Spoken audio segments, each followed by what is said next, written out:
What is up guys, Blue Spooky here. Just wanted to let you guys know this is the end of the week compilation. So this is a compilation video of all the previous stories I've read so far this week.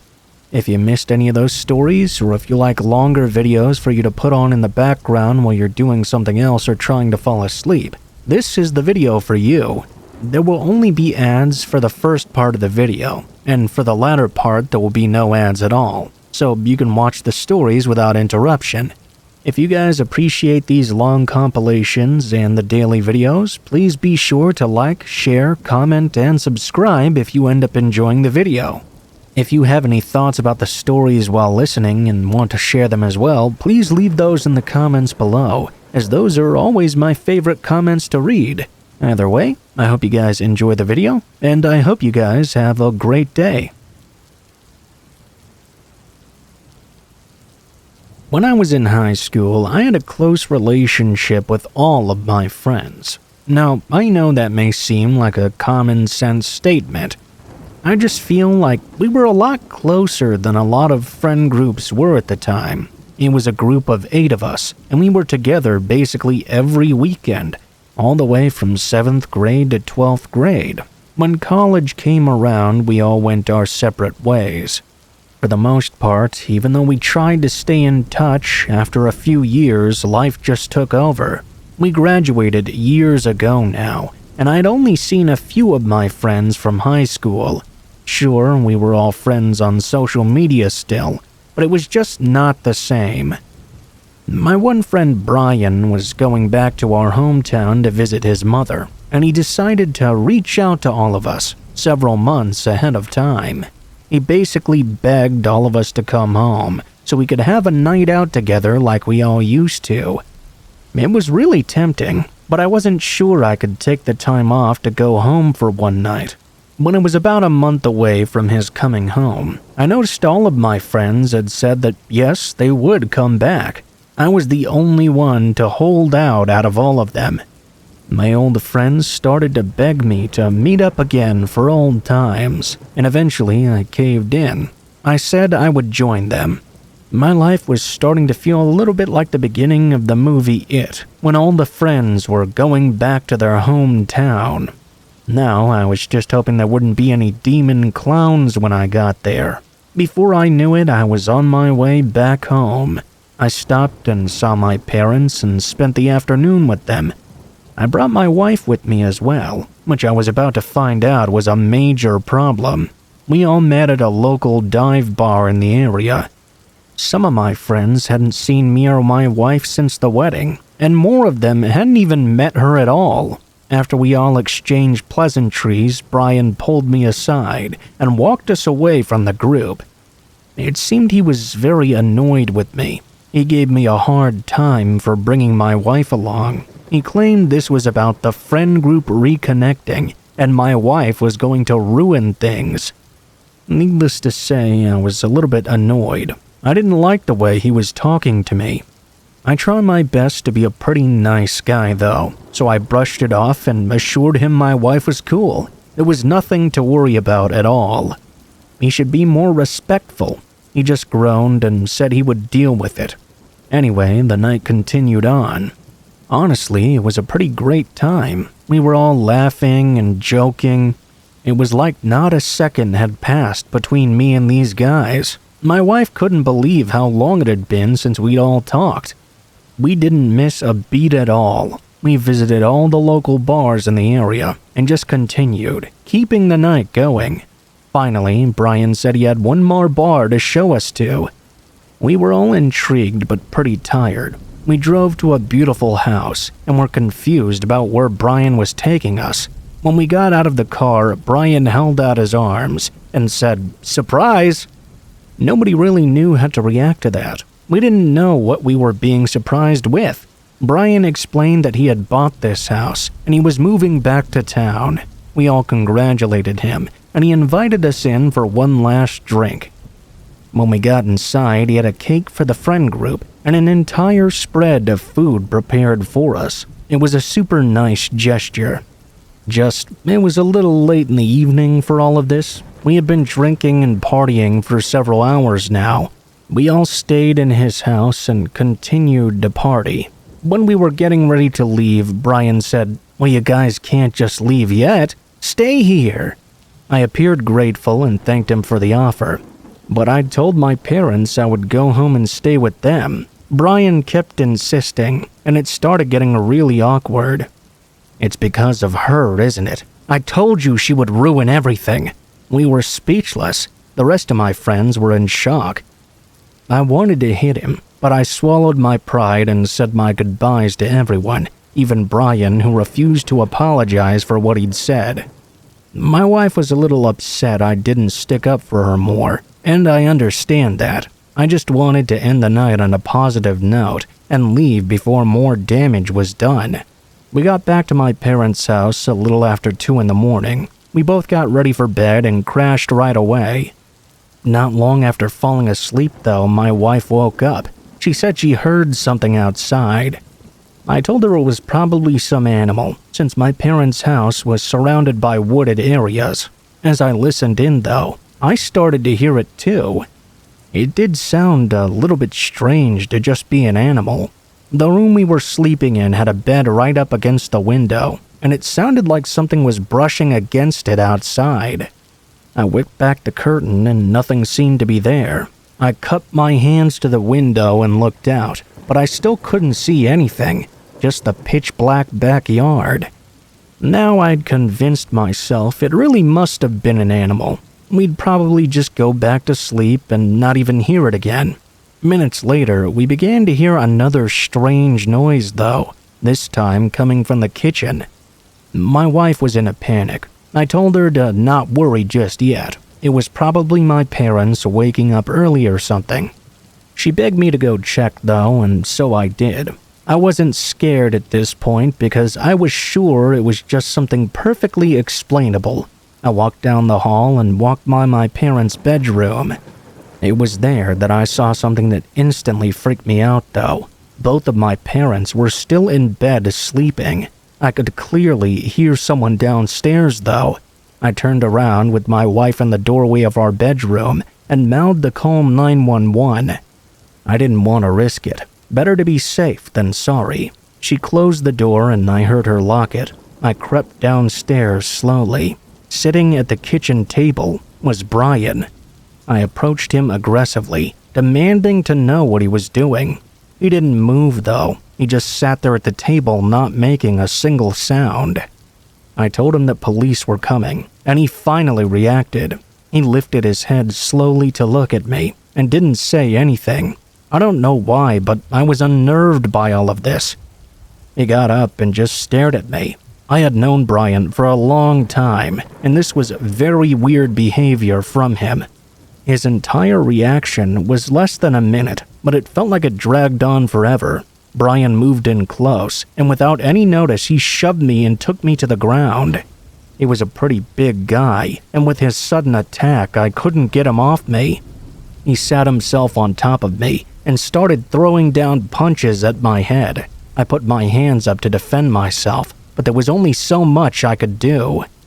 He was claiming that I ruined everything, and that because of me, our friends would never come back home. Thankfully, the police arrived not long after he began his assault. My dad came downstairs before the cops even came inside.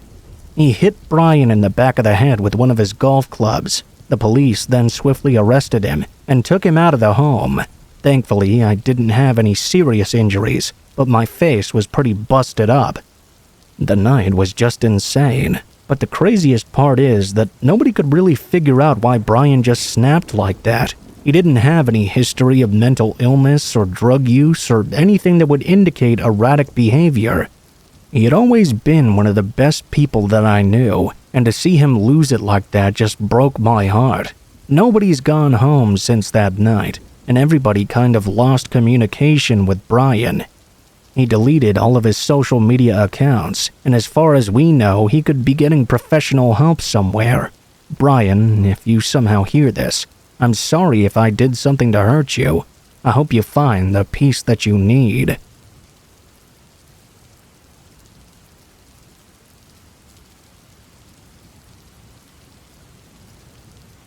So this happened a couple days ago. I live in the suburbs of Northern Carolina with my parents in an upper middle class neighborhood. My parents are away for their anniversary, so I've sort of had the place to myself for the week. I got home from a late shift at work around 1 a.m. I went inside, took a shower, then headed to the kitchen to make some buffalo wings for dinner. I cracked open a beer and plopped down in front of the TV. I was sifting through movies to watch on HBO Plus, when all of a sudden the doorbell rang. It actually startled me to the point that I jumped off the couch, knocking my beer over in the process. It was around 2 a.m. now. Obviously, there was no good reason for anyone to be at the door at this hour. I stared in the direction of the front door for several seconds before it rang again, followed by rapid knocking on the door and window. For whatever reason, I was no longer scared. I was more annoyed by the fact that some idiot would think this an appropriate time to be banging on someone's door. I headed over and unlocked the deadbolt. I pulled the front door open, leaving the chain in place. In the heat of the moment, I didn't even think to look out the window first. I just yanked the door right open. Standing on my front porch was a woman, around her mid-20s. She had long black hair, a purple hoodie, and black pants on. "Can I help you with something?" she responded. "Yeah, sorry to bother you so late, but my boyfriend and I are having some car trouble. Our phones are dead, so we were wondering if you could let us in to use yours." She pointed up the street to a dark-colored sedan, parked right underneath the street lamp. "See, that's our car right there." Now, had this been any other person, I would have said no, but the girl looked like a young college student. I live in a college town, and it's not uncommon for college kids to be out late on a weekend night. I asked her where her boyfriend was. She said he had walked to the gas station to see if anyone had a phone there. I pulled my iPhone out and told her to make a quick call, as I was about to head into bed. She thanked me and said she'd only take 2 seconds. She took my phone and dialed the number, then put the phone up to her ear. After a couple of rings, whoever she called picked up. "Yeah, it's me. I'm borrowing someone's phone." She stopped talking, and I could barely make out a man's voice on the other end. For some reason, I started to feel uneasy. She was taking a lot longer to be done with the phone call than I'd anticipated, and I was starting to get somewhat impatient. The whole time, she just kinda stood there staring at me with this wide-eyed expression. A creepy smile crept over her face as the person on the other end kept talking. Finally, she said okay bye and handed me my phone back. "Hey, do you think I might be able to come inside to use the bathroom for a second?" I said no and wished her good luck before slamming the front door. Just as I was about to walk away, I heard her begin maniacally laughing. She said, "You made the right choice."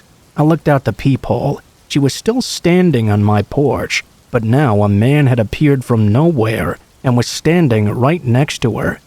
He was wearing a hoodie and a face mask. The pair then started to circle around my home, banging on the windows and laughing raucously. I didn't hesitate to call 911 at this point.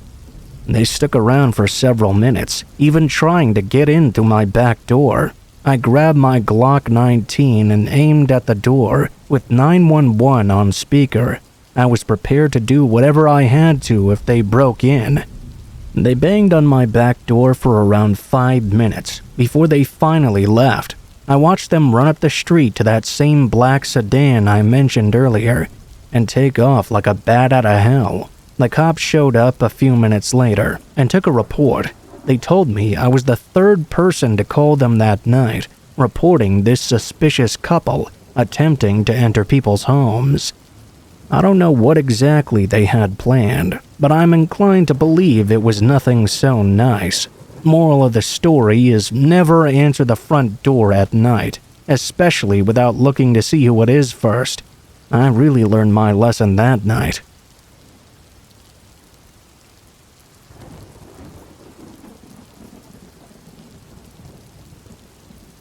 When I was a 16 to 17-year-old girl, I would babysit for a set of twin 8-year-olds that lived across the street from me. It was the ideal summer job. I ferried them to and from various activities, and in between we spent nearly every second outside. Every day was a new adventure. Adding to the fun, the twins' family owned a medium-sized sweet-as-pie poodle mix who loved people more than anything. This dog was incredibly smart, gentle, and loving. She wouldn't have hurt a fly. We could always count on her to go on adventures with us. She would follow us at a far pace, exploring on her own but always keeping us within earshot. Whenever we met new people, she would gleefully bound toward them, eager to lick them and get pets, and express just how happy she was to see them. She really was the best. I remember one late summer morning, we decided to spend a few hours drawing on the front driveway in some chalk. The kids drew and rolled up and down the street on their scooters, while I laid on the driveway with the dogs soaking up the heat. Not many adults were around. It was a weekday and most were away at work. We couldn't have felt safer in the midday sun, in the safety of our quiet suburb. Occasionally, a neighbor would walk down the street, and the dog would sidle up to them in greeting, while I spent a few minutes making small talk. This continued on for a while. I was really getting relaxed by the heat and the sounds of the kids laughing and playing. The dog was resting right beside me, about to doze off, when suddenly a low growl began emanating from her throat. It was a threatening noise I'd never heard her make before, and it took me by surprise. I sat up looking around immediately, and I noticed that coming down the sidewalk toward the kids was a man I'd never seen in the neighborhood before. He was older and a bit haggard looking, and was watching us like a hawk. The dog was having none of it though. She slowly got louder and more intense as the man meandered towards us. That should have been a sign to me, but I didn't know anything. I was 17 and too young to understand to trust my gut. All I was taught was how to be polite. The man stopped and started trying to initiate conversation with me. It was like many other people who had walked by and done the same thing throughout the morning, but he was asking some strange questions. Were we going to be alone all day? What was I doing with these kids? Where were all our parents?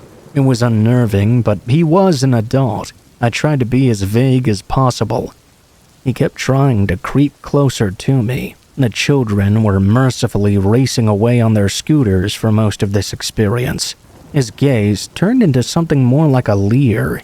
Anytime he moved closer to me, the dog would growl louder and start barking viciously. I had never seen her act like this. It actually got to the point where I was holding her back as she tried to snap at the man, all while apologizing for her behavior. The man seemed to falter as he realized just how much she hated him. Even though she was not a big dog, she was clearly not liking this guy at all. Eventually, he stopped attempting to come closer to me. He backed off and muttered a goodbye, then ran away down the street. I never saw the man again in the neighborhood after, in the many years that I babysat for that family, making it clear he was not from the area. I never saw their dog behave that way again either. I've always thought she sensed some threat from the man I wasn't able to pick up on that day. Thankfully, she protected me from him trying something awful when I wouldn't have realized what he was doing at the time.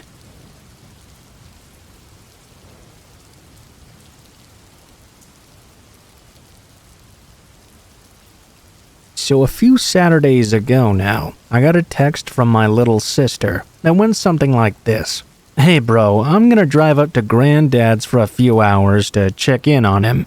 He's been pretty lonely because of the whole lockdown thing. I think we should pay him a visit. I know what you're thinking, and don't worry. He has that porch built so we can sit in his front garden while he sits inside, and we can just have a little chat. I'll bring some coffee and some cake for lunch. Are you up for joining me?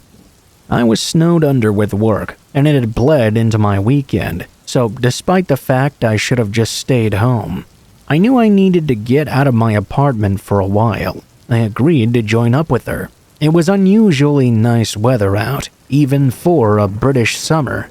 I thought, why not? Besides, I hadn't seen my granddad in 2 or 3 months at this point.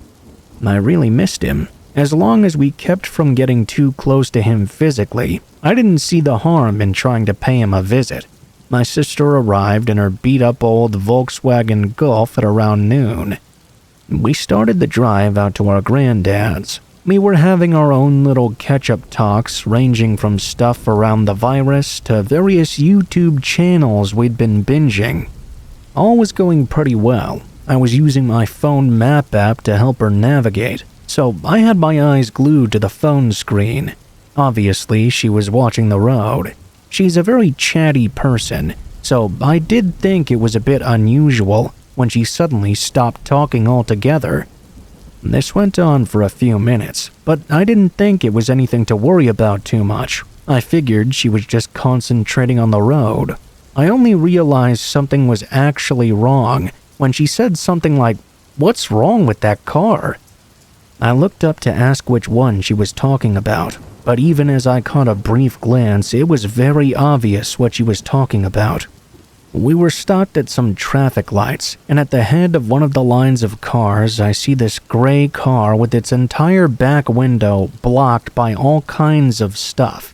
That's dangerous enough on its own, but it also sat there doing that peep and creep thing you can make a car do, from gently pressing on the clutch.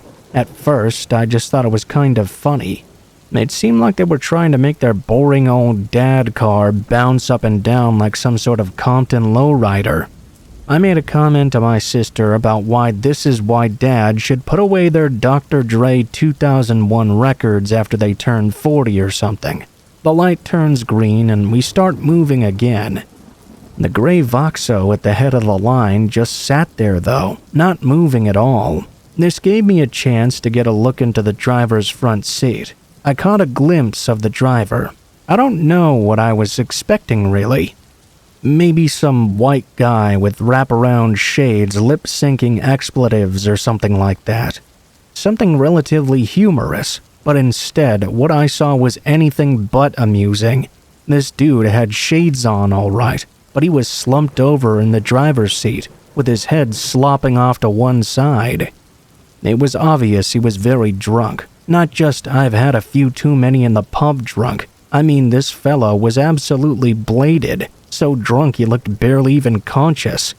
We heard a few beeping horns. The people behind him were evidently very annoyed. He just sat there not paying attention to the lights at all. I honestly thought that since we'd gotten past him, that would be the end of it. But nope. We heard a massively aggressive revving engine noise as the man zoomed past us at like 100 miles an hour.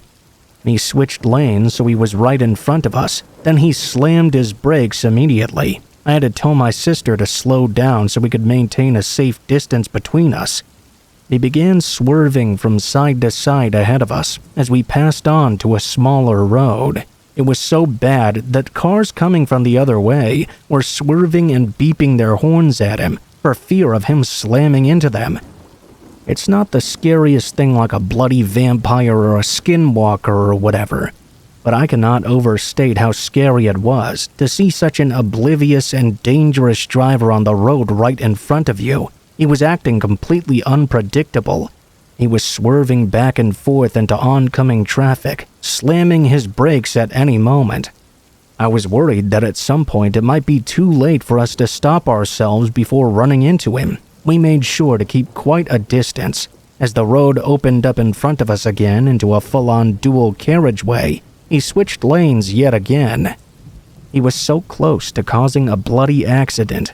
Once again, he made it so he was on our right-hand side.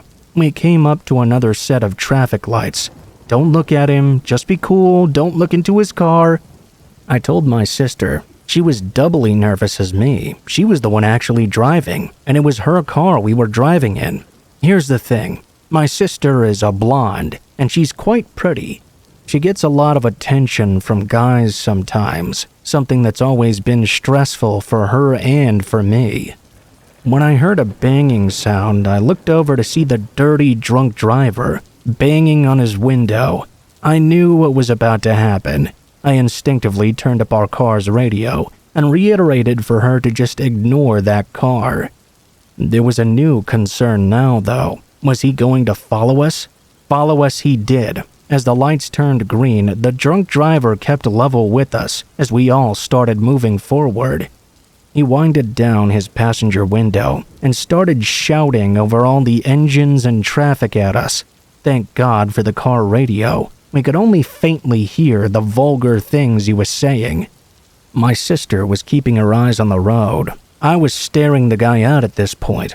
I was scared, but I was also getting really angry. He was screaming at her, making disgusting gestures with his fingers and tongue. I was ashamed that another grown man could ever act like that. He was not paying attention to the road or his own driving either. I watched in absolute horror as he started drifting into us. Slowly but surely, his door was getting closer and closer to my sister's side of the car.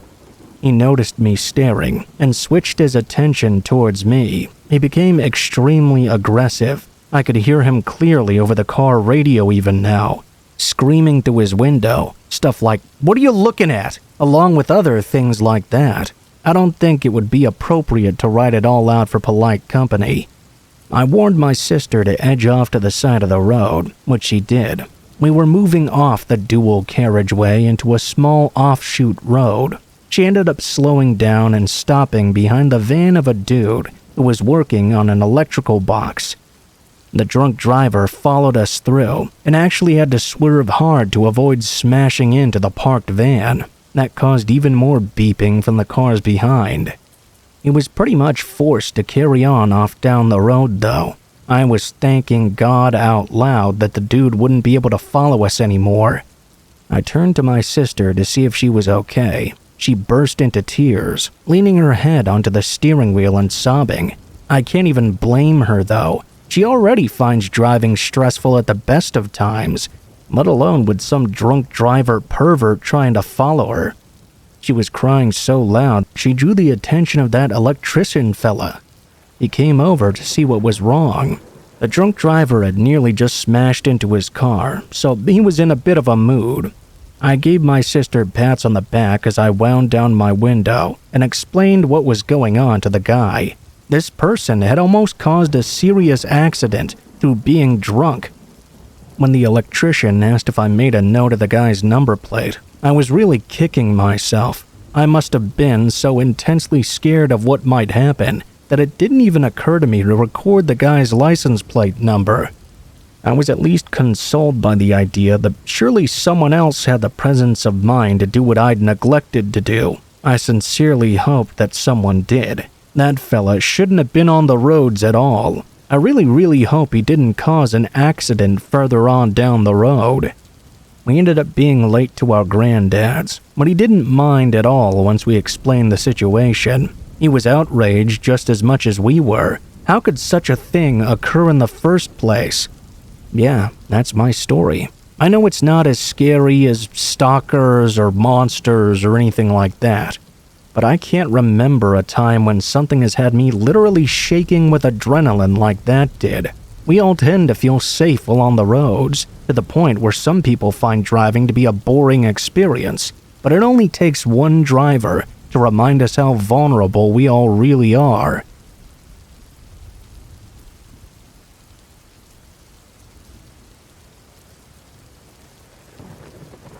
Back in 2014, I moved to a beautiful town in the northeastern United States. It was just quiet enough for me, and I couldn't wait to start my new life there. I just started seeing someone a few weeks prior to this happening, but we weren't living together at the time of this story. I was alone most nights, which I didn't mind at the time. When I started seeing this new girlfriend, she made it clear to me that we couldn't sit in old stone-cold Steve Austin furniture anymore, and I needed to find some real furniture. I hate to say it, but she was right. I found a lot of stuff at the thrift store, but garage sales were where I was really furnishing my entire house from. Lamps, tables, couches, you name it. I was buying one. Saturday afternoon, when I was looking for some kitchen stuff, I met this one guy who was selling some really cool things. It wasn't your typical garage sale junk he had. He had these weird statues and relics from different religions, it looked like. He told me that he and his son used to collect artifacts from all over the world. They were fascinated by different cultures and ideas. I was truly interested in these stories. He went on to tell me that his son had taken a job in Japan, and he wouldn't be coming back anytime soon. His son had said it was okay to sell all the stuff, since it was probably worthless either way. The stuff was awesome though, and I was totally willing to buy some of this junk for cheap. I'm a collector of weird oddities myself. So, to be able to get more weird stuff to throw on my bookshelf was an opportunity I could not pass up. I grabbed some rocks from some ancient city I forgot the name of, and some ancient Babylonian statues. The guy assured me they were all replicas, but my guests don't need to know that when they come over.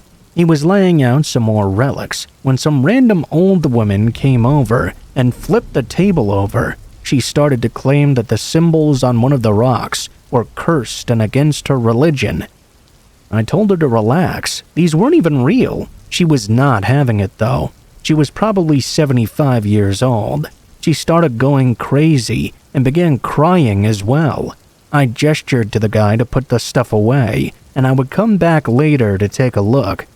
That's exactly what I did, but in the meantime I walked the woman to her car and made sure she was alright. I even apologized for buying the allegedly cursed items.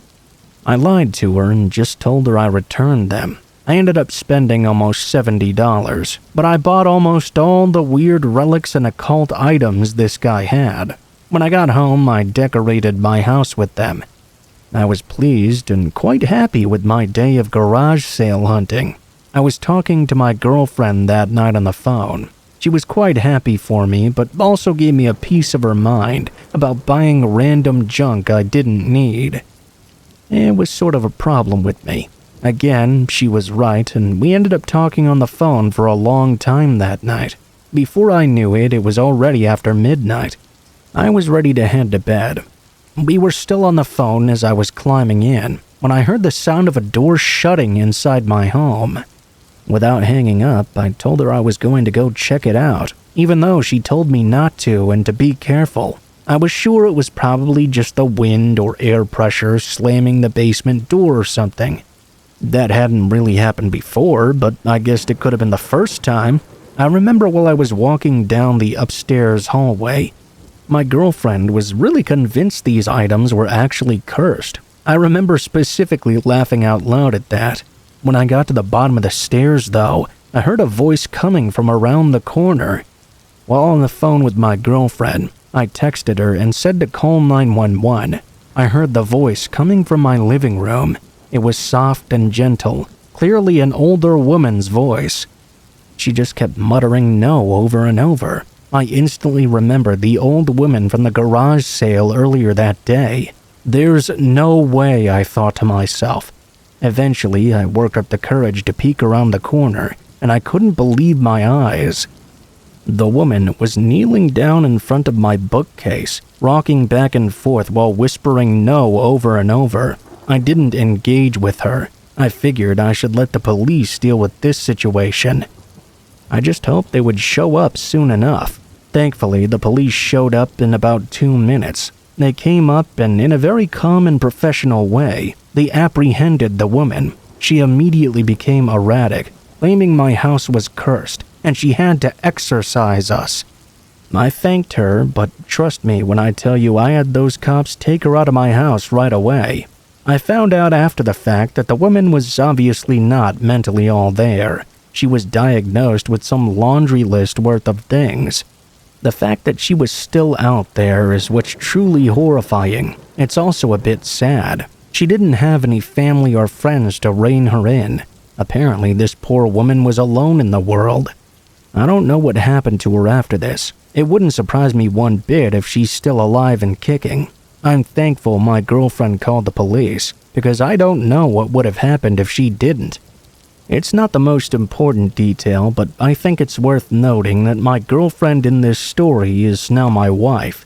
Still to this day, I have all the weird statues and stuff all over my house. So if they really are cursed, I'm waiting for that bad luck to come anytime.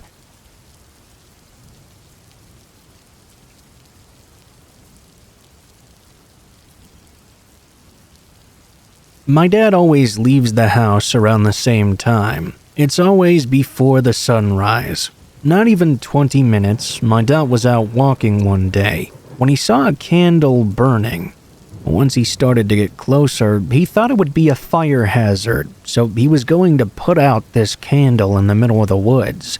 Then he realized, though, that this was not just a candle, it was a crime scene. There were various dead animals surrounding the candle. All of them looked like they had been sacrificed. It was hard to tell because of how disfigured they were, but my dad suspected the animals were a dog, 2 chickens, and a pigeon. He immediately called the police. Something else he noted that was quite strange was that there seemed to be no blood anywhere around this place. No blood at all. These animals had been killed somewhere else. My dad was very disturbed. Who sacrifices animals and leaves them in the woods with a regular yoga candle? It even said namaste on the side. This was especially disturbing because my dad remembered an incident months ago in the same area. He was walking and taking some pictures. He's a photographer, by the way. All of a sudden, out of the woods, a girl in her late teens to 20s at the oldest emerged from the tree line and told him he had to follow her because she had something real cool to show him. He'd encountered her once before. He started following her. They were going very far from the pathway. She started acting a bit too excited, and he realized the situation was a bit too weird for him. He turned to leave, but not before she somewhat ominously said she'd see him again one day. The police didn't come right away. They were very lackadaisical about it all. It seemed it wasn't the first time they'd found animals ritually sacrificed in the woods. That time, however, wasn't a dog, it was a goat. My dad took a different walk for a while. He was quite concerned, but there was nothing he could really do. This incident just happened, and I'm pretty scared about it. My husband and I live in a ranch house with a basement, and my parents also lived there. We're pretty unnerved about the whole sacrifice thing, and about that weird girl who seemed to want to lead my dad somewhere into the woods.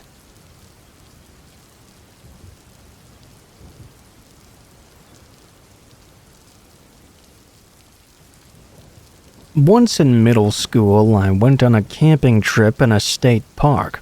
I was sharing a tent with 3 people, and one of them was asleep. The other 2 and I stayed up until midnight, talking about anything we wanted really. It was all pretty good, until we suddenly heard a scream in the distance, possibly from the next campsite over. We all stopped talking, and heard leaves begin rustling around us. We could make out the silhouettes of people walking to our campsite. A couple of them were dragging huge bags around the area. The people stopped walking around. I had to go pee really badly, so I snuck out to the outhouse at the parking area about a quarter mile away from our tents. As I was in that parking area alone, I heard rustling in the bushes nearby. I looked over and saw what appeared to be someone's ear. After going back to the tent, my friends explained to me that the figures had come up to it and stood in front for a while, but left before I came back. After that, we all gradually fell to sleep, but I was left thinking about those strange people walking around the tent, and that scream. I called the police, but as far as I know, they didn't find out anything further about it.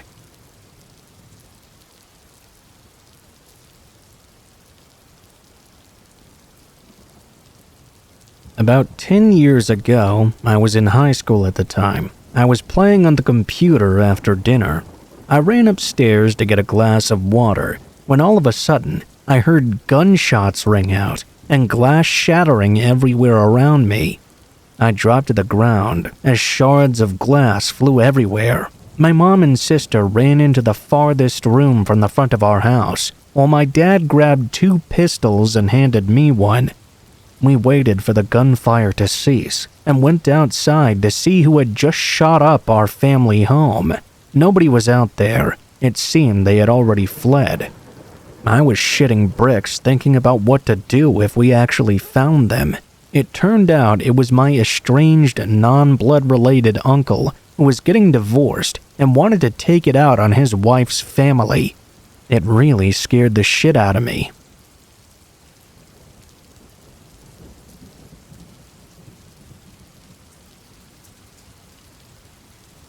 My SO and I were swimming at a state park in the ocean, about 150 feet offshore. There was a strong current pushing to my right.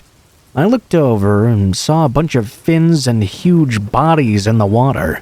There was a swarm of sharks just underneath the surface, circling about 25 feet away. The current was very quickly sending us toward them. I told my SO to swim fast back to shore, but he was paralyzed with fear. He kept trying to grab my arms. I knew if I stayed, we would only both get pushed into the swarm, so I swam away as hard and fast as I could. We found out later that day that the beach had been closed. A whale carcass had floated into the area, bringing a lot of sharks and invoking a feeding frenzy.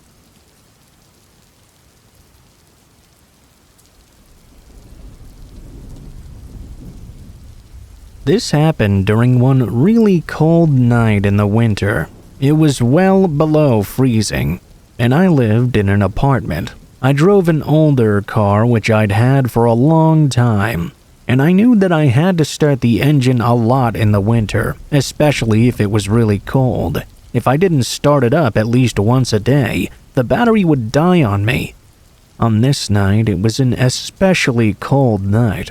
I had used the car earlier in the day, but it had been hours since then, and I didn't want to take any chances. I decided I would run the engine for just a little bit before I went to bed. It was probably 11 p.m. or so at this time.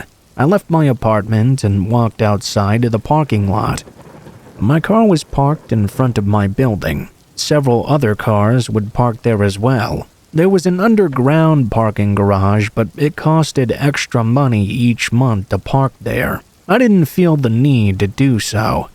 When I got outside, I was struck by just how very cold and quiet it was. Even though I was wearing my winter coat, a warm hat, and some gloves, I was still practically freezing. Heck, it was even kind of hard to breathe with all the wind blowing the cold air in my face. I got inside my car and started up the engine. It started, sure, but it sounded like it was just barely managing it. I realized I had definitely made a good choice coming out here.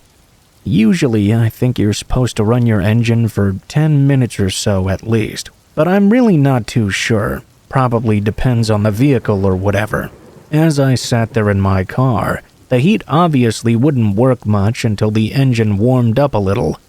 I was absolutely freezing. I didn't want to sit there in my car for 10 minutes doing nothing, so I had the idea to go for a little drive around the area. That way, my engine would surely warm up faster due to actually driving, and I wouldn't just be sitting there bored out of my mind. I backed out and headed out of my apartment complex. My apartment had a little walking trail behind it, and then a patch of woods. On the other side of the woods was a neighborhood. The front of my apartment complex had a somewhat quiet road, leading to a busier one. My plan was to drive around, maybe the neighborhoods behind my apartment.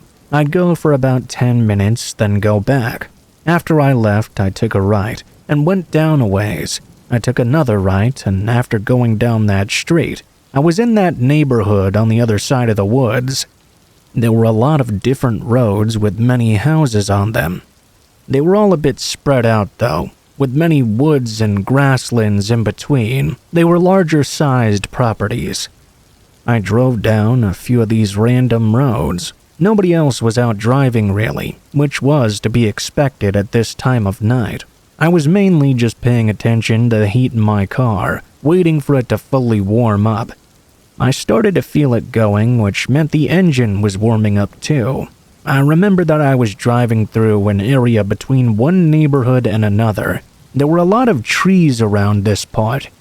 That's when I saw a man emerge from a wooded area, walking through the snow. He stepped out right into the middle of the street and stood in my lane. He was a ways away, but I started to slow down a little. This guy was wearing a really big coat and was appropriately dressed for the weather. He was just standing there right in the middle of the road. Now at first, I thought he was going to cross the street or something, but he didn't. It was unclear why he was just standing there. It seemed strange to even be out at this time and in this weather. I had to slow down all the way to a stop and wait for this guy to do whatever he was going to do. As I was stopped there on the road, the man looked at me and sort of waved me over. Something about this guy was strange. I wasn't sure what he was trying to get me to do. As I sat parked there, he began to walk over to me, then walked up to my driver's side window. He indicated that he wanted to say something to me. I rolled my window down just a bit. I thought the man would talk to me and explain what he was doing out here or something. But instead, as soon as I rolled the window down, he started to reach inside my car. It seemed like he was trying to grab my keys in the ignition. As an immediate reaction, I tried to bat his hand away and stomped on the gas. I went forward, and the man had to yank his hand out of my window.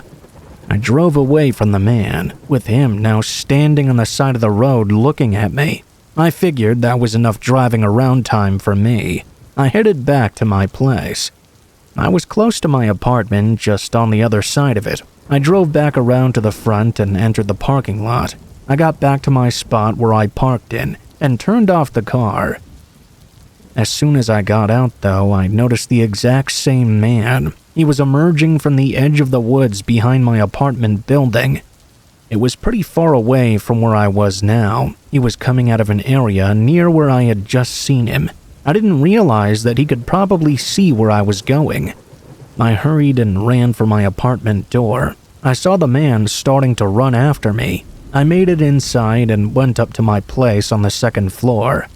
When I got up there, I went to my window. I looked out into the parking lot. I saw the man was now standing outside my vehicle. I watched him try to pry open the door, which of course was locked. I called the police and reported the incident. When I went back to the window, though, the man was already gone. The police came out and talked to me and said they would keep an eye out for the guy. Luckily, he wasn't able to break into my car or anything. I never saw him again after that. I'm not really sure what he was trying to do, but I'm glad that I managed to get away from him.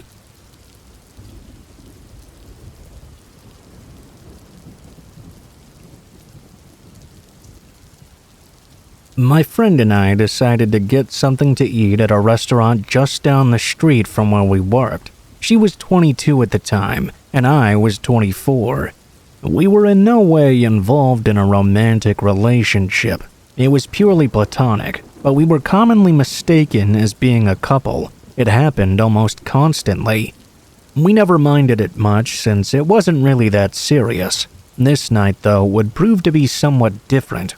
We got to the restaurant at around 8 p.m. We were looking forward to a nice dinner and having some drinks as well. We were seated and given our menus and a little piece of paper with some questions on it. It was one of those things where you sign up for a newsletter from the restaurant or whatever, and you're entered to win a free meal or two. I wasn't really interested, but my friend Allison was. She filled out the little paper and gave it back to the waiter. She had put her phone number and address down in case she won. The second it was handed over, we didn't think about it again. Out of sight, out of mind.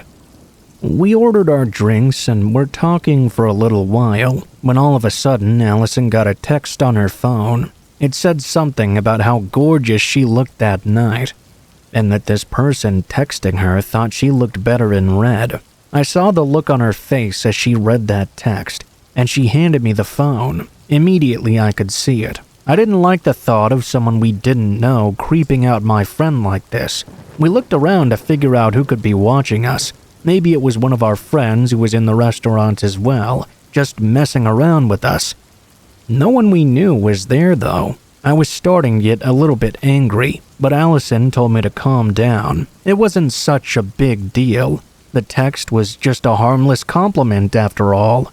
We tried to continue with our dinner. We ordered food, and about 5 minutes after getting it, she got another text. This time it wasn't so innocent though. It detailed just how much this person loved watching her eat her food. It was really turning them on. She nearly choked reading it. It was disturbing to see the message myself. That's when we started to get really concerned. Someone was in the restaurant somewhere and clearly observing us. She tried to call the number, but no phone rang. She just wanted to go. I agreed that would probably be the best decision. I called the waiter over and asked for the check, while also explaining what was going on. I didn't know if all the women here were at risk of this guy creeping on them, so I warned her that something was going on. I thought it was the right thing to do. She thanked me for telling her and apologized profusely that someone was harassing us. She told us she'd get our checks settled as fast as possible. As we were sitting there waiting though, another text came in. It was about how Allison deserved someone better than that ugly beta sitting next to her, clearly talking about me. Another came in saying she could do so much better and that he would show her a real good time. I gave Allison a hug and tried to console her. This guy was clearly targeting us for whatever reason. I wanted to do something to provoke a reaction big enough that I could figure out who it was that was doing this. I was going to find this guy. Unfortunately, no matter how close Alice and I seemed to be, nothing I did provoked a reaction from anyone around us. We got our check back and were about to leave. She got another text, this time pictures of us from behind, with a very explicit message about what he was going to do with her along with it. That made me beyond mad. I took her phone and asked for the manager. I suddenly remembered that paper she'd filled out earlier. I realized the person who was texting her had to be someone who had access to it. Because they had been placed behind the bar after being collected, it had to be someone who worked there. I told the manager everything and showed him all the texts. I demanded he find out who was sending these. He had all the employees come up front and place their phones on the bar, and we called the number. One of the phones lit up with a caller ID that said Sexy Blonde, with a picture of Allison sitting at the table. The manager picked up the phone, and by process of elimination, we figured out who it was. It turned out to be the bartender. He looked gross and creepy, just like how you'd expect him to.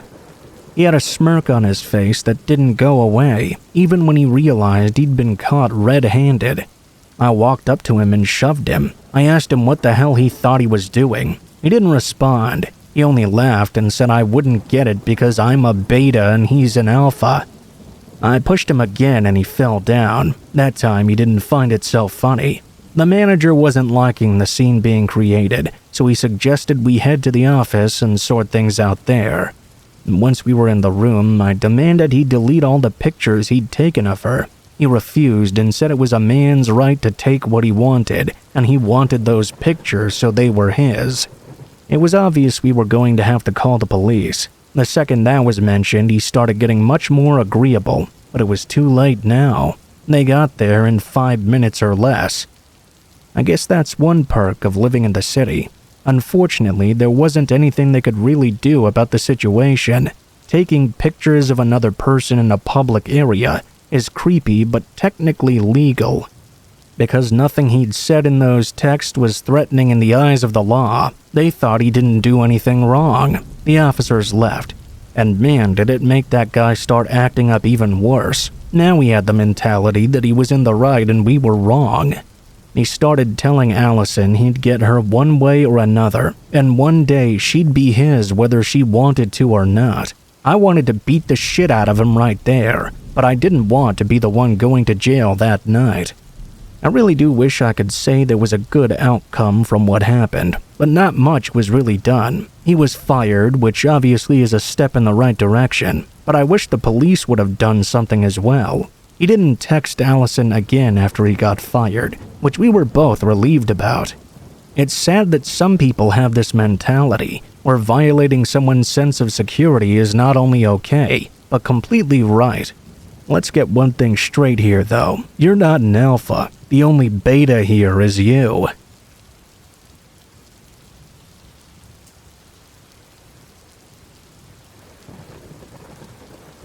I used to work at a gas station many years ago. I was the clerk in the convenience store that we had. It was open 24 hours, so as you can guess, I worked overnights. When I did, I would be all by myself. Now, the gas station was located across the street from some stores, such as Target and a few others. The area would get a lot of traffic during the day. A highway was also nearby, and the gas station was on a corner. At night, though, all the other businesses nearby closed by 10 or 11, and things would be very quiet until 6 a.m. or so. I worked almost every night for a while, and I was really getting used to being there overnights.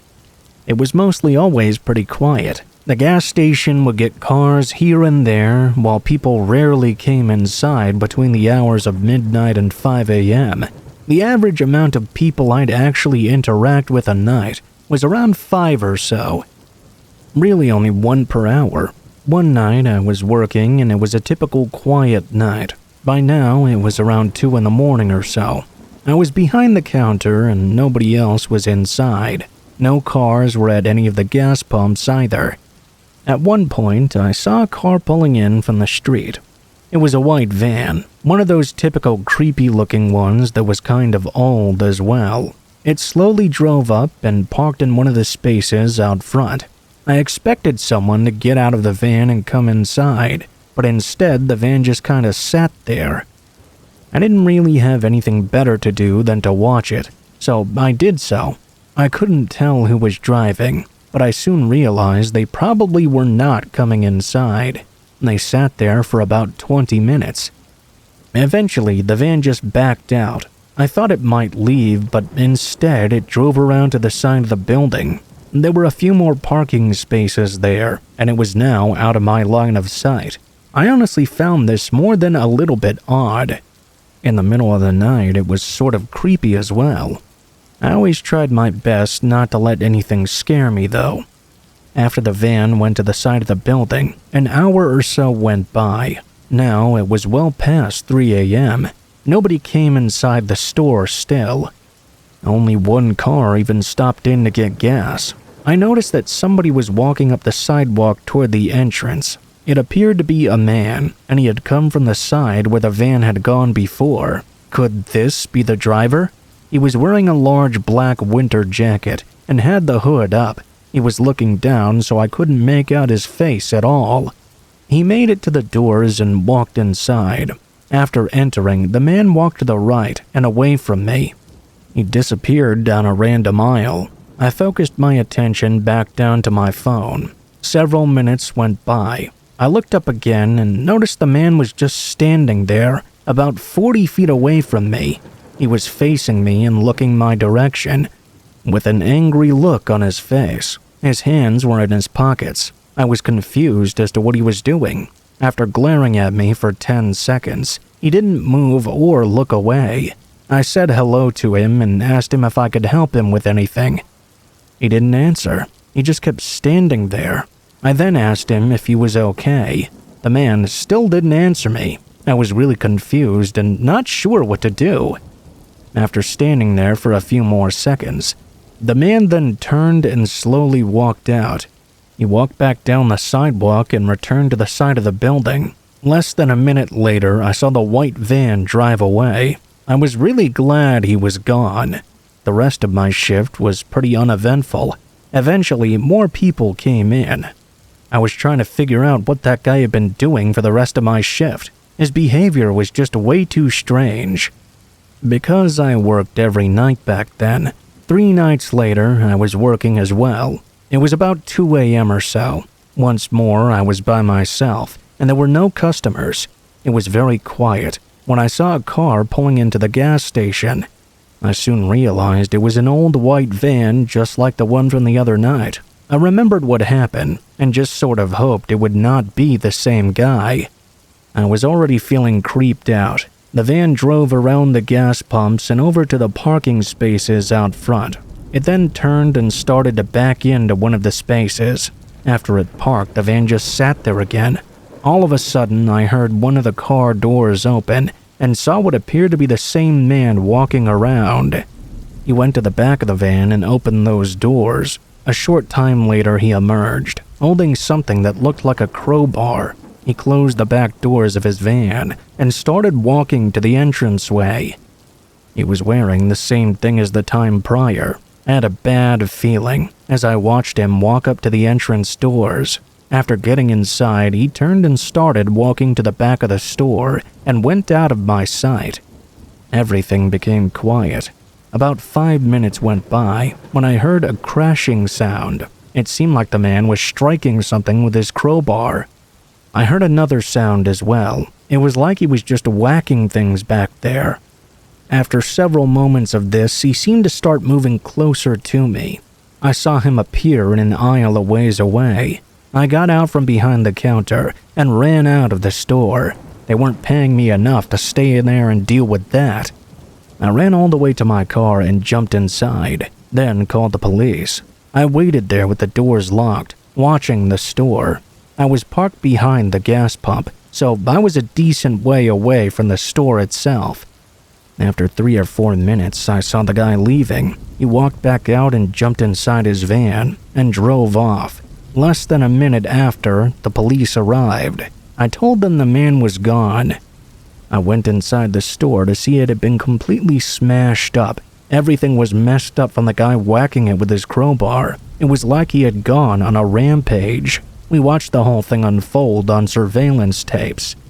The guy was just whacking anything and everything. Then he calmly left like nothing had happened. It was the craziest thing I had ever seen. After that incident, the police investigated to try and look for the guy. They also had a police officer at the store overnight for the next week or so. The guy didn't come back, and I didn't work there for much longer. I'm really glad I quit that job actually, because ever since that happened, I was always really nervous working there at night.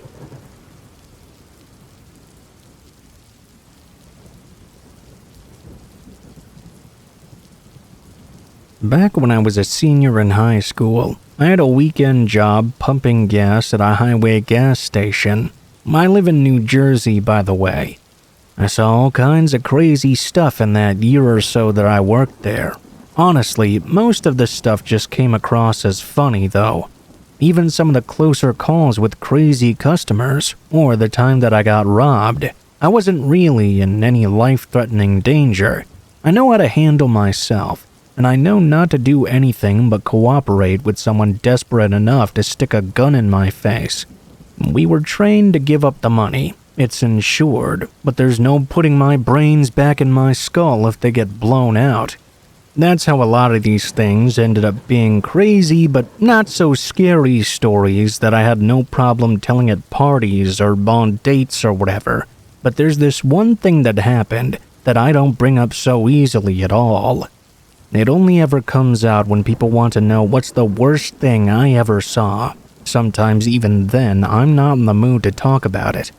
Because I know that it must have been a rare one-time thing that only ever happened to me. Other times, though, I feel like I gotta warn people so they'll recognize it. One night, I was working the night shift when an Audi with South Carolina license plates pulled in. It was around 2 in the morning. Some guy got out asking me to fill up his car while he went to the bathroom. He put a $20 bill into my shirt pocket, promising another $20 if I filled the tank up quickly. Naturally, I rushed to do as he said. I noticed a middle school-aged girl asleep in the back seat, covered up to her chin with a blanket. I didn't want to wake her and risk losing my tips, so I proceeded to fill the tank as fast as I could, while still being careful and keeping an eye on her to ensure she wouldn't wake up. The girl remained asleep, and as I focused more on filling the tank, I suddenly got this chill through my body. When I looked back at her, she was staring at me, with her eyes wide open. Before I could say anything, she mouthed two very clear words through the glass to me. "Help me." There was a moment where I just stopped dead, hand on the gas pump, no longer filling it up at all. I heard the man's voice call out from behind me. "Hey, everything all right over there?" I had to think on my feet pretty quickly. I told him that something was wrong with the pump, and I had to head back inside and reset it, so the gas would start pumping again. I made up this whole story about how it had been happening on and off all day. I apologized for the inconvenience, and assured him I'd get it working again in just 1 second. I ran inside and pushed the silent alarm, and went back out to finish filling up his tank. He fell for the whole act. If I say so myself, I must have put on an Emmy-winning performance, not freaking out or attempting to strangle this guy, making some misguided attempt to rescue the girl myself. The cops later told me I did the right thing. I had his plate number on the cameras, I got a good look at him and the girl, and his fingerprints were on the cash he gave me. I made sure to call 911 as soon as they left, but thanks to the silent alarm, the patrol unit was already on the way. The dispatcher redirected the cops to the road the guy had pulled off onto. Bingo. He was pulled over on a traffic stop supposedly. All ended well for the young girl. But how many others don't get a chance to signal for help like that? How many end up in the trunk instead of the back seat? How many don't get rescued? It's those kinds of questions I try not to think about, which is why I don't like telling this story too much. However, I do feel it's important to share.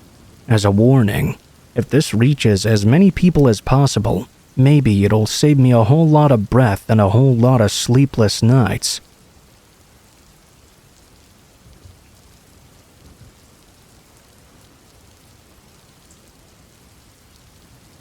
I used to work at Target a couple years ago.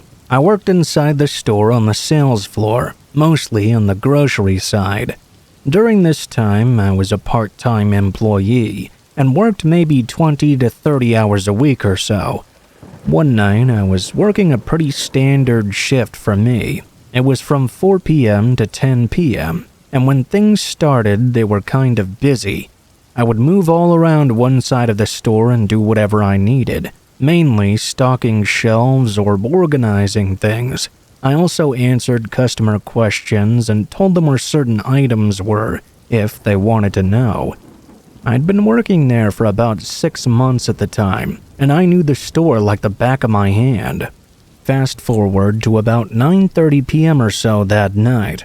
By then, the store had become very quiet. We were open until 11 p.m. back then, so we were not about to close, but it was still near that time. Many of my coworkers had already left, and the overnight team was beginning to arrive.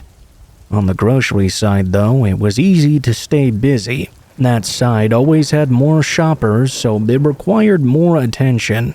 All of the employees at Target carry a walkie-talkie for communication. I heard somebody call my name into the walkie-talkie, and I responded to them.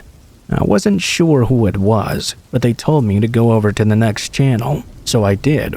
I was used to people calling me on there, and had received several calls earlier in the night.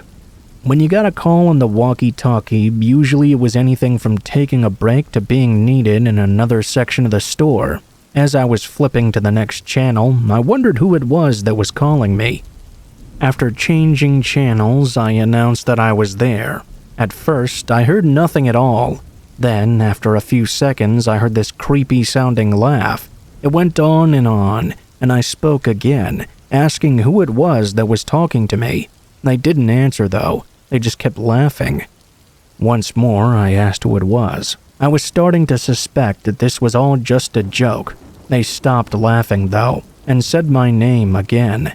It was a man speaking in a very deep voice, as if trying to disguise it. The man said he was waiting for me in the parking lot. I laughed a little, assuming it was somebody messing around with me. After all, most of us were just about done for the night. I couldn't figure out who it was, though. I kept on working, and pretty soon I was finished. I could clock out. I went to the employee-only area and grabbed up my things, then left the store. Now, the parking lot was very quiet. Most of the cars there belonged to employees and were parked towards the middle of the lot. Then there was my car. It was parked near the way back corner. It had been very busy when I arrived earlier. When I was walking to my car and about halfway there, I noticed another car parked near mine. It was a few rows over and to the left, at least 100 feet away. The engine was running though. When I reached my vehicle, I noticed the car starting to drive. I wasn't really thinking anything of it until it began heading right in my direction. Not only that, but it started accelerating really fast. I didn't recognize the car as belonging to anyone I knew. It drove closer and closer. I got inside my own car and locked the door. The car parked in the space next to mine, going in the opposite direction. I looked over, but the windows were tinted, and I couldn't see who was inside. It was at that moment I remembered what the person had said to me on the walkie-talkie. Was that not a joke? I sort of had a bad feeling about this. Still, I figured I would just drive home, and hoped that whoever this was would not attempt to follow me. As soon as I started to pull away, though, the car started driving. I realized that's exactly what was going on. I headed closer to the target. I didn't want to drive back home being followed. I drove towards the front middle of the parking lot and closer to the store area where most of the other employee cars were parked. I parked in between two of my colleagues. The car that was following me drove closer and parked across from me, a little ways back. Now it was maybe 50 feet away from me. I got out of my car and walked for the entrance of Target. I looked back briefly and saw the car was still running. Nobody got out to follow me though, so that made me feel at least a little bit better. After I made it inside, I saw one of my coworkers who I knew well walking by. I told him about what was going on, and we decided to look and see if the car was still there. After making it to the entrance doors, we looked out, and I pointed the car out. We watched it, and then something surprising happened. It pulled out of the parking space it had backed into, then slowly drove up the aisle and out of sight. The car had finally left. I left Target once more and headed for my vehicle. I walked over and made it inside. I started the engine and backed out. I was going to drive down the normal way I usually left. It was then that I saw a car in the far distance in the corner of the parking lot opposite to me. I was pretty sure it was that same car. I scrambled to turn my car to face the other direction. The car was really far away from me, but it appeared to be moving in closer now. I drove out of the lesser-used back exit of the Target. This road led to another quieter road that went behind another store that was nearby. I think it was some sort of sporting goods store or something. After I went down that road, I turned into the parking lot of that store and drove all the way around the sporting goods store. I parked on the side of it. I knew that if the car was following me, it would have no way of knowing it was my car that was right there. I just waited there, hoping that I would not see headlights coming around the corner. Several minutes went by, and thankfully I did not see them. I was finally able to leave and go home. After that experience, nothing like that happened while working at Target again. I don't know who it was that was doing that to me that night, or who called me on the walkie-talkie. It was possible to get on our frequency even if you were in the parking lot, but why would you do that? Who would want to do that to me? I guess I'll never know.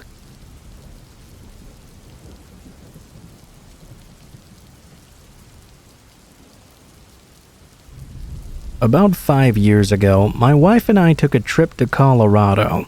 I don't know how she always does it, but she found this awesome place for us to camp out at. Whenever I try to find any destination for us, I always fail miserably. It's one of the many reasons why I love her so much. She always has a plan and keeps me on the right track. That's pretty great since I'm the most indecisive person I know. Basically, we had free reign to camp wherever we wanted in this area. I drove our truck to the perfect spot, and then we started setting up our tent, grill, and everything else. We were planning on staying 5 nights. Unfortunately, we only made it 3 though. I'm sure you would have left too, if you experienced what we had experienced on that 3rd night. The first few days were pretty great. Unlike a lot of camping destinations in the United States, this part of the country was different. Maybe it's just me because I grew up on the East Coast, but when I think of camping, I think trees, lakes, slasher movies from the 80s. Instead, this area was filled with mountains, sand, and an entirely different type of vegetation than I was used to. I fell in love instantly with the area we were in. I made sure I was living every day to the fullest. Probably the best part of this specific trip, though, was the fact that there was nobody else there. In the 3 days, we hadn't seen one person in there. That may seem creepy to some people, but for us that was perfect. Then the dreaded 3rd night came. The day had been awesome, just like all the previous days. We hiked some mountain trails and were more than a bit exhausted than we had been. We took it easy that night and climbed into our tent early. I think the last time I looked at the clock was around 9 p.m. or so. Not long after that, I fell asleep, and my wife did as well. I woke up several hours later, though, to my wife shaking me vigorously. I asked her what was going on. She held a finger up to her lips, gesturing to be quiet, and pointing outside the tent. I didn't know what was going on. I was being quiet, but I didn't know what I was supposed to be listening to. She eventually sort of mouthed the words to me, "I think there might be an animal out there." I laughed because I remember thinking it was cute she was afraid of an animal. In hindsight, that was very stupid of me. There are a number of animals in the area that could have easily ripped us to shreds if they wanted to. I began listening in closer, since I hadn't heard anything right away. I then heard a growl. It was the strangest growl I'd ever heard in my life. I'm not some animal expert or anything, but it was strange. It didn't feel like the sound of a bear growling or something like that. It was more like a weak attempt at a growl. I thought maybe some dying animal was out there. I started to remember this article I read about a coyote with rabies or something that went crazy and attacked a bunch of people. The footsteps of whatever was outside the tent sounded light, so whatever this creature was, it was small. I didn't want to take any chances with a beast outside. When I heard the creature make some distance away from the tent, I unzipped it and told my wife to get in the truck. Once the zipper was fully unzipped, we didn't see anything outside. We both quickly jogged over and unlocked the doors. We dove in. Once we were inside, we looked out the tinted windows, trying to get a glimpse of whatever creature had been making that noise. A few minutes passed and we didn't see anything, no movement whatsoever.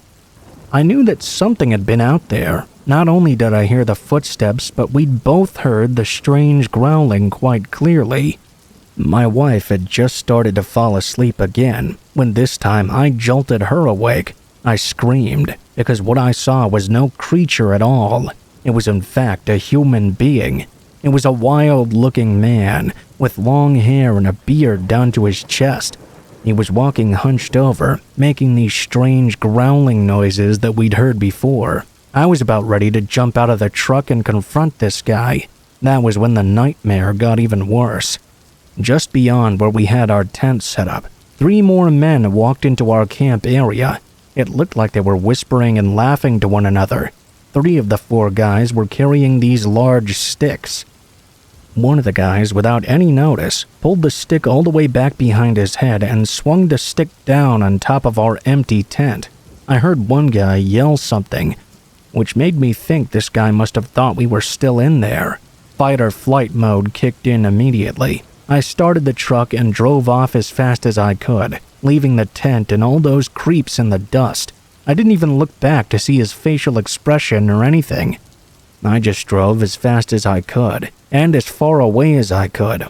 While we were driving, my wife waited until we got service and called the police. She told them what happened.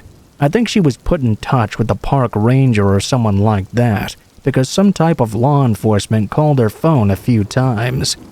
We never went back for the tent or any of our other stuff, which was just fine with us.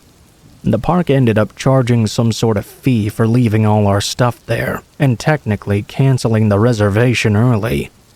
Law enforcement was sympathetic, but the people who operated the camp itself didn't care at all.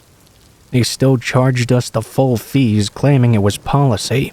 At the end of the day, though, it was a small price to pay for the luxury of continuing my life unharmed. I sincerely hope that whoever those monsters were, they were caught and are incapable of trying to cause anyone else harm.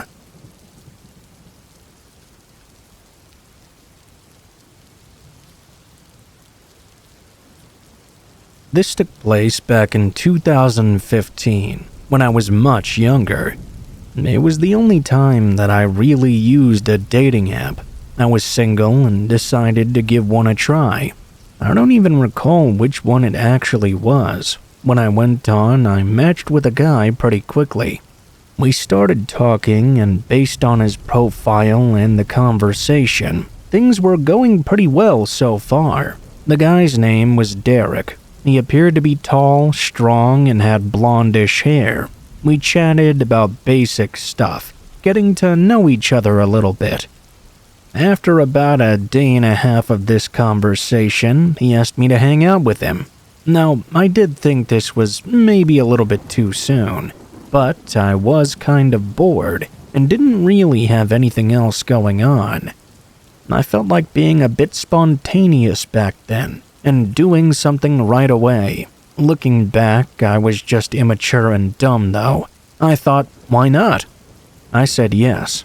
Derek then said I should come over to his place that very same day. This is when I got a slightly stronger feeling that maybe this was a bad idea. Even back then, I knew it was probably smart to meet somebody for the first time in a public location. I felt really confident I knew him, even though we hadn't even sent any pictures back and forth to each other, nor even called each other on the phone yet. I said okay, and he sent me his address. He told me to come over soon. He was quite bored and not doing anything at the moment. He said we could watch a movie and order pizza or something. I told him that sounded good. I was only going to stay for a couple of hours at most, though. It was around 7 or 8 p.m. at this point in time, so I got ready and copied his address. I pasted it into Google Maps for directions. The location was about 10 minutes away. I followed the directions and they led me to a quiet-looking street that was pretty dark. I was then told to turn even further in. I did, but was very confused. I was turning into the parking lot of a small, run-down-looking motel. I was both angry and somewhat nervous now. Why was Derek telling me to meet him in this creepy motel? He'd told me I was going to his place. I wanted to just turn around and leave right then, and I probably should have. Instead, I pulled into one of the parking lot spaces, facing the motel. There were 2 floors to this motel, and about 20 rooms in total, roughly 10 on each level. The parking lot was basically one long row of spaces facing the motel rooms. Then there was a sidewalk in between. There were only 5 other cars in the lot, so not many people were staying there. After parking my car, I looked at the rooms and saw lights appeared to be on in a few, but not many. There were also curtains covering just about every window. I stayed in my car and took out my phone. I texted Derek on the dating app. "You didn't tell me you were at a motel." He said he was sorry and claimed he didn't want to scare me off, but really wanted to see me. He said he was only staying in the motel for a couple days until he could start the new lease for his apartment. He also claimed that all of his stuff was at a nearby storage unit, and his last apartment lease had ended sooner than he thought it would.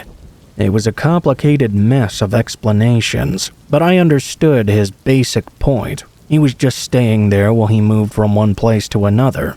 I sort of believed him because he had been so nice up to that point. That was foolish of me. I told him this motel seemed really sketchy. He said he knew that, but it was all he could afford given the situation of his rent and the deposit on his upcoming apartment. He then asked me to come inside and told me the number of his room. I looked at it and saw it was one of the few with lights on. It was on the ground level, a little ways to my left. I sat there in my car thinking about it for a moment. I tried to tell myself the fear I had was more than likely nothing. It was natural to feel creeped out by an old motel like this. I sat in my car thinking about what to do. I decided to at least check things out. The story he gave me seemed to be believable. I opened my door and stepped out. When I shut my door and was beginning to walk, though, something caught my eye from a window. I looked over to see a guy peeking out the window Derek had given me for his motel room, but it was not Derek looking out. After less than 1 second, whoever this guy was ducked down and covered the window back up with the curtain. Even though I saw him very briefly, I knew for certain it was not Derek. He looked nothing like the pictures.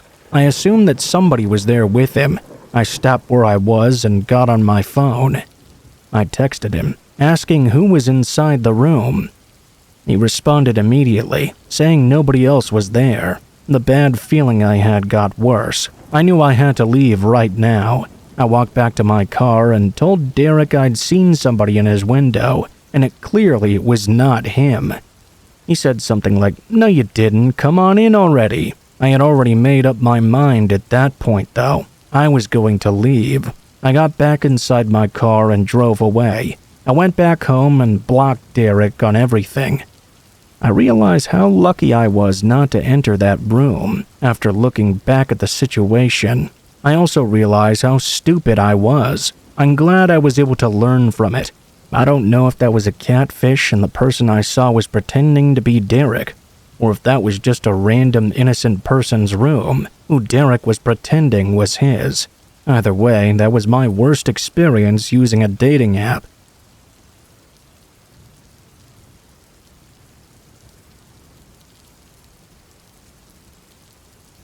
This July will mark the 6th wedding anniversary of my husband and I.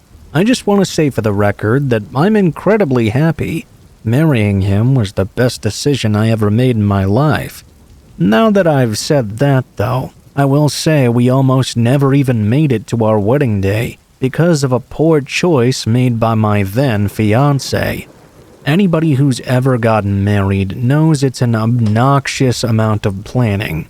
Even weddings on a smaller scale can cost a lot of money and take many months of preparation. I was stressed out of my mind trying to plan this wedding. I told my fiancé just to worry about the photographer and I'd take care of basically everything else. I think it's also worth saying that I wanted it that way. I love the guy to death, but if it was up to him, we'd have some tacos and 80 music and nothing else. That may sound like a fun party, but for a wedding, not so sure. I gave him a list of great photographers I'd seen online or recommended to me by my coworkers and friends. All he had to do was pick one he liked from our budget, and everything else would be taken care of. One night, he came home from work excited, like he'd just won us the lottery. He told me he had been talking to a coworker of his, and the man suggested he knew someone he knows to be the photographer. The guy was well under our budget and shot weddings before. I didn't love the idea because I didn't see any portfolios or anything like that. I didn't even know if this guy actually had a camera. My fiancé assured me that he saw his work and that he'd done a good job. The only reason he wasn't listed anywhere online was because he did it as a side gig. He was just trying to make some extra money and eventually hopefully turn it into a career.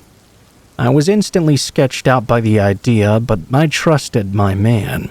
My husband, then fiancé, has a great and horrible quality about him that allows him to always see the good in people, even if that's not such a good thing itself. Like I said, I wasn't too thrilled, but what's done is done. I guess the one positive was that we were saving quite a lot of money on this guy. Not far from the wedding, I still hadn't even met the guy yet. I was starting to get a little bit anxious. What if this guy didn't show up or something? I begged my fiancé to at least set up a meeting so I could meet the guy and discuss things with him. We met at the park where we were going to get married. This guy was just very strange. That might sound mean, but he just gave off that vibe. He was gross. Dirty, long, unclipped fingernails. He was missing some teeth in the front. I would guess he was at least 40 years old. Based on the way my fiancé had described him to me, I was picturing a young upstart, not some grizzled old guy. The man didn't say much and just kind of nodded along with whatever I said. I felt uncomfortable. It seemed like he was giving me quite strange looks. I tried to tell myself I was just imagining it because his appearance was a little bit off. I just couldn't shake that feeling though. He ended the meeting by showing me some pictures he had taken for his portfolio. I expected to see some wedding photos, but they were weird. They were some sort of strange artsy photos of dead animals and buildings on fire and things like that. He showed me some wedding photos at the end, and admittedly, they were beautiful shots. That at least put me a little bit at ease. About a month away from the wedding, my girls and I went to Ocean City, Maryland for the bachelorette party. We rented a beautiful condo on the ocean and planned on spending the days on the beach and the nights partying in town. It was an amazing time until late Saturday afternoon. While we were on the beach, one of my friends said she could see some creepy guy seemingly taking photos of us. The guy was standing outside the building facing us. There was a lot of distance between the beach and the man, so I assumed he was just taking picturesque photos of the ocean or something. My friends couldn't relax though. Finally, one of them got up and said she was going to confront this guy just for some peace of mind. She and another friend walked all the way over to the man. I could see them talking, and after a moment, the man walked away. My friends walked back to us. She said that he was just taking pictures of the ocean. He even showed them to her. He apologized for freaking them out and said he would walk further down and take the pictures there. I smiled and said, "See, I told you." It wasn't until we were walking back that one of my friends said something that really freaked me out though. She said the photographer gave her a kind of creepy vibe, and that his fingernails were long, unclipped, and disgusting. Right away, I thought about our photographer for the wedding. I told myself it was just a coincidence, but the feeling in my gut said it was anything but.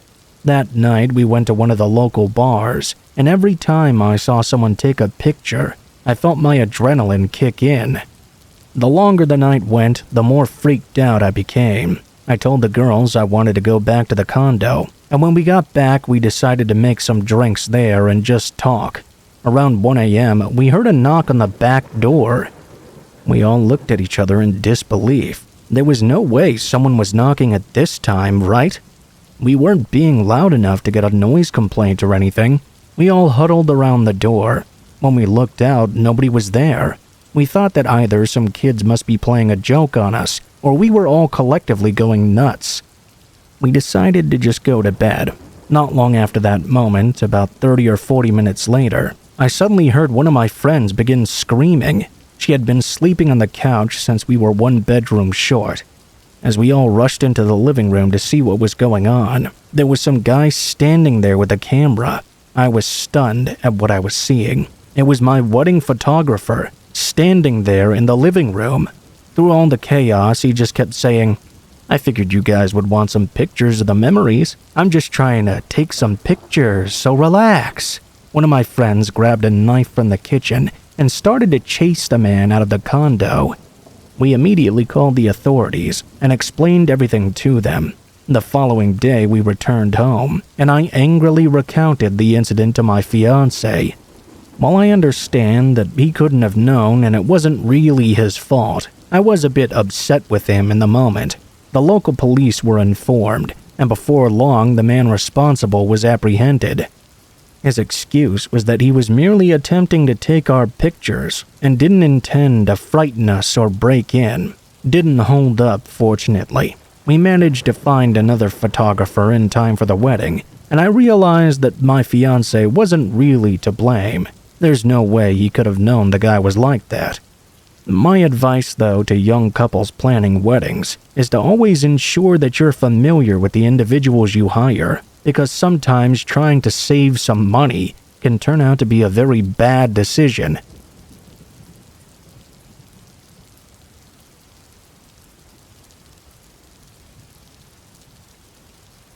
This happened when I was driving home from work about a year ago.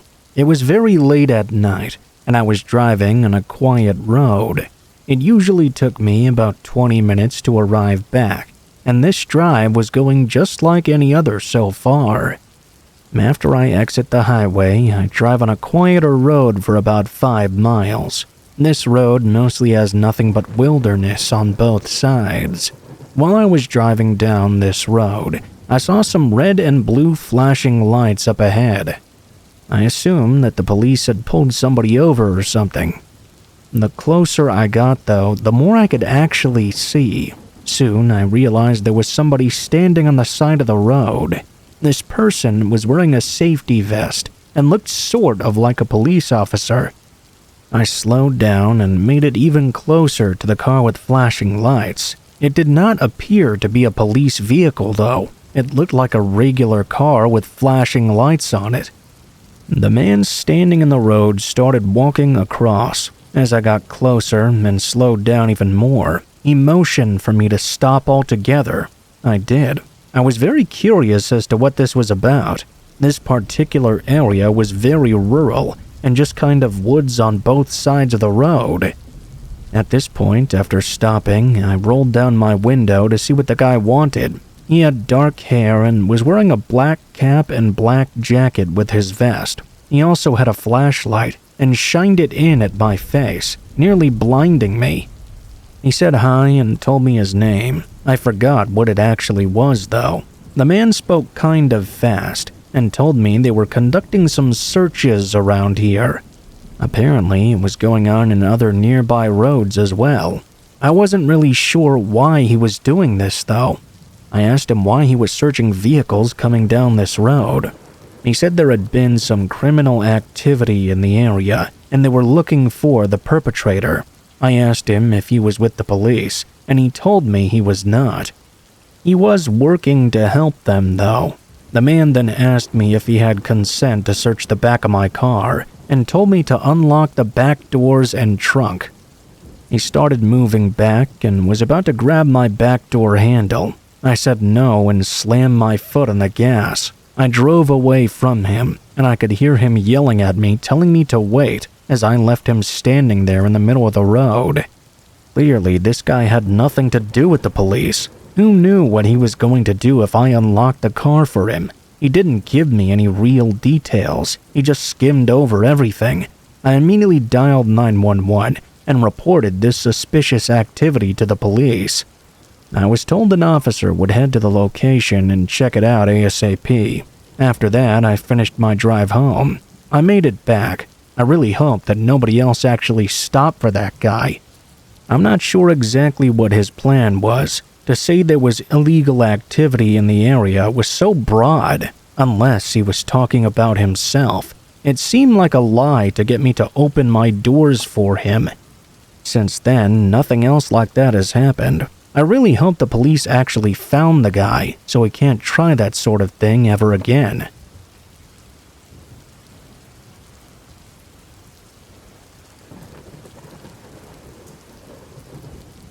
Ask anyone working in fast food if it's something they enjoy. The answer will always be no. The reasons might not be as concerning as mine are, but the opinion is usually the same. I was 20 years old and had just gotten a job at a local fast food place that wasn't one of those chain restaurants. That also meant it wasn't exactly run very well. Only on my third day, I was left alone after 8 p.m. to close the restaurant by myself. I didn't like the feeling of being there alone. It was a pretty small town, though, and there were only 3 hours left to my shift. I was just waiting at the counter for someone to come in and order something. But no one came in for at least an hour after being there alone. I heard the door eventually open, and the bell that was hanging on the handle started to ding. I looked up from my phone, and my heart just dropped immediately. Standing only a few feet away from me was a very large, very disheveled-seeming homeless man. Now don't judge me for being scared. Most young women would be scared of the presence of any giant guy alone, let alone one who looked like he'd been living on the streets for half a decade. I was, of course, still very polite to him. He walked up to the counter, and I had to hold off from gagging from the smell radiating off this guy's body. He was very soft-spoken, which eased my nerves a little bit, but I still felt uneasy about the situation. He ordered a burger and some fries, and I got to making it right away. As I walked a couple of steps back into the kitchen, though, he must have taken note that I hadn't called out the order for anyone else to make it. "Are you here alone tonight, sweetie?" My whole body lit up with chills. I told him that of course I was not there alone. My coworkers were just having a smoke break out back. He obviously didn't buy it, though. "Don't lie to me, darling. There's nobody back there." I started to get extremely uncomfortable. I wanted nothing more than for this man to go away and leave me alone. Unfortunately, I already knew that wasn't going to be happening anytime soon. Thankfully, just as the man began approaching the counter again, a woman and her 2 kids walked in. He saw them and stepped back and sat down at a table. It had direct line of sight into the kitchen. I guess he wanted to make sure he could see me at all times. Let me tell you, feeling his eyes constantly on me did not feel good. Although I was thoroughly creeped out, he hadn't done anything wrong yet, so I couldn't ask him to leave. The woman ordered some food for herself and her children. I was praying the whole time she'd get it for dine-in. But I guess I just couldn't be that lucky. She got it as takeout. I know it wasn't the best thing to do, but I spent as long as humanly possible making her food. I finished the man's first and called his name to pick up from the counter. He rushed over and did something so gross. I can't really tell you the reason why. Just as I was setting his tray down on the counter, he leaned over and breathed heavily in my face. This time I couldn't suppress the gag. In fact, I started dry heaving. The man didn't take offense, though. He actually smirked at me, like he was happy about me gagging. The woman asked if I was okay, and I told her I was fine. I didn't want her to leave, but there was nothing I could really do to get her to stay either. I got her food backed up and called out her name. She was out the door and gone. "Alone again, aren't we?" I backed away from the counter when I noticed the man approaching again. He had this wide, creepy smile, and I hated every second of it. His teeth were yellow and chipped, and I didn't really want to experience that smell again. I backed away as he leaned over the counter and stared at me. That's when I finally built up the courage to tell him to leave. "We're actually going to be closing the restaurant early tonight, so if you don't mind, collect your belongings and exit. That would be great." I really tried to sound as nice and calm as possible. I didn't want to show any fear and make myself seem vulnerable in any way. To my surprise, he actually did leave. I watched out the window as he walked down the street and into the dark out of sight. I was able to breathe a sigh of relief. I went back into the office and grabbed the keys. I practically ran to the front door and locked it. I was so happy that I was locked in and no one could get to me. I didn't care if I got fired. I was closing and going home, where I knew I'd be safe. I was wiping down the cutting boards and singing a song to myself when I suddenly heard a crashing sound from the lobby, like one of the windows had just been shattered. I had an idea of what just happened, but I wasn't about to go and look. I just had this horrible feeling in my gut that the man had come back for me, and I had to hide right now. I had this thing where every time I entered a building, I would always come up with an escape plan first, if I needed to. This restaurant wasn't any different. I wasn't going at the back exit, just in case someone was there waiting for me. I went to the one place I knew I could hide where no one would find me. I grabbed my puffy jacket and went inside the walk-in freezer. I shut the door behind me, and as quietly as I could, I huddled in the back corner. There was a small space next to the roll-away metal shelving that I could just barely squeeze into.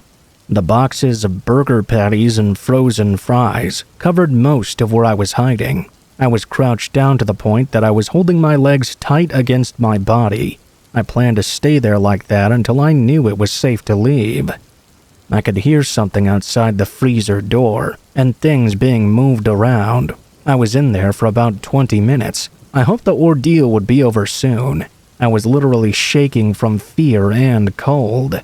I was grateful, though, that whoever was out there hadn't thought to look for me in the freezer yet. That gratitude wouldn't last, though. I sucked in a deep breath as I heard the walk-in door open. I peered through the shelves and saw the same boots and pants that homeless man had been wearing. I held my breath and did everything I could not to make any noise at all. My heart was racing so fast that I was literally holding back tears. I felt like I was going to pass out. "Baby girl, are you in here? Daddy just wants to talk to you. I know you need a nice cuddle." His voice was no longer soft, but loud and desperate. I wish I could explain the horror I felt in that moment. No words would be able to describe it, though.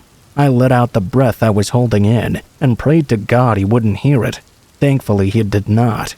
He exited the walk-in and left the door open, letting some of the coldness out with it.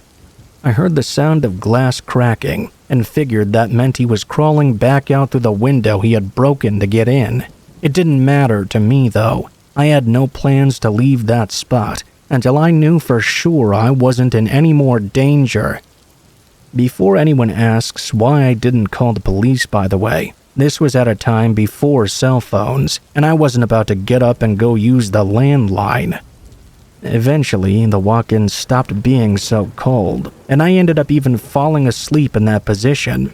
I woke up to the sound of people talking only feet from where I was still hiding. I looked through the shelves and was happy to see my manager and a police officer standing there over me. By that time, my legs had gone completely numb, and I couldn't move them at all. All I could do was call out for help. They were shocked to see me back there, and did help me get out. The officer sat me down in the lobby, and I told him everything. He promised that they'd keep an eye out for the man that I described, but he couldn't make any promises about catching him. I quit that job right then and there, and haven't stepped foot in that building ever since. Thank God I never saw that man again, which I was grateful for. I was also disappointed, though, that the police never even really seemed to make an attempt to find him. I eventually ended up going to therapy for a while because I stopped sleeping and eating from the trauma of that experience. I don't like thinking about it, but telling others the story has given me a weird sense of closure. My one piece of advice to anyone listening is to always have an exit strategy wherever you go, or at least a really good place to hide.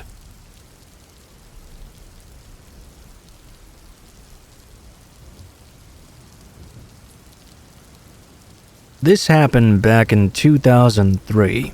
I used to work at a Walgreens, and if anybody doesn't know what that is, it's a popular pharmacy store chain that also sells a variety of other items. The stores are not that large usually, and generally are never too busy either.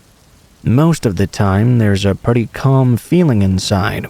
The store that I worked at used to be open 24 hours. I'm not sure if it still is, but I know that it was when I worked there. Usually, I was the one working overnights. I would be all by myself for most of my shift. There wasn't really a need to have anybody else there anyway, because I could handle everything, and we never got many overnight customers. I was also able to walk to and from work, which was a nice arrangement. I had an apartment that was just down the street and a couple blocks over, so it would only take me 10 minutes there and back.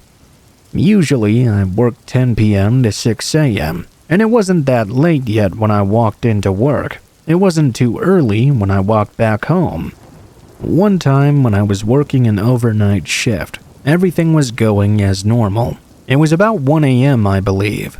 I remember I heard the automatic doors opening and glanced over to see a woman entering the store. She appeared to be about 40 years old and had dark brown hair. She was maybe 5'2" or 5'3" and pretty thin. After entering, the woman looked in my direction and said hello to me. I said hi back to her and she walked down one of the aisles. I focused my attention elsewhere. I was just standing behind the counter at the checkout. We only had 2 checkout lanes, but most of the time only one was open. Several minutes went by, and I occasionally saw the woman passing. I wasn't watching her or anything though. She just seemed to be a perfectly normal woman doing some shopping. At one point, I just happened to casually be looking around when I caught the woman standing half behind an aisle, holding a small video camera. She was holding it in such a way that it looked like she was filming me or taking my photo or something. I looked over at her wondering what was going on. It was like she was kind of trying to hide it too. She was about halfway obscured. I guess she thought I couldn't see her. I found this really strange. After a couple seconds of this, her camera went down and she disappeared fully into the aisle. I did think it was a bit odd, but not really the biggest deal. About a minute later, the woman walked up to the left near the exits. She said goodnight to me and walked out without even buying anything. I said goodnight to her too, but I was a little weirded out by the entire experience. After she was gone, I quickly forgot about it though. I mean, yeah, it was strange that she was filming me for some reason, but it wasn't the worst thing in the world. Hours went by and several more customers came in. All of them were pretty normal. When 6 a.m. arrived, I was off. Another coworker arrived, so I left Walgreens and headed back to my apartment. I was walking along the sidewalk, and it was still pretty dark out. Things were very quiet. Only the occasional car passing by me on the road was making any sound. As I was walking back, though, I started to hear something a little bit different. I could hear somebody walking a ways behind me. There were footsteps a good distance away. I was curious, but I didn't look back yet.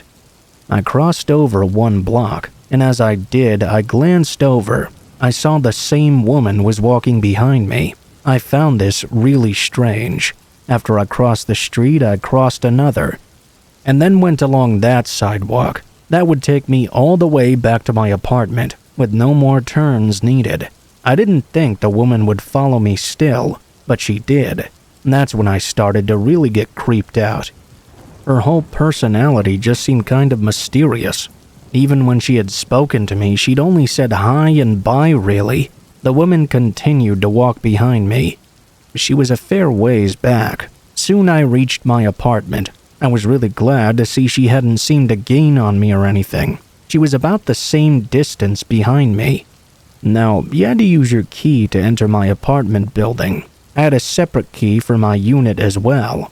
This made me feel better. If I could just get inside, there was no way she'd be able to follow me. I knew for sure she didn't live here. I entered my building and went up to my apartment, which was on the 2nd floor. My apartment was at the front side of the building, so I could look out onto the street where the woman had been walking.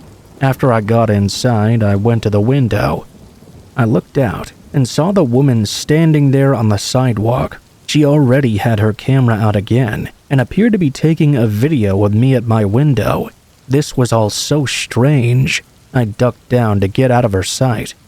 She was just taking a video of my apartment window. What was the point? How did she even know it was mine? After several minutes, I looked again, and she was gone. I went on with my normal routine after that. I would usually relax after work, then eventually fall asleep. Obviously, my hours of being awake were very different from most people, with me having to work overnight hours. I fell asleep at around 9 in the morning or so. When I woke up, it was almost 2 p.m. That was a little bit earlier than I usually woke up. I could hear the sound of somebody trying to open my apartment door. I walked over and looked through the peephole to see what was going on. What I saw was that very same woman walking away from my door. I just barely saw her, but I knew for sure it was the same person from before. I was now extremely creeped out by this. After she left, I didn't really know what to do. I watched her leave the building and walk away down the sidewalk rather quickly. I don't know how she even got inside. She'd probably snuck in as someone else was leaving, which was very possible. I decided to call the police and told them everything. They came out to investigate, and I gave them all the information I could. I didn't really know what else to do. They said they would look into it, but after that I never heard anything more. I also never saw that woman again. It still creeps me out when I think about it. Obviously, I don't work at that same Walgreens anymore, and I haven't for many years now. I also don't live in that apartment or even the same city anymore. I still wonder what that woman was doing though. Why was she recording me? Why did she follow me? Why did she attempt to break into my apartment?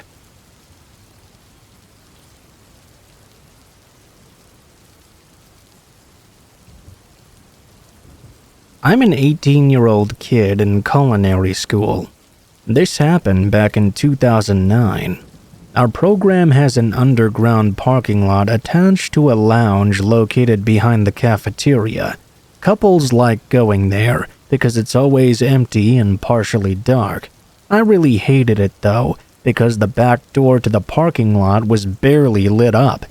Barely anyone parked there either, so I just found it kind of creepy.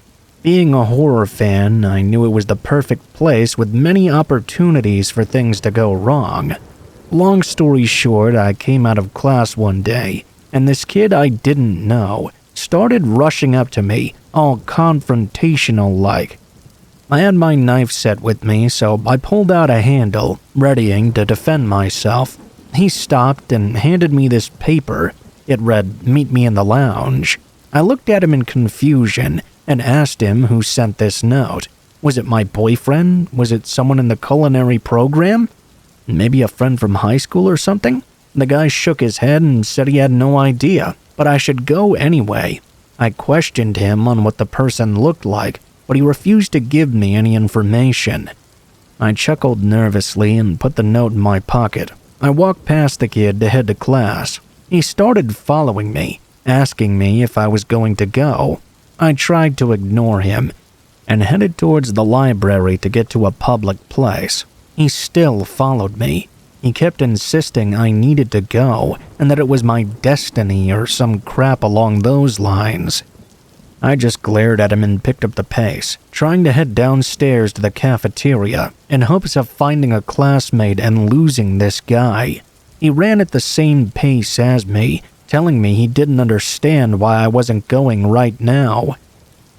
I told him I didn't want to, and to leave me alone. I headed into the cafeteria. This guy was really creeping me out.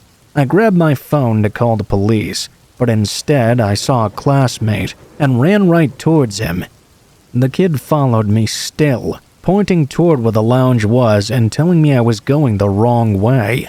I told my classmate what was going on immediately. He approached the kid and told him to leave me alone. I already had a boyfriend and was not interested.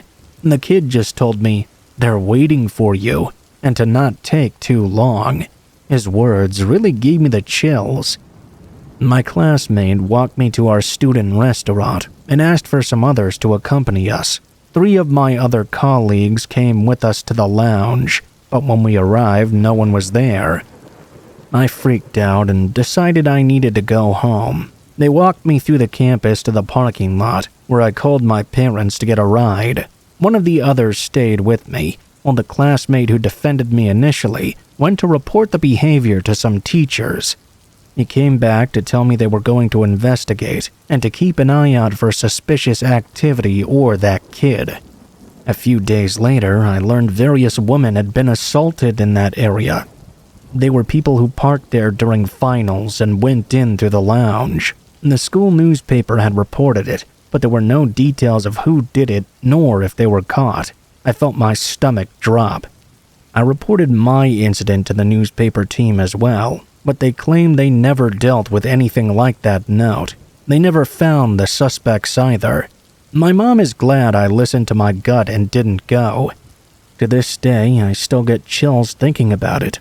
The girls recovered, thankfully. They got jumped, but they had left them with all their stuff, so I guess they weren't there to rob them. They'd escaped with just a few minor injuries. I never saw that strange kid around campus again. All I can think of is, why did they pick me? I'm just glad everyone ended up okay in the end, and that I didn't get attacked too. Who knows what would have happened if I had gone with him?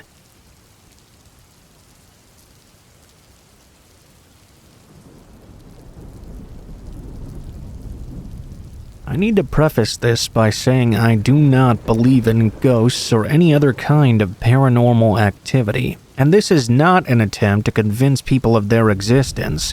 What I will say, though, is I have an open mind regarding things I can't explain, using my logic or reasoning. I know something happened to me in this instance, I just don't know exactly what, and nothing I've heard offered so far has come near a satisfactory explanation. That's what had me so creeped out about it, though. If I could just chalk it up to seeing a ghost or witnessing a glitch in the Matrix or whatever, or any of that crap, at least I could draw a line under it and move on. But really I can't, because I have no idea what happened that night, and neither does anyone else. I used to work for a security company that contracted overnight work for large office buildings in downtown Houston.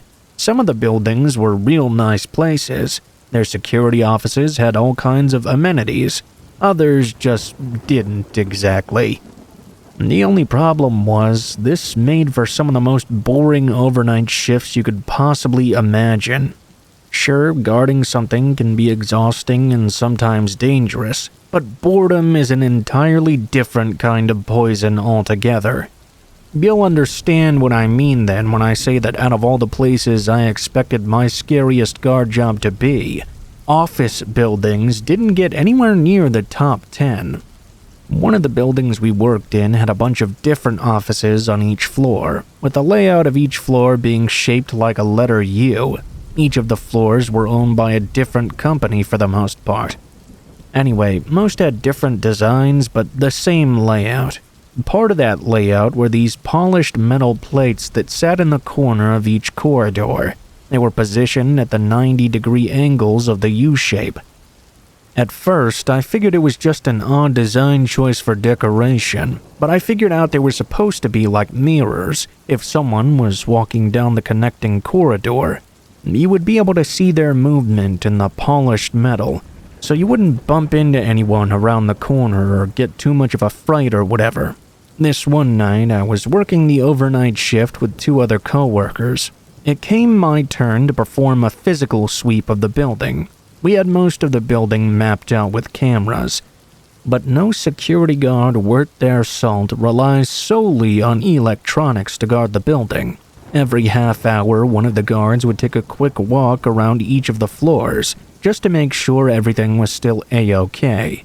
Most of the guys would just take elevators up and down, but it was around this time that I decided to take the stairs a few times a night. I wanted to try and get some exercise in. Was a few pounds heavier than I wanted to be and all that.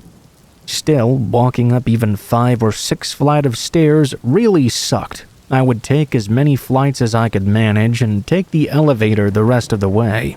It also kinda helped to kill time on those hellishly boring shifts too. This one night I managed to walk all the way up to the 9th floor, which was a totally new record for me. I was also completely out of gas now. I had to lean against the wall to catch my breath. I made sure to stay in the stairwell's blind spots, so my coworkers wouldn't see me gasping for air and mock me. Once I had myself together again, I walked out into the corridor and towards the first bend in that U that I mentioned earlier. As I got within a few feet of it, I froze. For the first time in the whole time I'd worked there at night, I saw a reflection in that polished metal mirror thing. It was not 100% crystal clear, but something was 100% there. I could see someone standing in the connecting hallway, appearing to wear some kind of security uniform as well. I called out thinking it was one of my coworkers.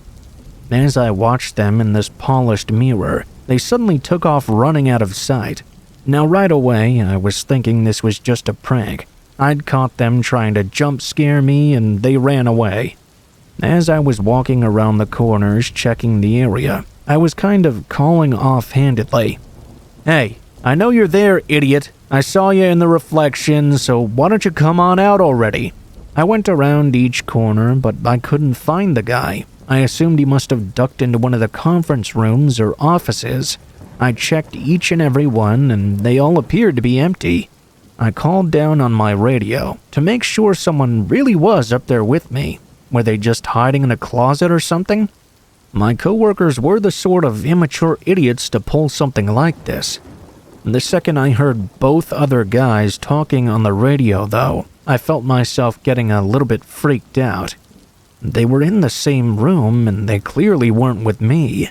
Either I was having some kind of weird episode after power walking up those 9 flights of stairs, or it wasn't one of them. Either way, it wasn't a desirable outcome. I was starting to get a little bit worried. Not majorly worried, just a little bit. I decided to take the elevator the rest of the way, just in case it really was my exhaustion playing tricks on me. As I was walking back towards the elevator, though, something happened that made me feel cold just thinking about it today. I felt someone coming up behind me really quickly. I heard the footsteps that weren't my own, rushing up behind me. I felt that feeling of imminent danger you get when someone tries to attack you from behind. I whipped around with my hand on my sidearm, ready to defend myself, but there was no one there. It was just the empty corridor, with only me standing in it. I can't even really think of the words for the kind of fear I felt in that moment. I went towards the elevator at a speed walk, convinced that someone was up there with me, and they'd just tried to attack me. At the same time, though, either they had to be psychic or a real ninja to be able to rush up on me like that and then disappear. None of it made any sense. More and more, I was thinking there was something wrong with me. Something weird was going on. I was safely in the elevator now and called down to my coworkers. I asked them to watch all the cameras on the 10th floor for any kind of movement. They replied asking if I was all right or if I needed help. They could hear the kind of state I was in. I told them to just shut up and watch the cameras and tell me if they saw anything or anyone. I was expecting them not to see anything. I'd accept I was having some sort of medical emergency and call 911. I'd heard about people having strokes or heart attacks after doing strenuous activity and how they could feel confused and even see things. I was worried something like that was happening to me. As I was checking the area, though, my radio crackled to life again. I heard the next thing they said, and I swear to God, it felt like I was going to throw up. My coworker came back with a, Yeah, I see it. There's someone up there with you. We're headed for the elevator right now." I sent it down to the ground floor to meet them. If I'm being honest, I was sort of weirdly relieved I wasn't in the middle of having a stroke or something. I wasn't going crazy. There was really someone up there messing with me. They were gonna get one heck of a butt-kicking for scaring the Jesus out of me. We swept all the rooms together as a trio, calling out to this potential intruder the whole time. We were saying things like, "Come on out, it's only trespassing at this point." We were all trying to find this person. It was a big issue if we didn't find this intruder on the 10th floor, because that meant they must have slipped into the stairwell and they could be anywhere in the building. Instead of going around to hunt them on foot, we headed back down to the security office and decided to check all the cameras. We also called the police.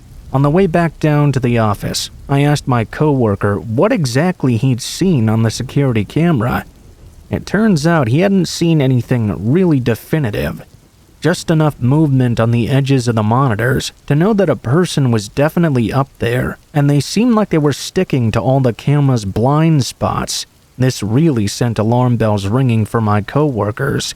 Stuff like that suggested someone must have cased the place, i.e. done a little recon in the daytime, possibly disguised as a client or employee. Whatever they'd come for, we had no idea, but they knew how to get in there without being spotted. A lot of people I'd told this story asked me how the person could have gotten in there in the first place. Honestly, I have no idea. We watched the cameras after we called the cops and tried to work out where the hell this intruder was. They seemed to be perfectly avoiding all the security cameras. We were staring at them for 15 to 20 minutes before the cops finally showed up. We hadn't seen any movement in the meantime. We helped them sweep all the floors and offices to make sure no one was around. They were pretty thorough about it too, opening closets, checking under desks. We found no one. Even the cops said it must have been spooky for whoever was up there alone, which to me sounded like the understatement of the century. Now that I was sure it wasn't just me starting to go insane, I was beginning to calm down again. Once the cops left, we switched the alarm systems from floors 9 to 13 on, meaning that if that person entered those floors again, we'd instantly be alerted. There were no alarms triggered that night, so we figured the episode was pretty much over and done with.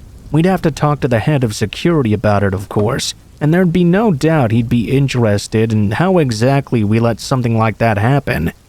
We finished the shift as close to normal as possible, and then went home in a sort of good mood. It was only in the weeks afterward that I realized just how much the experience affected me. The longer I went on wondering about it, the worse the feeling got. Thinking I'd put it all behind me turned out to be a major error of judgment on my part. I thought about who it was that was up there with me. Why did they try to rush up behind me like that? How did they disappear and avoid being caught by everyone? After thinking about it for long enough, I decided I didn't want to work there anymore. When I was told that I couldn't pick and choose which places I was set to guard, though, I was left with no choice but to seek employment elsewhere. I'm not scared to admit that I'm afraid of whatever happened up there, and rather than go down some crazy rabbit hole trying to explain it, I thought it was better to just walk away and start again someplace else. I've never been attacked like that again, nor has anything like that happened to me. You can bet your bottom dollar, though, if it does, I'm moving my ass on again.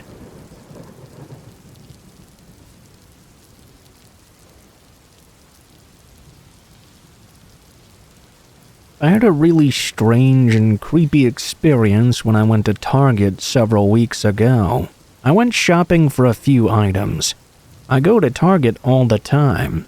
After I got there, I was toward one of the far back corners of the store. It was very quiet, as the time was about 8:30 p.m. There were not many shoppers out anymore at this time. Out of nowhere, I saw a guy come from around a corner from the next aisle over. I realized he was a Target employee. He had dark brown hair and was somewhat tall, maybe 6 feet or so. He walked up to me and said hello, then asked me if I needed any help finding anything. I said no thanks. I knew where everything I was getting is, but I appreciated the help. He offered to show me some items that were on sale, which I also declined. He said okay and then just kind of walked off. Nothing was really too strange about this interaction. I simply continued on with my shopping, barely paying it any mind. I had taken maybe 15 more minutes inside the store, then headed to the checkout area. I paid for my things and left. I was parked toward one side of the store, about halfway back in the parking lot. I walked out to my car and began unloading all of my things into the trunk. When I was doing this, almost out of nowhere once again, I heard someone approaching me from behind. I turned around to see the same guy who had spoken to me inside of Target, but he was not wearing his employee uniform anymore. He was just wearing sweatpants and a black jacket, with the hood zipped up all the way. Even with that, I still instantly recognized him. I was very confused. The man asked me if I could give him a ride. I told him I wouldn't be able to do that. This guy seemed really sketchy. That's not even because of the fact that he had been working at Target 15 minutes ago and suddenly got off at the same time as me. After I said no, he just kind of stood there. I could tell he was going to ask me again, so I said, "Don't you work here? Can't you ask one of your coworkers or something for a ride?" He said no, he didn't work there. I told him he had just talked to me in the store a little bit earlier, but he completely denied it. Now I knew 100% that it was him. He was only seeming more and more sketchy to me. He told me he didn't need a ride very far, just a little ways down the road. I told him once again I could not do it. I turned around and went to get inside my car. I closed and locked the door. The man walked over to my driver's side. Luckily, nobody was parked directly in front of me, so I could just pull right out of the spot. I drove off, leaving him standing there. After leaving, I wondered what his deal was. Why was this random guy pretending to work at Target and approaching me asking for a ride?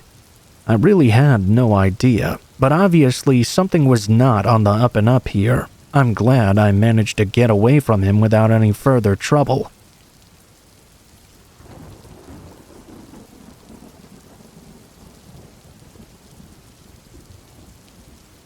A lot of people hate this city, but I would rather take the city over the wilderness any day of the week, especially after what happened to me and my friends a year ago. My one friend had just separated from her fiancé, who she had been with for about 7 years now. She was not doing super great with the breakup, which of course I don't blame her for at all. Her other friend, who is the outdoorsy type, suggested we all go away for a night and just camp out in the woods together. Surprisingly, she was into the idea. So the three of us found this cute little cottage in the middle of the woods to camp out in for a night.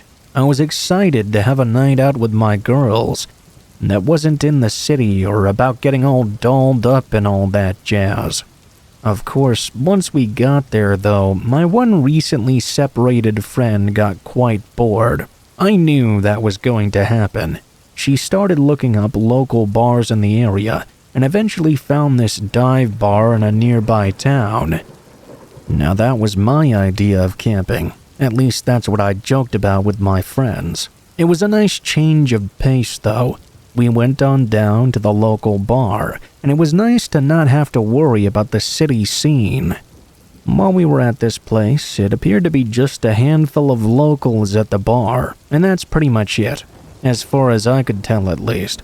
My friend started up a conversation with one of the guys. He was a middle-aged man who was very handsome, in a rugged sort of way.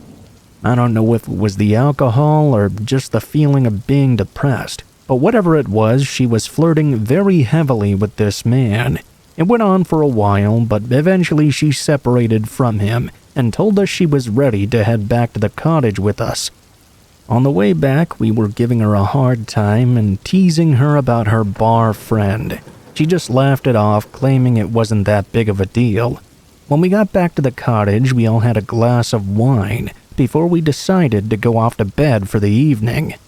It was clear at this point that camping was really not for us. We hated being in this little cottage with no Wi-Fi and nothing to really do. I knew our one outdoorsy friend meant well by setting this whole thing up, but it wasn't a good time for the rest of us. We all decided to sleep in the living room together. One of us on the couch, one of us on the love seat, and one of us in the recliner. It didn't take long for all of us to go to sleep. A little after 3 in the morning, though, I was nudged awake by one of my friends, who looked very concerned.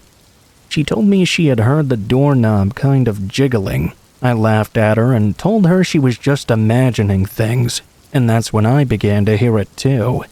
The doorknob really was shaking, and not just a little bit either. Whoever was out there was really trying to get inside. We were too scared to get up, so we just cuddled up together on the couch and held the blanket up to our faces. Since the cottage was so small, you could walk from the front door around the entire building in no time at all. And to our horror, that's exactly what the person outside did. We listened to each step outside, as they were clearly sneaking around. We could make out every little twig snapping after each step. The person made their way around to the back of the cottage, which was behind the couch we were laying on. There was a large window at the back. The person went over to that window, and we started to hear shuffling on the other side of the curtain. It occurred to us that the person was trying to pull it open. I don't know what got into me, but I decided to yell that I was calling the police. The noise stopped for just a moment, and then a whisper could be heard from the other side of the window. It seemed to be a man's voice. He was whispering the name of my friend, the same friend who had been flirting with that man at the bar. My mind went to that guy right away.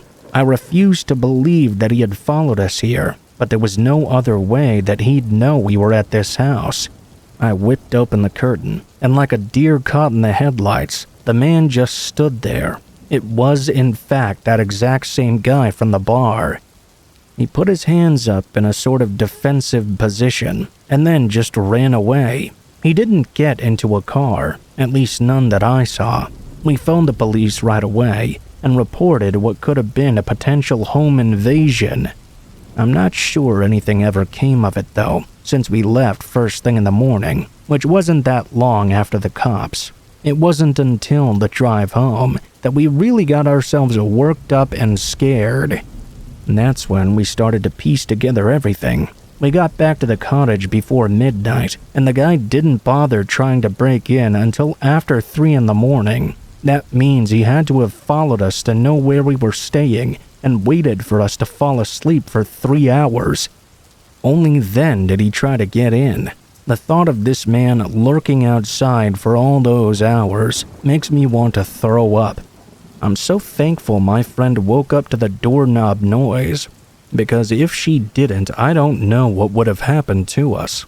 We found out after the fact the window had been unlocked, and it would have only been a matter of time before he would have gotten in. In a sick way, this trip really did help my friend, because she was so thankful to escape unharmed that she was able to put her life into perspective and start the long road of healing after a horrible breakup.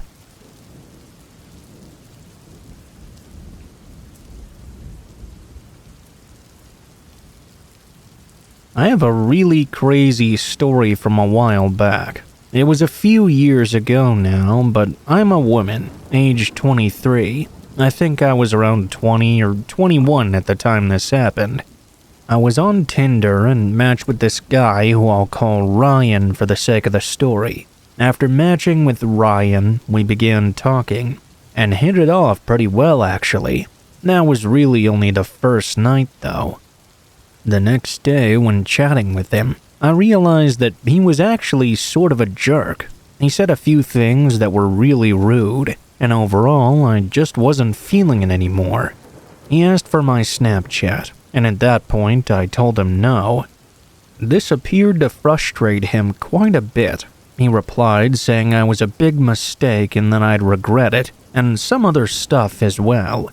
He then said we should go on a date the next night. It took me by surprise. I said, "Really?" He gave me a time and location for the date, which was at a nearby bar. After he said that, I simply ignored him and did not reply. I figured he would get the idea and move on. The next day, he sent me another message though. Something along the lines of, "I'll see you tonight." And I thought about saying, "No, you won't," but I didn't do that. Instead, I continued to ignore him. He didn't say anything else during the day. That night, though, he sent me a message on Tinder, saying, "Where are you?" I figured it was just a joke, but I still didn't reply to him. There was another text later, saying, "Why didn't you show up?" I was just thinking to myself, did this guy really think I was going to go out on a date with him just because he said that? I never once told him I would agree to go with him. The next day, he sent me one final message on Tinder, which said, "I'm going to find you." After that, I blocked him. I couldn't believe I even matched with this guy in the first place anymore. During this time, I lived in a house I was renting with my roommate. It was smaller and had only 2 bedrooms. We each had our own room to ourselves. The next night after that, I was home by myself, as my roommate was away at work. I was on my bed just messing around on my phone. It was around 11 at night or something, when all of a sudden I heard this noise. It sounded like it was coming from outside, the bush right next to the window to be exact. My window was covered by a blanket from the inside. It was only a few feet away from me, so I got out of bed and went over to have a look. I lifted the blanket and instantly saw a man outside, crouched down in the bushes about 3 feet away. I jumped back. I was so freaked out. This was the last thing I was expecting to see. About 10 seconds later, I heard a noise from the window. The man was knocking on it. I reached for my phone and dialed 911 as fast as I could. I heard more noises at the window, but couldn't see what was happening. After dialing, I ran out of my bedroom and headed down the hallway for the living room. As I was leaving my room and going through the doorway, I heard a loud bang from the window. He might have been trying to break in or something. I had no way to know. I don't know. I told the 911 operator I thought someone might be trying to break into my home. Once I was in the living room, I felt slightly safer, but not too much so. I tried to get as far away from the bedroom as possible. I was told the police were on their way. I went over to one of the front windows and pulled back the curtain. I looked out of it, and when I did, I saw the guy was still there outside. He was at my same bedroom window, standing up and banging on it. I kept watching him. He turned and saw me for a split second through the window. As he started to move toward me, I closed the curtains and moved away. I ran over to the bathroom and locked myself inside. I waited until the police arrived. I couldn't really hear much from the inside, but if the guy broke in, I think I would have heard that. Eventually, the cops got there, and when they did, I came out of my bathroom. I ran for the front door and let them in. When I did, I was told they'd already caught the guy in my backyard. Apparently, it was the guy I had matched with on Tinder. I guess he had been at one of my back windows. Now, I don't know what his plan was exactly. Honestly, I can't believe it was happening. After that, I deleted Tinder. I hope if anybody who hears this uses dating apps, they're very careful.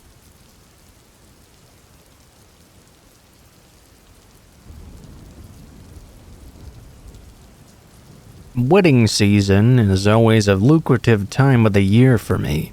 I work for some fancy reception hall that hosts weddings pretty much every Friday and Saturday, from May until October. Some events are very fun and awesome, and others are horrible. Since the company is small and family-owned, they try to do everything themselves. Whenever it was becoming too much, they hired me. I'm basically a glorified handyman. I help set up the weddings, help assist with the wiring, and most importantly, I'm the guy who stays late and cleans everything up after. Especially on Friday nights, since Saturday another wedding will be taking place right after. I always like weddings that are small and quiet, because I'm not spending hours cleaning up the place after. Those folks tend to be a bit more reserved. In the story I'm about to tell you, it was the exact opposite. It was a gigantic wedding. Hundreds of people were there. We were at max capacity. As the night progressed, I could see the people getting more and more drunk and rambunctious. I was trying to clean and pick up in the background, while everyone was dancing and having a good time. There was only so much I could do, though, with a building full of people. I decided to take a long break and rest my eyes for a while everyone was still out having their fun at the wedding. I woke up 45 minutes later, and I noticed that the time the wedding would be ending was about 20 minutes or so from now. I could get started on my cleanup work once again. I grabbed my headphones and made my way from the parking lot to the building. As I made the long walk back up the hill, I was disgusted right away when outside it looked like a music festival had just come through. There was trash and empty bottles everywhere. I even saw a girl passed out in the middle of the grass. I went inside and the band was still playing. The inside was just as bad as the outside. Tables and chairs had been flipped over, bottles and cans were everywhere, even plates and napkins littered all over the floor. I was kind of angry, honestly. My bosses, the couple that owned the place, came up to me before the end of the wedding and apologized. They told me if I did a good job tonight, they would pay me extra, and I could take the next Friday off. Well, that seemed like a pretty fair trade-off to me. It took forever, but they finally started to empty out. They hired a bus to transport all these people wherever they were going, because these people were obviously in no position to be driving. They'd only rented 2 small party buses though, so they'd have to make multiple trips to pick everyone up. I was trying to grab up the tables and chairs, but because some people were still left behind waiting, they were throwing things and being inconsiderate. An hour and a half after the official ending time of the wedding itself, everyone was finally gone. My bosses had gone home for the evening. This was the time of night I didn't mind being alone, though. My headphones in, working away, it was so peaceful for me. Since I knew I was going to be there a long time picking up after this party, I really needed that peaceful time to wind down too. I started from the outside and went side to side picking up trash and fixing all the furniture. That took quite a while. I then went inside and started working on the inside. It was getting cold outside, so I shut the door and continued on my work. A while later, my wireless headphones died. I figured I would just use the speaker from my phone, since nobody was around anyway. When I placed the phone on one of the tables, though, I noticed something quite strange. The door to the venue was now wide open, and I'd just shut it closed. I went over and called out to see if anyone was there. Of course, I heard nothing back. It was quite windy out, so I didn't think it was that outlandish an idea that maybe the wind had knocked it open. I hadn't locked it after all. It had never happened before, but it didn't mean it was impossible. I made some trips back and forth from the main hall to the kitchen. I was just about done for the night when I noticed the door I'd closed was now open once again. Now I felt uncomfortable. Maybe the owner was still around and I was being stupid and didn't realize it? I called out the owner's name several times, but I heard nothing back. I'm not an easily spooked guy, so my rational brain was telling me everything was still fine. All I needed to do was finish up and lock the door, then I'd be out of here. That's exactly what I did. I finished up, locked the door, and started walking to my car. When I was only about 30 to 40 feet away from the building, I saw the reflection of the lights in the glass. I stopped on a dime. I had just turned all the lights off. I turned around and saw they were shining brightly through the windows. I ran back, unlocked the door, and standing in the middle of the room was a man. He had suit pants on and a white buttoned-up shirt. Strangely, he wasn't wearing any shoes or socks. I could see right away that something about this guy was not right. His eyes were half open, and even though he wasn't moving, he was swaying back and forth, mumbling something to himself. I asked him if he was okay, and he started getting really agitated. "Where's my jacket? I want my jacket!" Clearly, this man had had too much to drink and seemed to have been left behind. I tried to be civil and told the guy to relax a bit. I'd help him out and find his jacket. I put my head down for a second to call the owner. At that moment, I had my head down. I heard his feet pounding hard on the ground. I looked up and he was running in the opposite direction. He ran into the kitchen, screaming incoherently. I called the owner and told him what was going on. He said he would be right down since he only lived about 100 yards away.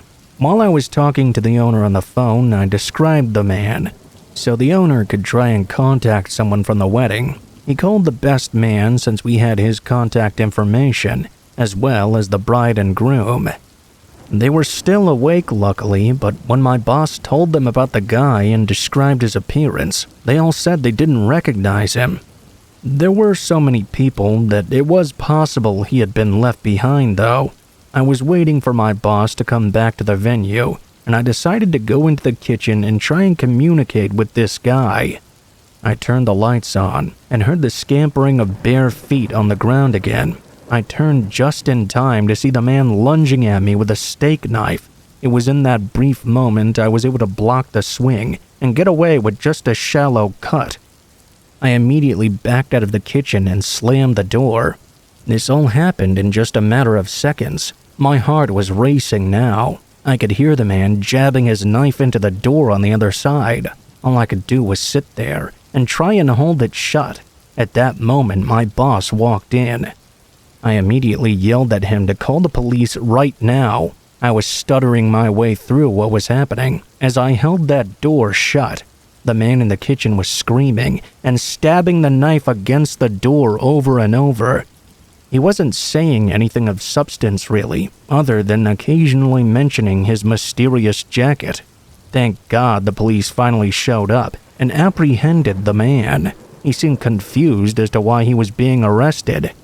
The wedding party was contacted the next day, and to our horror, apparently nobody recognized the guy. He had not been invited to the wedding. When they finally got the pictures developed and scoured through every photo, they didn't find any pictures of this man. That is, except for one single picture toward the end of the night. It showed a group of men and women smoking cigars around a small bonfire outside, and in the background you can just see the guy walking up the hill toward the venue from out of the woods. It was blurry, but it was very clearly that guy. We have no idea where that guy came from or what his ultimate intentions were. From what I was told by my boss, he may have just been a crazy person.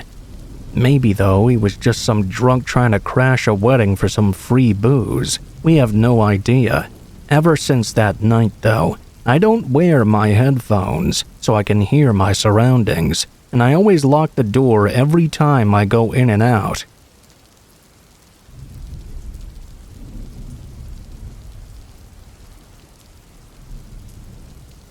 For some backstory, my fiancé, 28, and I, 21, recently got an adorable 2-year-old German Shepherd back in the end of February. She's been a great addition to our family and loves her mama a lot. I've had many dogs in my childhood, but I've never had one as loyal or as smart as my current one. Now, this encounter happened just a few weeks ago, but my mind still goes back to it every once in a while. I thought I would share it with all of you. My fiancé and I live together in an apartment complex, which is nice as it offers some nice amenities for our new pup, like a dog park and a large plot of grass right outside our apartment. We usually take our pup to this space of grass to let her run around and do her business whenever she needs. On this day, though, my fiancé and I decided to take her out together and get some fresh air. It was really hot, around 90 degrees plus, so I was only wearing a sports bra and some shorts, trying to combat the overwhelming heat. I was walking her and taking her up and down the hill until she got done doing what she needed to do. And that was when I noticed her turn to where there were some other cars parked. She was the type of dog who loved other dogs, but didn't care one bit about humans. I assumed there must be another dog around. Instead of turning back to finish her business, she kept her eyes on the cars, purposefully positioning herself between me and them. A few seconds later, I watched as a man exited from around them. I had not noticed him before because he'd been hiding in some foliage. During all of this, my fiancé was a little out of it, so we hadn't noticed anything. As the man walked around the cars and down the road around the grass, my pup was tracking him with her eyes, keeping separation between the man and I. Eventually, the man stopped and pulled out his phone, pointing it up to the sky to take a photo. My fiancé, being the goof he is, stared up at the sky too and made a comment about how beautiful it was. Because my pup was so entranced with this guy though, I was staring at him too. I had a feeling that something was wrong with him. My pup doesn't care about other humans. They would walk by at any time and she would not give them a second glance. But for some reason, she was stuck on this guy. I watched as instead of taking a photo of the sky, he turned his phone subtly toward me and tried to take a photo of me. Now, I know I was somewhat scantily clad, but it was really hot, and all I was doing was taking my dog out, nothing else. I locked eyes with the man as he turned his phone. I could tell it freaked him out, getting caught trying to snap photos of me. He hurried away after getting caught, my pup and I watching as he ran down the road. I haven't seen him since that incident. I don't think he was actually a person who lived in the complex. He was just kinda there for some reason that day. I'm happy my German Shepherd was looking out for me. She got plenty of treats when we got back inside for that.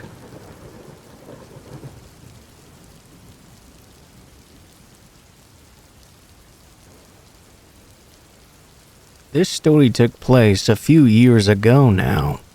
I know looking back that this situation could have been handled better on my part. I feel sort of dumb even telling it, but I want other people to hear it so they can learn from my mistakes. I was 19 years old and was at my parents' house. My older sister and her boyfriend were staying over. We lived in a very populated neighborhood. There were lots of houses on my street, and many on other streets nearby as well. Our house was sort of at the end, and probably the biggest one. We were hanging out one night. Our plan was to get some pizza. My mom made the order, and I offered to go pick it up for her. I had recently gotten myself a new car, and I really enjoyed driving it whenever I could. I knew that we could have had the pizza just be delivered, but we would always just go get it at the pizza place anyway. It was just a little over 5 minutes away, so it wasn't a big deal. Plus, we could save some money on the tip. I left the house at sometime after 7 p.m. or so. The sun had already set, and it was pretty dark out by now. I went out to my car and was parked at the top of our driveway. I backed out and into the street. As soon as I finished backing out, I noticed a car parked on the side of our street with its headlights on. A little ways back, there were not a lot of cars parked on the side of the street typically, but it was also not super uncommon.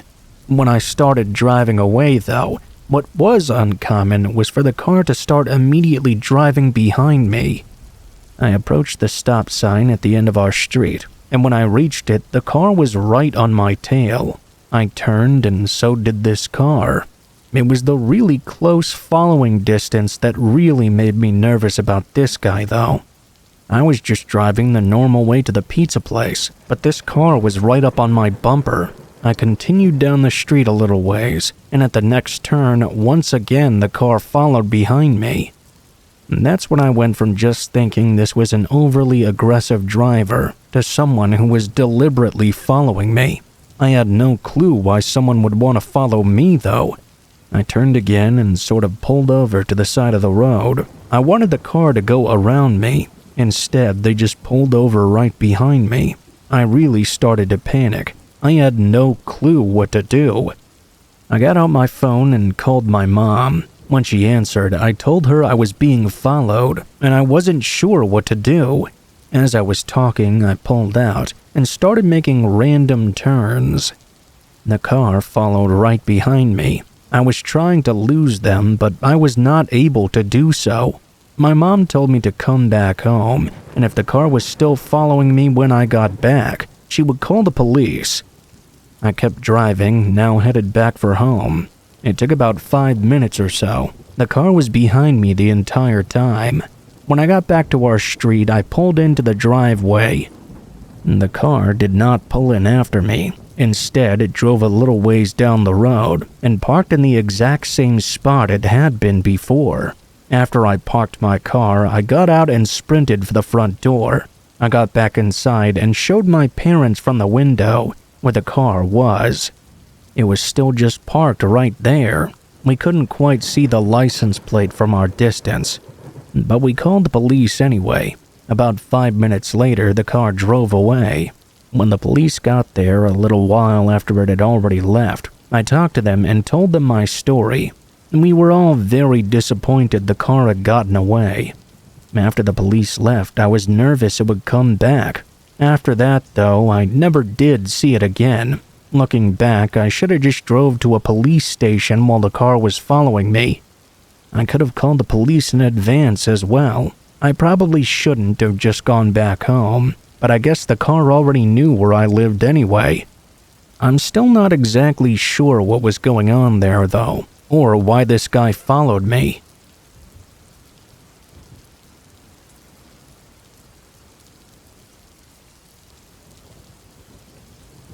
I've worked with some crazy people in the food service industry, but no one can compete with the guy I'm about to tell you about.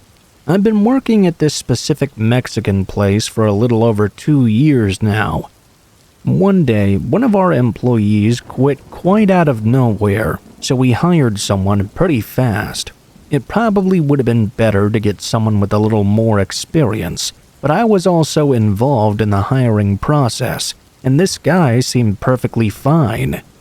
We needed someone quickly, and we only had one applicant. He started his shift the Saturday after his interview, and because it was so busy during the lunch rush, we had him doing dishes. There was no time to train him to cook that day. This may seem weird to other people who work in a restaurant as well, but at ours we didn't have someone who only does the dishes or only cooks or whatever.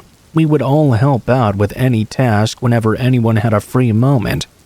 The only problem with this was this new guy David absolutely despised doing the dishes for some reason. I get it, it's not exactly fun and no one loves that part of a job, but he made sure to let everyone know just how furious it made him. He'd stand in the back doing dishes and slam them down in the sink or throw them into the shelves. It was to the point where the noise actually started to scare the customers. He was asked to stop and did so for around 30 minutes, then went back to throwing dishes around and screaming and cussing about how bad his life was. It was incredibly cringy, but we needed his help, so we couldn't afford to fire him. This particular day, I decided to sit outside and eat my lunch. I was sitting facing the parking lot. I don't think David had realized that I was sitting outside, because he went out to take a smoke break. He opened the front door of the restaurant and slammed it closed behind him, then made a gun shape with his hand and shoved it in his mouth, acted like he was shooting himself in the head. On his way back to his car, he started yelling into the open air about how much he hated this place and everyone in it. My mouth was just hanging wide open. I was witnessing a grown adult throwing a tantrum like he was a big baby. It only got worse from there. His car was facing directly where I was sitting. I got to watch him as he got inside. He slammed the door closed and proceeded to scream and thrash around, banging his head on the steering wheel and slapping himself in the face for 3 minutes straight. The worst part is, I'm not even exaggerating at all. I could tell this guy was nuts. I felt like he must have been on something. I went inside and told my coworkers about what I'd seen. One of them said they weren't even surprised. I was confused and asked her why. She said she had worked with him at another restaurant years earlier, and he had been fired for some sort of behavior. That I should be careful and do what I could to avoid being with him.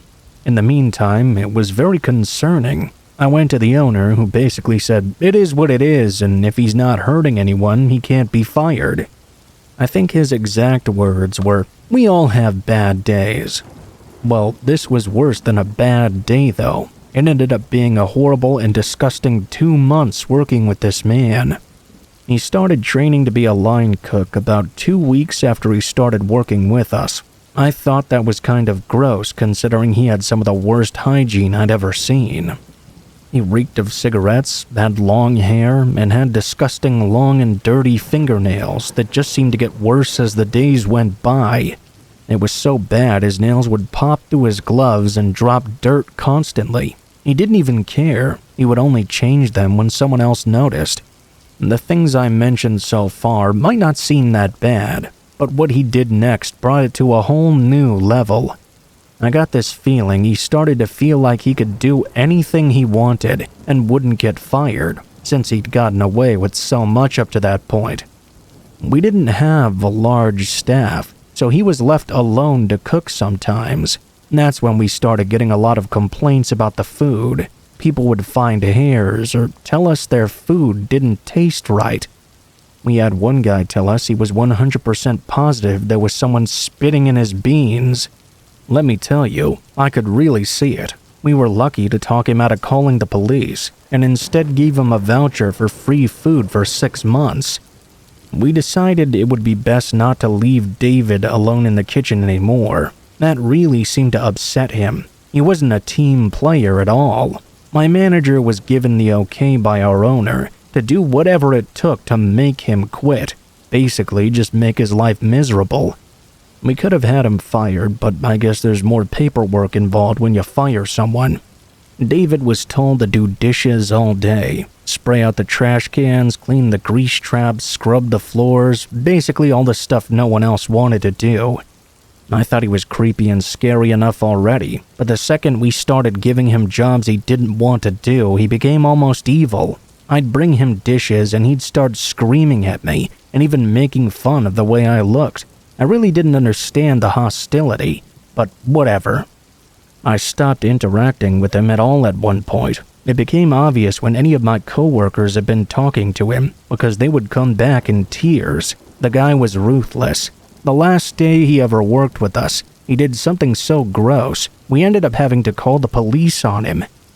He had cooked that day because one of the other cooks had called out. I was standing in front of the restaurant when he walked in, and noticed him holding a water bottle behind his back filled with a yellow substance. I figured it was Gatorade or he had a drink powder in it or something. He went back and washed his hands, which was a shocker in and of itself. He usually had to be told to do that. I didn't see his water bottle anywhere after that. The day went on, and for dinner we had a special. There was a broth-based soup. I was waiting tables and was confused when literally anyone who ordered the soup complained it tasted terrible. I told the manager who tried the soup as well. They agreed. Only when he said, "This tastes like piss," did I put 2 and 2 together. I started screaming, "Oh my God," over and over again. I didn't even know what to do. Everyone was asking me what I was freaking out about. I looked over at David, and he looked at me with wide eyes. He mouthed the word no. They looked over at him when they saw my eyes dart over to him. That's when he decided to make a break for it. The only problem was the way out of the kitchen was directly through all of us. He lunged forward, and my manager threw him to the ground. I was able to tell them what I'd seen. There was zero hesitation. We called the police immediately. They arrived and found the bottle he'd brought in. It was indeed filled with his urine. He was arrested, and the soup was tested as well. Unfortunately, it was tainted with his bodily fluids, not just urine either. The restaurant was closed for a while after that. I quit before it even reopened. I decided an office job was much more suitable for me than this. David was charged with tampering of consumer products and was sentenced to 3 years in prison. I was glad that he actually got some prison time. Honestly, I think he deserves it. Hopefully, when he gets out, he's not someone I have to encounter ever again.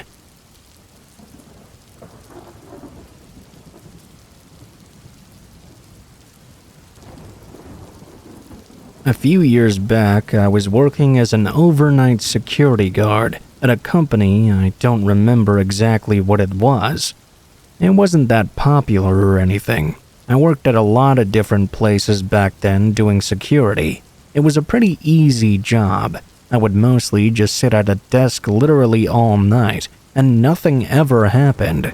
Most shifts, I wouldn't even talk to anyone. Sometimes I'd talk to 1 or 2 at most. I could just go on my phone, look around, and get paid for it. At this one particular company, it was a pretty standard office building for the most part. Inside was a lobby. I would sit at the desk in there and had a computer with some basic information. The building was not really near anything else in particular. It was slightly secluded, and the only other people there overnight were the security guard, a janitor, and the other security guard. The other security guard would mostly just be outside. I knew both him and the janitor, and I didn't see them very much, other than when I would arrive or leave. Maybe sometimes when the janitor would clean the lobby as well. One night, I would guess around 1 in the morning or so, I was sat behind the counter. I would occasionally look around, and my view was mainly of the front door and window next to it. Outside of that was a parking lot, which was empty. Behind the parking lot was a fence. I was just casually looking around, when all of a sudden I saw a guy walking up to the door. He looked inside and faced me. It was really strange to see, because nobody had ever come to the door before. I realized that this man who was standing at the door was smiling the creepiest smile I had ever seen. His eyes were so wide, they looked like they were about to pop out of his sockets. It was very unsettling. He had to be joking or something.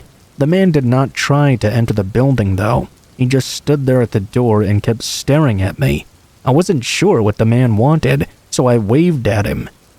He did not wave back to me. He moved out of sight, and I couldn't see him anymore. I was really confused by what was going on here. I had no idea where this guy had come from, nor what he was doing exactly. I tried to just brush it off. I figured the outside security guard would find the guy soon enough. I called him to let him know this guy was here, but he hadn't seen the guy at all. I got up and walked over to the door to look around. The guy was nowhere to be seen. I went back to my desk and was there for the next 30 minutes or so. When I looked up, the guy came back. I looked up and there he was, just standing at the door, staring in at me again with the same creepy smile. This time, I got up right away. As soon as I stood up, he moved out of sight. I walked over to the door and opened it up. The man was now gone. He must have run off somewhere.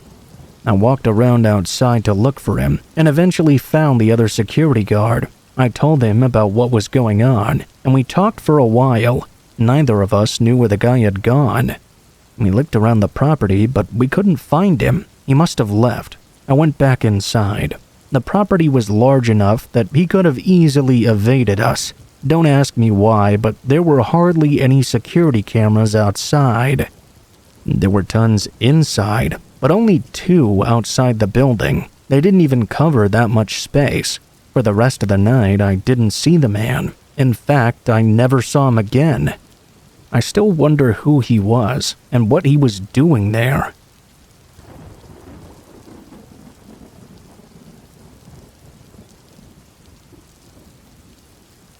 I worked for the Las Vegas Metropolitan Police Department for 8 years, and in that time I only ever had to draw my sidearm once. A lot of other cops might tell you that's kind of miraculous, and I should consider myself lucky. I do, in a manner of speaking. Those same cops, though, might also admit that my one drawing of my firearm was worth 3 or 4 of their own, purely on sheer circumstance alone.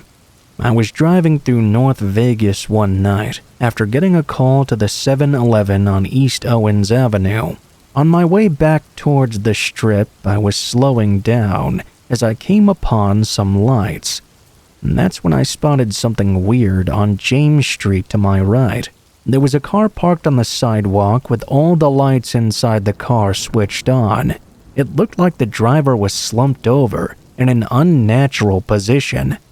I didn't have any other calls, so I figured I'd drive around the block and roll past them real slow, just to see if this guy was okay. Lo and behold, there was a guy passed out in the driver's seat of his car. After a quick look around the driver and passenger side to check for weapons, I knocked on the guy's window a few times to wake him up. The guy looked maybe to be in his late 30s or so. Hispanic with a closely cropped haircut. He was wearing what looked like work gear. When I knocked on his window, he woke up startled.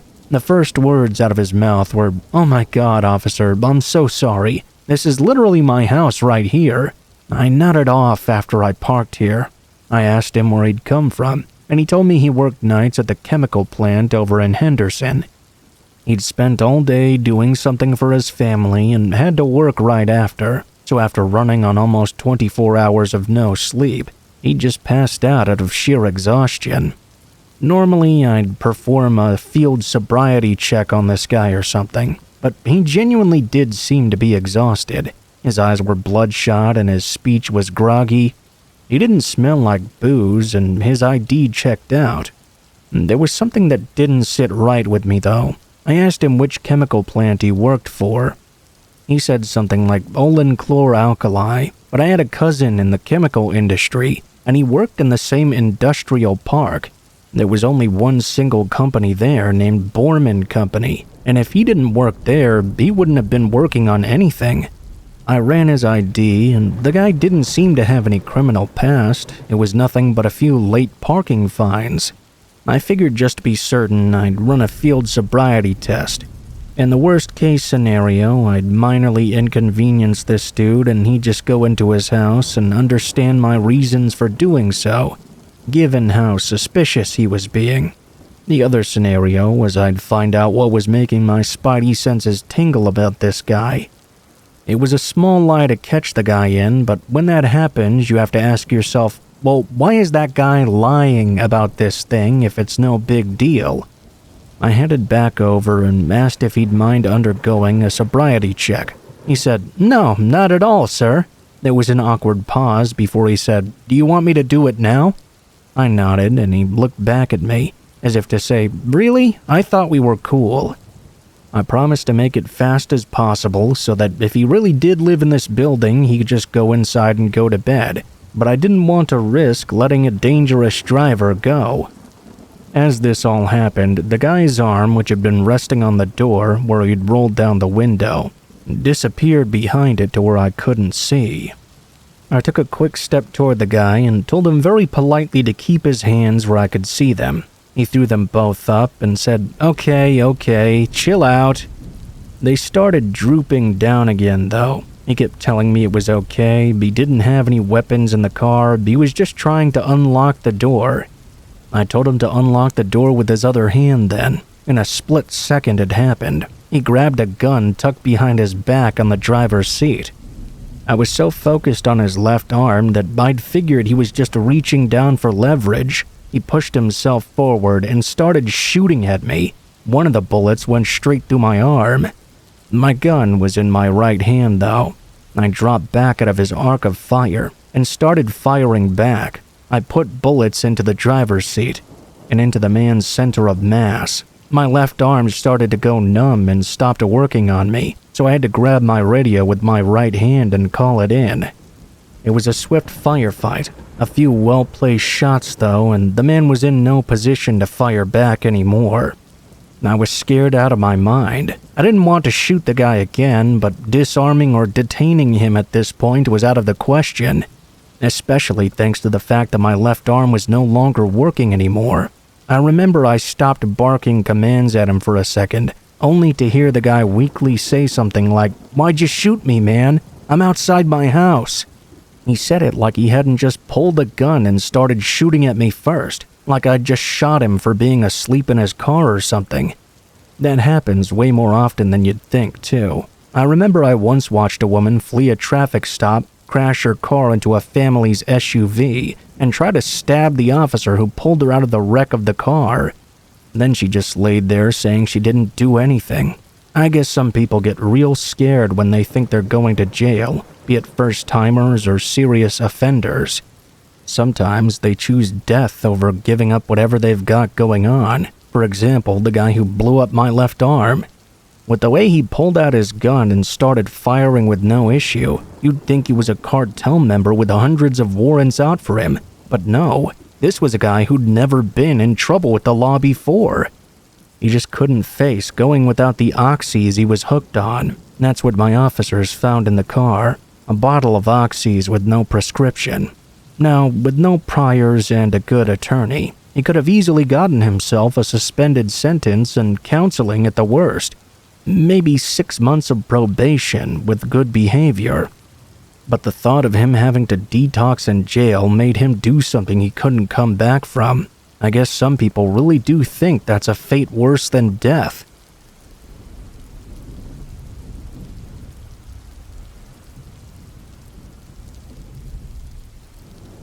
I'm a former Target employee and worked in the clothing department mainly. I worked there for 7 months total, and I liked working there too. It was a good job, and most of the coworkers as well as the customers were nice, which could be a rarity somewhere else. There was one coworker I had some problems with though. There was this guy named Ed, and he worked in the electronics department. Over time, I got to know him a little bit. Not that well though.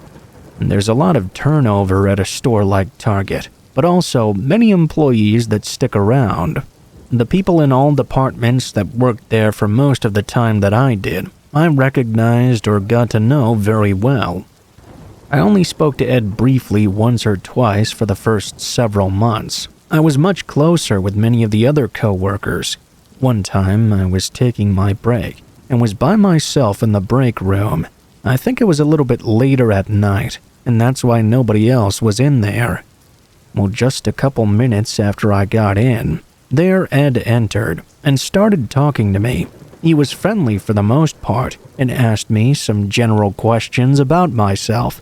I was friendly back to him.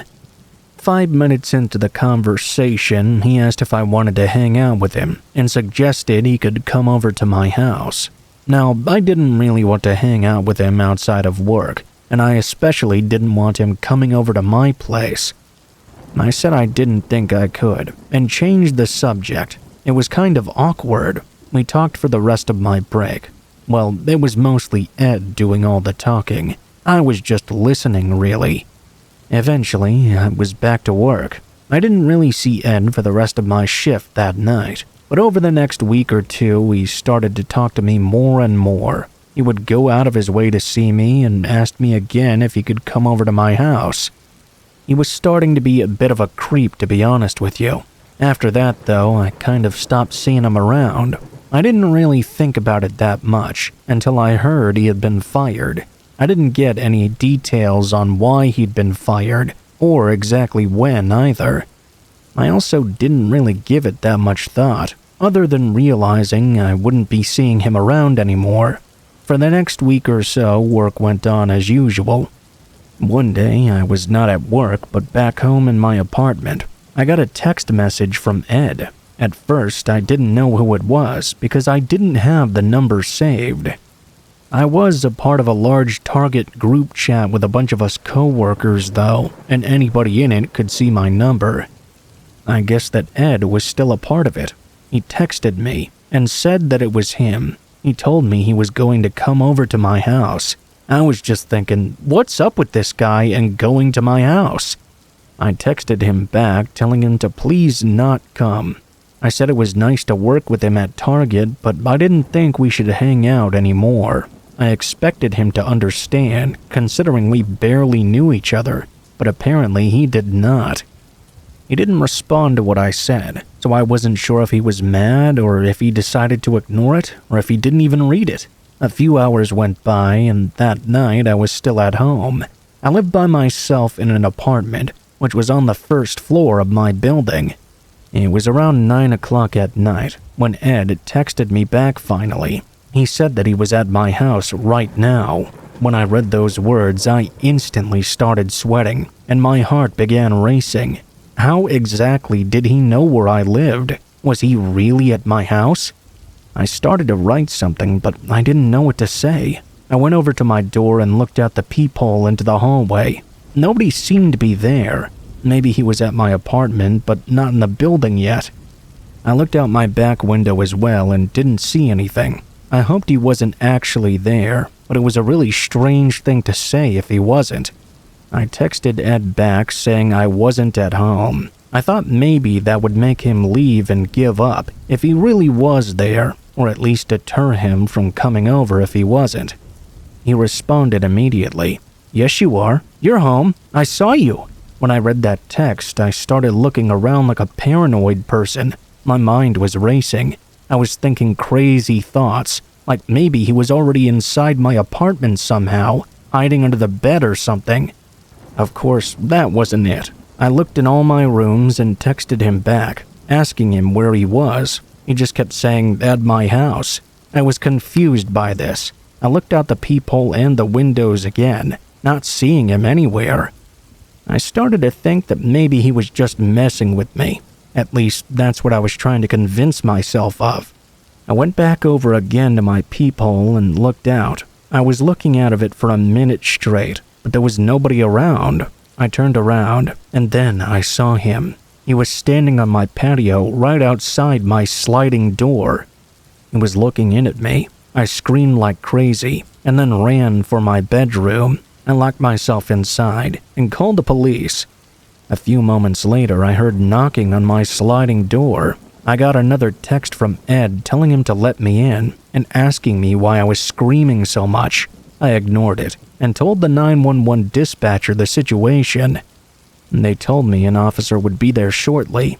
Ed tried calling me over and over, but I didn't answer.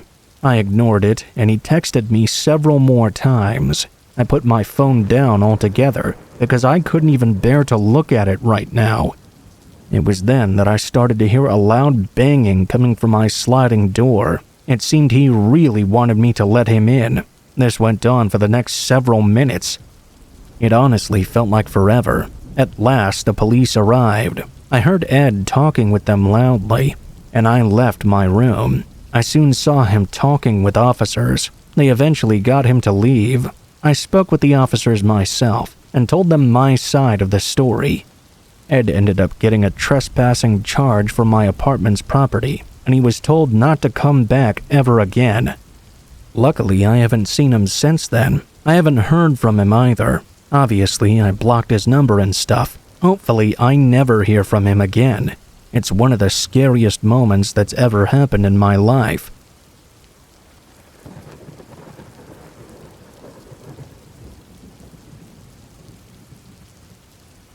This freaky story happened to me a few years back, when my wife was still my girlfriend. We decided to make an impromptu camping trip. I'd never camped much, other than a few times with a friend of mine. My girlfriend used to camp all the time with her family when she was younger though, and she really wanted to do it again. She thought it would be a great chance for she and I to spend some time together, away from all the noise of the city that she and I lived in at the time. She went all out and bought a bunch of awesome camping stuff. Amongst the items she bought was a nice new tent. It was a bigger tent, especially for 2 people, but I never minded more room. That was always okay with me since I was a bigger guy. At the time of this story, one thing I really liked about this tent, which I found out later on that most tents actually have, was that it had a little window thing on it, so you could see what was outside.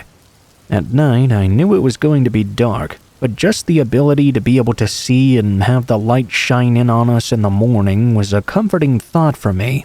We arrived at the desolate camping location in the afternoon. We were only staying 2 nights, so we wanted to make the best of the trip. That first afternoon, we didn't really do much, just kind of chilled, set up the tent, and went to bed early. I was loving my little window. I was able to stare around outside with it while I was laying in my sleeping bag, and because of where the tent was located, I was able to see a good view of the night sky. It was beautiful. Just as I expected, the light blasted through the window in the morning. It was almost like waking up in my own bed. We got out of bed early that day, and really made the most of it. We went fishing, hiking. We were also able to spend a considerable amount of time laying around relaxing and enjoying each other's company. We were on track to having another early night. I was alright with that though. Neither one of us has ever been a night owl. We were beat from everything we'd done earlier in the day. We got all cozy in the tent and I made sure I propped my window screen open. While I was starting to drift off, I thought I'd noticed something outside. It kind of looked like movement, but I didn't know if I'd dozed off for a second or if I was really seeing something out there. I sat up, and before I could get a good look, my girlfriend said, "Did you see that too?" I told her I thought I'd seen something, but I wasn't sure. We both stared out our little tent window. It just looked like a peaceful night. My girlfriend gasped. It sounded like air had been sucked out of her. To this day, I've never seen the expression she had in that moment. Sitting on a tree branch about 30 to 40 feet away was a person. They were wearing one of those weird fake president masks, and while sitting in the tree, they were sort of kicking their feet back and forth like a child on the swing would do. We both just sat there like sitting ducks. I was terrified because we hadn't seen one single other person the entire time we'd been out here. All of a sudden, there was a creep with a mask so close to us. I felt like crying, but I was trying to be brave since my girlfriend was already in tears. I knew the person wasn't directly doing anything to us, but the unsettling nature of the situation made us uncomfortable. We watched the guy for about 5 minutes, just sitting there in his tree tilting his head back and forth as he observed us. He then jumped down. The person didn't approach the tent, but that feeling they were going to rush us at any second never went away. It felt like forever that the person was just pacing around outside our tent. Then they just stopped and didn't move. He didn't sway, he just stood still like a statue. A couple minutes later, the person turned to face the tent head on. We could hear them laughing under the mask. The person started to wave right at us, even with the mask on. It felt like the person was staring directly at me. The wave wasn't like a little friendly wave. The person was erratically waving their hand back and forth like they were trying to rip their own arm off or something. The person stopped waving abruptly, did a strange twitch, and then stood stock still. In a muffled voice we could barely hear, he called out to us, Hey guys, bye guys." He then literally ran full speed off into the woods. We just sat there and continued staring out the window all night long. We both may have dozed off at different points, but we mostly stayed awake the entire time. The guy in the mask never did come back. There was no evidence of where he'd come from. That was the most disturbing part. Whoever this was knew that we were there, and we had no idea how long he'd been out there watching us. It could have been minutes, it could have been hours. He could have been out there following us for days for all we knew. I guess all things considered, we were lucky since he didn't do anything to us. Even though we were physically unharmed, though, mentally this still left us messed up for a while. We're still thinking about it to this day. We've gone camping several times since that night, but from now on we'll only stay in a cabin with doors we can lock.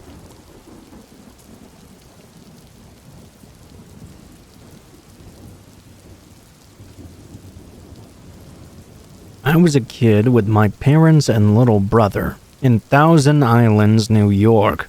We rented a couple rowboats and went out to one of the islands. My dad was exploring the other side, and my mom said she was going to take one of the boats and row around to see him from the water. My brother and I begged her not to. A storm was rolling in, and it was getting really windy. She ignored us. I think I was maybe 10, and my brother was about 8. Well, my mother rowed out and got herself caught in the wind. She was being pushed out away from the island and couldn't get back no matter what she did. My dad came back, and we told him what our mom had done. He took me out in a boat with a rope to try and tow her back in. We got out to her easily enough. The wind was pushing us away from the island and my little brother. We attached her to our boat with the rope and started towing her back to the land.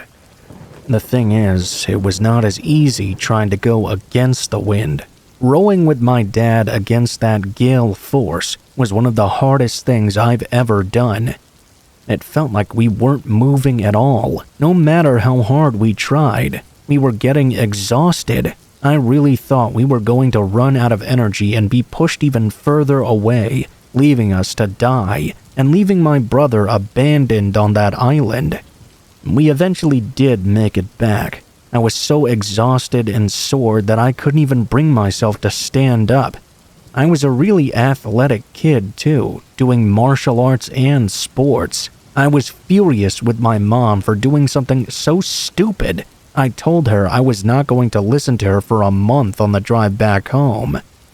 My dad brought this up a few months ago, and I realized even to this day I'm still pissed at her for it.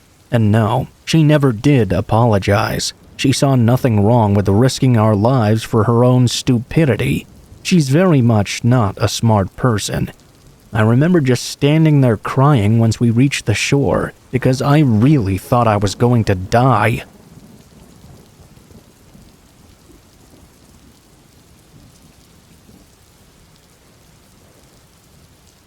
I used dating apps a little bit several years ago, and then again a little bit more recently. This story takes place about 1 year ago now. It had been some time since I'd last been on a dating app, taking the advice of one of my friends. I decided to go ahead and give it another try. What did I have to lose? I got an app called Hinge, and after about 2 weeks of being on there, I met a very nice woman. We talked for a little while and exchanged phone numbers. From there, we texted for several days and even FaceTimed as well. I thought things were going pretty well. I liked her, she had long blonde hair and very pretty eyes. She said at one point that she wanted to see me, and I asked to go on a date with her sometime soon. We agreed to go to this one restaurant in town. The date went pretty well in my opinion. I met her and she was just like she had been in her dating profile. Talking to her in person was nice, and we had a good conversation. For the most part, everything was great. I felt like we could have connected maybe a little bit better though, like maybe we were both a little bit too nervous. Overall, it was pretty good. After the date, we both went our separate ways back home. She suggested that we should do it again sometime soon. That sounded good to me. We continued to talk over the next couple of days. Then we arranged for the next date. We went to another restaurant in town. Now, none of these dates were really that fancy or anything. We were just going to local restaurants that were not cheap but also not expensive either. The second date, which went a little bit better than the first one even did, she asked me if I wanted to come and see her place. Said that it wasn't that far away, and I could come over for a few minutes if I wanted to hang out. It was probably around 9 p.m. at this point. I agreed, and we both went out to the parking lot and got into our vehicles. She told me to follow her, and we both left. I followed her down a few very quiet roads. I was curious to see where she lived. The drive went from 5 minutes to 10 minutes to 15 minutes. I was really surprised we were going so far down this long road that seemed to be going to the middle of nowhere. Eventually, we were just surrounded completely by farmlands and wooded areas. There were no other cars on the road at all. After about 20 minutes of driving, we arrived at this small dirt road. I was still following her, and she soon pulled onto a long driveway. There were a lot of woods at the beginning of the property, so I couldn't see the house itself at all. After getting to the top of the driveway, which was very long, she parked and I parked right behind her. There was this average-sized 2-story home that stood on the property. It looked rather old and not in the best of shape at all. I was really surprised that this was her house. She didn't exactly strike me as someone who would live there, if you know what I mean. To be honest with you, I was kind of creeped out now. I didn't even know what city I was in anymore. I hadn't bothered to look on my phone where we were going or anything. I was just trying to follow her. After parking, she got out, and I got out of my car as well. I asked something like, "You really live here?" And she said, "Yeah, why? Are you surprised?" She walked through the front yard to the door, and I followed behind her. She opened it, and I followed her inside. We walked in the doors, but we didn't go any farther in. The lights inside were all off, and she didn't turn any of them on. I found this quite odd. I was looking around myself for a light switch.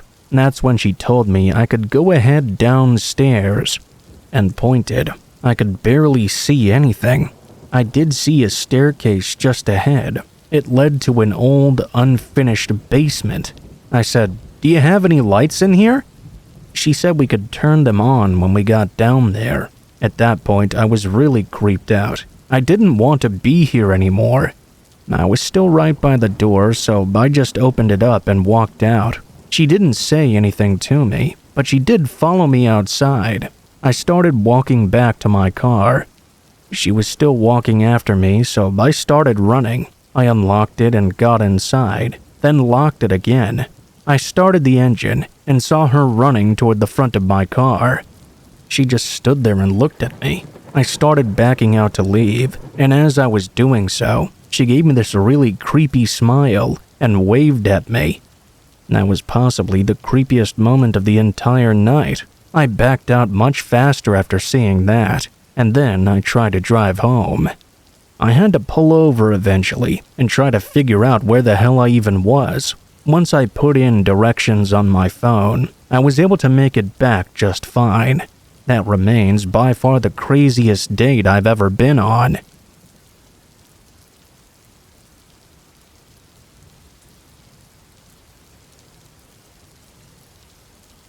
This story is still fresh in my head, since it only happened 2 weeks ago.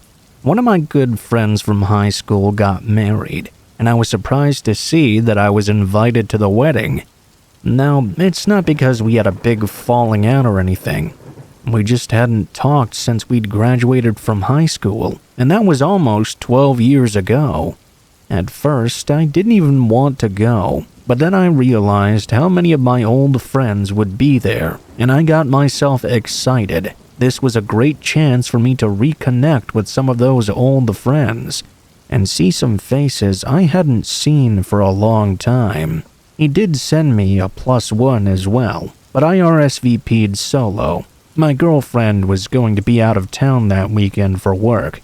I was a bit bummed about going to the wedding solo since I knew all my friends were going to bring their significant others, but I was determined to enjoy myself either way. A few days before, one of my friends from high school texted me and said he couldn't wait to see me. We had a small conversation about classic times, and now I was even more excited about the wedding. That was until he said one small detail right before wrapping up our conversation. "It's gonna be crazy seeing everyone. Even Laura is going." I still can't believe you guys broke up. I was pretty stunned by that text. I couldn't understand why on earth Laura would be invited. I asked my friend why, and he said she worked with the bride and they'd become close over the last couple years. That changed everything. You see, Laura was my ex-girlfriend. We dated from about 8th grade to our junior year of college. Everybody thought we were going to get married, and at one point that was in the cards. Life always finds a way to throw you a curveball, though, and due to way too many reasons to list out here, we ended things. The beginning of the breakup was amicable, and we decided to go our separate ways mutually. Then, though, it got real ugly. Like, really ugly. She began stalking me anywhere and harassing any woman I would interact with. Believe it or not, even the law ended up getting involved. That was the last time I had seen or heard from Laura, and that was over 5 years ago. Saturday arrived, and I anxiously joked with myself in the car. I must be the only person more anxious than the bride and groom, I tried telling myself. We were in our 30s now. Surely Laura had moved on by now. I figured I could just avoid her and stick close to all my old friends. Just focus on having a good time. I walked into this beautiful church where the wedding was about to start and found a bunch of friends sitting in the back. I joined them and scanned the church. On the other side near the middle, I saw Laura sitting there with a couple girls I didn't recognize. I was hoping Laura would be there with a date or something, but it didn't look like she was with anyone. The ceremony commenced, and after they were officially married, everyone departed down the aisle and behind the new couple. When I got outside, I hugged and congratulated my old buddy and started walking to my car to drive to the reception. Before opening my door, though, I heard a familiar voice from behind my shoulder. "Hey there, stranger." I knew right away who it was greeting me. I turned around and tried to be as friendly as possible. "Hey, Laura, how are you?" She smiled, and in a quiet voice she said, "You know, I'm doing good. I'm happy you're here because I wanted to apologize for everything and tell you I'm proud of everything you've accomplished. I realized all that hell I caused you in the end was horrible. I hope you can forgive me one day. Maybe we can be friends." That caught me so off guard I didn't know how to respond right away. I thought for a moment and then finally said, "Of course, I forgive you. I'd like to be friends. It's been a long time. We'll catch up at the reception, okay? I'd love to know what you're up to these days." She smiled and we went our separate ways. Honestly, I felt like a great weight had been lifted off my shoulders. I made the 20-minute drive to the reception, and the party was a real blast. At least at first. Great food, fun dancing. Just as I expected, I was having fun with my old friends from school. We talked with each other like we'd never missed a beat. I did notice Laura lingering around and trying to approach me a few times, but every time she did, I was in the middle of a conversation or being pulled in another direction to talk to someone else. Around 9 that night, I finally got over to her to chat. She was sitting at a table alone drinking a glass of wine. The first thing I noticed was that she seemed a little off. She was in an extremely irritable mood, much worse than earlier. I continued to talk with her either way. We talked about work life, where we were living these days, our love lives. Not really too much specific detail, but just the cliff notes, really. I told her I had been with my girlfriend for 2 years now. She told me she basically had a string of dead-end relationships and was taking some time off from dating. There was nothing wrong with that, though. I tried to keep some optimism in the conversation. It continued for a while, and I felt good that she finally seemed happy. When I left the table, we hugged, and I told her it was great catching up. I even suggested maybe we grab some coffee sometime. I was happy to see she was feeling better. This Laura was completely different from the last time I'd seen her. I was glad she'd gotten help for her issues. When everything was over, we went to a local bar to continue the night. I would say maybe 15 people went, and Laura was not included. We partied for a while, and most of the people were staying at the hotel next door. I was still sober, so I was going to be driving home. It was around 2, and I started walking back to my car, which was parked at the place the reception was at. I got to my car and noticed the driver's side door was not closed all the way. That was not like me at all. I considered that maybe it was possible I hadn't remembered to close it fully since so much was going on. Before I opened the door, though, I peeked inside the vehicle through the windows. Everything appeared to be in order. I got in and started driving home. There wasn't a lot of traffic on the road, but there were a few cars every now and then. It wasn't until I was turning onto my street that I noticed a car had been following me some distance now. I pulled into the driveway and was relieved when the car behind me drove past. I couldn't explain why, but I was feeling extra jumpy, probably because of that slightly open car door. I was getting ready for bed and lounging on the couch going through some emails and text messages from the evening. I heard a car door slam shut suddenly, and it sounded very close to my home. All my neighbors are old people, so they didn't really go out this late at night. I found this strange, to say the least. I finished going through my messages, shut the lights off, and walked to the stairs to go to the bedroom. The stairs are right in front of the front door. As I was passing by, I noticed the handle was turning. The door was locked, so whoever was trying to open it couldn't get in. I was immediately scared. I knew that I needed to do something, and quick. I saw the deadbolt lock turning. Whoever was out there had a key to my front door. I heard a click of the lock, and the knob started to turn again. As the door started to open, I immediately rammed my shoulder into it and slammed it back shut. I heard someone shriek outside. I looked out through the window and saw the back of a blonde-haired woman running back to a blue SUV parked on the road outside my home. The woman jumped into the vehicle and peeled off. Immediately, I called the police, telling them everything that happened. They seemed so unresponsive, though. They said because I didn't get a good look at the person's face, they were reluctant to go at all. I tried to ask Laura about it, but she claimed she had been sleeping for hours and basically nothing was done. I decided to change the locks the next day and picked up one of those Ring cameras for my door. It was nuts. It really, really was. It's been 2 weeks now and nothing has happened since then, but I just don't feel safe. I know how Laura used to be, and if she tried to break into my house after meeting me once more, I can't even imagine what else she had planned. If anything ever happens again or I have another confrontation with her, I'll be sure to update this story in the future, but until then, I just hope I stay safe through the night.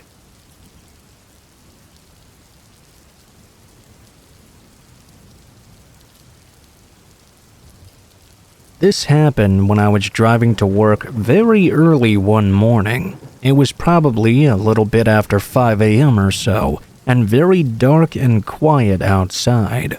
I enjoyed driving to work this early because there was hardly anybody else out. It made driving very easy. I worked about 15 minutes from my house. I don't really take any major highways to get there, though. It's mostly a trip down quieter roads. After leaving, I drove the first 10 minutes no problem. As I was driving down a quiet back road which would go all the way to my work, I saw a guy riding on a bike up ahead. He was riding sort of on the side of the road. This road had 2 lanes, one going in each direction, and not much of a shoulder or anything like that. The guy on the bike was sort of on the line. I was planning to go into the oncoming traffic lane to pass him by, because nobody else was out here driving at this time or anything. There wasn't a single other car in sight. As I got closer to this man riding the bike, though, he moved to the left and now was riding right in the middle of the street. I slowed down, and when I got closer, the man moved over even more to block me. He kinda started swerving all over the place. I wasn't quite sure what he was doing. It all seemed quite controlled, though. It wasn't like this guy didn't know how to ride a bike or was drunk or something. He was clearly swerving around trying to block me from proceeding. I was now going about the same speed as he was, very slow. I moved over to the other lane and he moved over as well. He was just going back and forth between them, completely cutting me off. There was no way I could safely pass him by. All I could do was drive slowly behind him and wait for him to move out of the way. Either he had no idea I was there, or he was really intent on making me stop. After following him at a snail's pace for 2 or 3 minutes, I finally honked at the guy. He was going to make me late for work, and I couldn't take this anymore. After honking, he still didn't move. He remained right in the middle of the road. Actually, he gave me the middle finger. He didn't turn around, just stuck his hand up in the air. Clearly, he knew I was back there, and I wanted to get around him. I guessed that he was just trying to be a jerk for no reason. I continued behind him for another minute or so. There was a stop sign up ahead and an intersection. I would have the option to turn right, and I took it. I wasn't sure where this route would go exactly, but I was pretty sure I could still get to work this way. After turning right, I took a left. I figured if I found another road going left, I could reconnect with the original one, and I would most certainly be ahead of this guy on the bike. As I drove for a few minutes, I was able to connect back with the road like I had planned. When I did, I was a little ways ahead of the biking man. I could see him behind me in my mirrors. I drove on this road for less than a minute before my workplace was up on the right side. I turned into the parking lot and parked my car. Luckily, I had just made it and was not late. Right after I parked, I saw the biker go by on the street. He looked at me the entire time, but didn't do anything. I went inside to work. The workday went on as normal. I don't leave the building at all when I'm there. Hours later, when I was leaving for the day, I walked out to see my car was all scratched up. It appeared as though somebody had keyed it. I thought I knew exactly who it was. It had to be that guy on the bike. For whatever reason, he seemed to be really trying to make me mad. I couldn't believe this. Unfortunately, there was not much I could do. There were no security cameras in the parking lot, and nobody saw him do it, so sadly I had no proof. I also had no idea who this guy was. I got my car fixed, and after that I didn't see that biker again. I don't work that job anymore, but whenever I think about it, I think about that mad biker.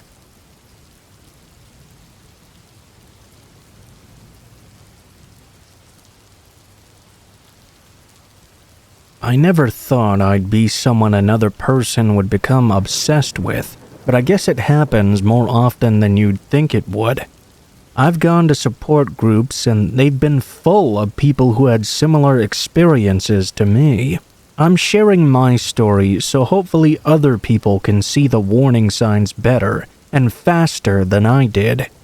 It was around 2015. I was 24 and newly married. My husband had just been laid off from work, and we needed more of an income.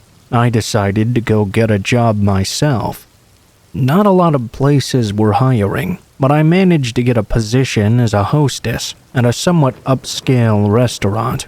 I had some experience in food service, so that helped me along. I started sometime around mid-June, and it wasn't nearly as bad as I thought it would be. All of my coworkers were very nice and professional, which of course I appreciated. It was only after a couple of months when we had a new employee come in that I really started having issues. I had just announced to everyone that I was pregnant, and because of that, my manager got super protective of me.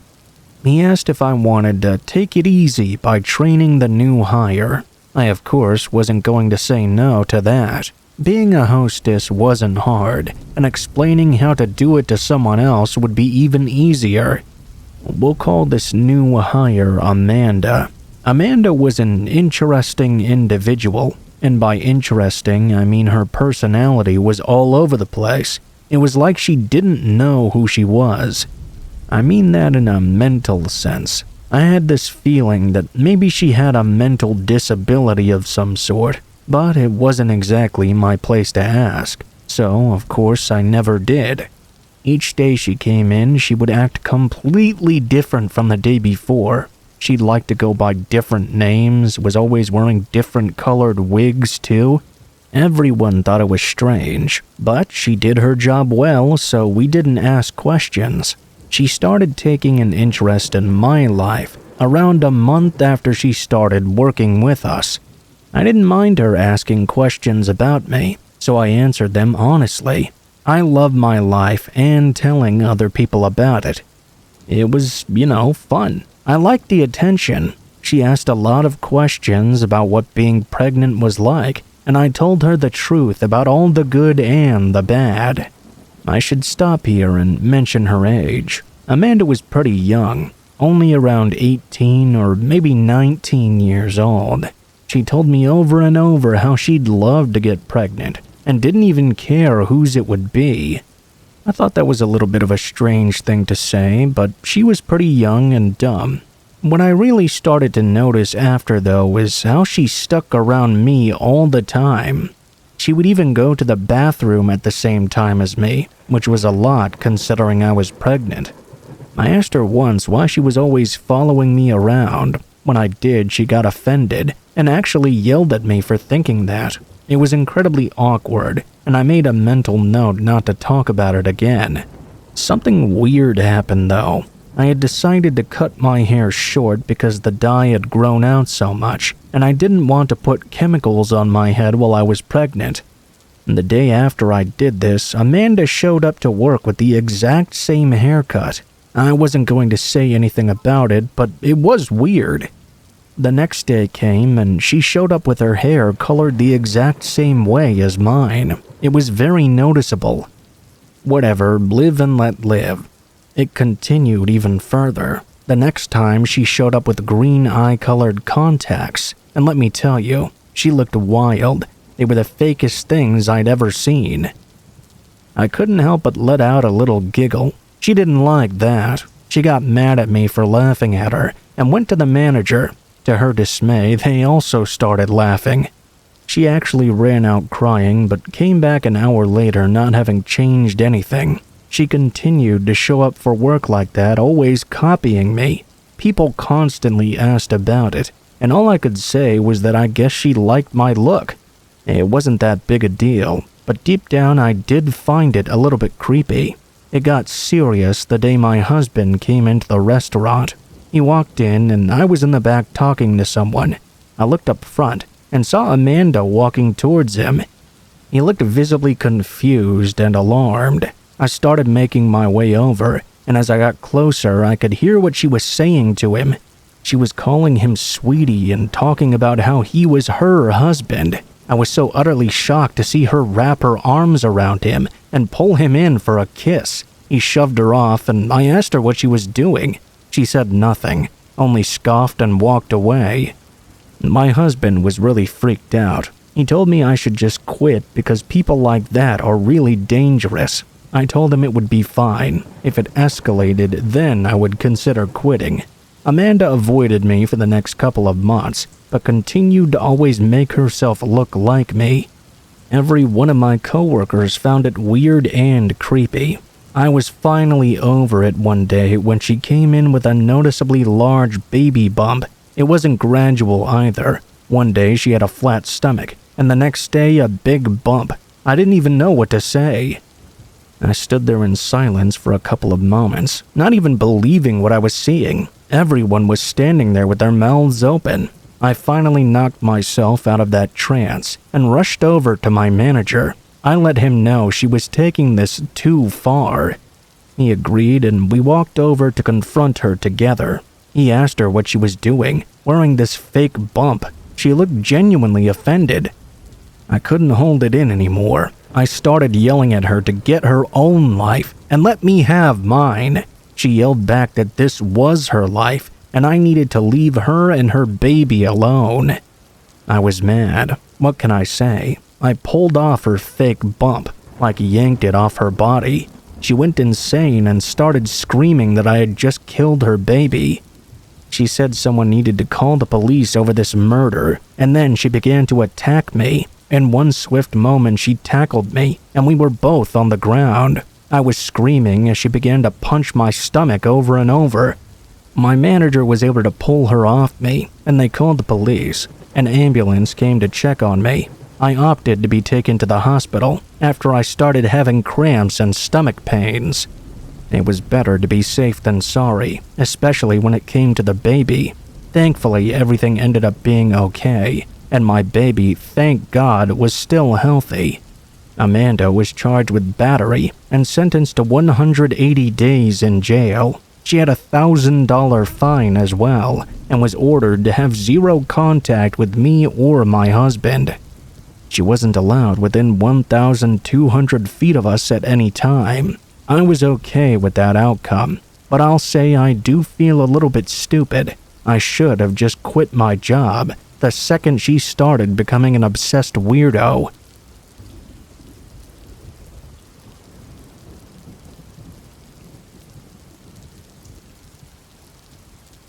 I used to work in a small convenience store in the city. It wasn't quite downtown, but was pretty close. There would be lots of people walking down the sidewalk during the day, and at night there would still be a decent amount of people out, especially after the bars closed nearby. Our store was open 24 hours. It was pretty small, but loaded with all kinds of snacks and drinks and things like that.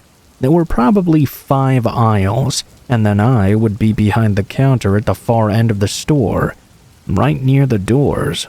I worked at the shop for several months and usually worked overnights. Sometimes it would be pretty busy, other times it would be really quiet. You never really knew which it would be. It depended on a lot of different things. Between the hours of 3 a.m. and 5 a.m., those were generally the quietest times. I was working and by myself on a typical night. It was a little bit after 3 a.m. and the store was empty. Occasionally, I would look out the window to the street and see it was quite dead. I was just sitting there behind the counter, going on my phone and looking through some things. Pretty soon, I heard the door open and saw a woman walking in. She entered the store and walked down one of the first aisles. Several minutes went by and she seemed to be just shopping around like a normal person. Eventually, when she came up to the counter, she put several items down. When I started to scan them in, she told me she only had $3 and asked me if I could give her a deal. I don't remember exactly what she was buying, but I remember it added up to around $15 total. I told her I couldn't do that. Obviously, she would have to put some things back. I said she would only be able to get things that added up to $3. It seemed like common math to me. The woman immediately got angry though, and said she wasn't going to pay for anything. I told her to leave then, and she stormed out of the store in anger. Every now and then, customers would be rude or try to get free stuff. I mean, being in the city in the middle of the night, all kinds of people would come in. I was somewhat used to less than ideal customers, and thought that I knew how to deal with them. Around 20 to 30 minutes went by, and no more customers came in during that time. Then the door opened, and I saw the woman come back. Behind her was a man this time. This guy was 6'5" and had long stringy hair and a goatee. I'm assuming he must have been the woman's husband or boyfriend or something. He walked right up to me looking all angry and accused me of being rude. The guy started cursing me out and didn't even give me a chance to talk. I could smell the alcohol in his breath as he verbally ripped into me. The woman was just standing back a few feet and adding in a few words of insults here and there. I remember that after them yelling at me for like a minute straight, the man wanted to, quote, take it outside with me. I told them both to get the hell out of my store before I called the cops on them. That's when the guy suddenly shoved me backwards from over the counter. I wasn't ready for it, and to be honest, he was a strong dude. I fell back and got knocked over. When I got up, I saw the man was right up at the counter, wanting to fight me. I moved over to the right. We had an alarm back there, so I pulled it. It was very loud, and the sound filled the entire store. The guy backed away from the counter and grabbed a bunch of random things on the shelf, then threw them at me. He knocked over a stand of drinks as well. He went to an aisle and started grabbing more things off the shelves. He stuffed them into his pockets. The woman at the same time grabbed some other stuff. Then they both left, stealing a bunch of random things. The police got there several minutes later. The man and woman were long gone though. The only thing I could do was give a description and my account of what happened. Luckily, neither of them came back while I was working again.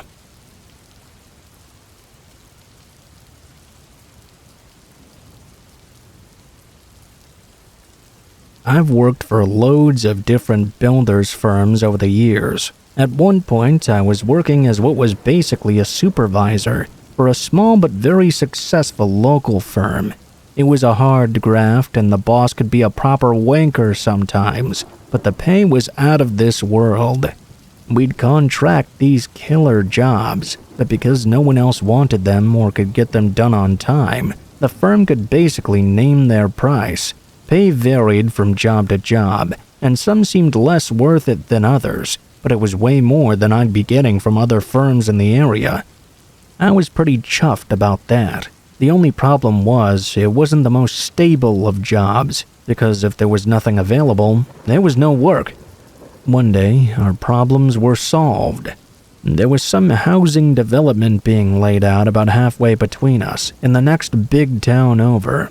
The local council had already hired a national firm to do the job, but apparently there was some miscommunication about the project finish date, and the big firm had pulled out. This left the council completely in the lurch, as they had already signed the contract on the demolition of some of the older housing estates. Basically, if these blocks didn't get built, a whole lot of people were going to be homeless. And that's where we stepped in. According to the head of the firm, we could get the job done under budget and ahead of schedule. Our secret weapon was night shifts. If the shifts were staggered between all the lads that worked there, we could have one group work during the day and one during the night, and get the whole job done in just a few months. All we had to do was throw down the foundations and brickwork, and then another firm was coming in for the decorating. They all needed to be done by a set date. You get the idea. Anyway, we started the job. We were all just doing a week of days followed by a week of nights, then alternating with the other half of the firm. The days were alright, but the nights got very difficult very quickly. As anyone who's done any serious night shifts will tell you, your daytime life doesn't stop. Those with kids had to go get them to school and back, or there'd be doctor's appointments or other things like that to get done. A group might start a week of nights all chipper and up for it, but by the time Saturday morning came around, they were about ready to drop dead where they stood. This got worse and worse over the weeks and months, with everyone complaining about being overtired. We didn't want to just throw in the towel and risk breaking the deadline, though. That would have put the whole contract at risk. Lads were joking about some kind of accident happening, but we all kept our heads screwed on, kept ourselves from cutting corners, and otherwise kept ourselves safe on the job. That couldn't be said for everyone on the site, though. And in the end, I suppose it was a case of the inevitable finally happening. We had this massive 500-ton mobile crane on site. Brand spanking new, on lease. It was one experienced bloke and one apprentice operating it. One night, the crane was in use shifting some steel panels around, when for some reason, the apprentice decided to get one of his later jobs done earlier. He probably thought it was in a safe spot, considering the crane was operating on the opposite side of him. He made a massive error of judgment, though. He didn't realize it until way too late. He didn't think he was in what you might call the crane's swinging area. Suddenly, a bunch of blokes needed a box of plates from another area of the site. The crane turned the other way to grab it. And that was that. All I heard was a load of shouting. At first, really frantic, frightened-sounding shouts, too. I knew immediately something had gone badly wrong. I ran over to find the apprentice had gotten trapped between the crane's massive counterweights and the deck he was cleaning. It crushed him so badly his body disintegrated when the counterweights were pulled away. I suppose if every bone in your body had been smashed to bits, there would be not much left to hold a person together. It was the worst thing I'd ever seen in my life. Honestly, it was horrible. I'll never forget that sight.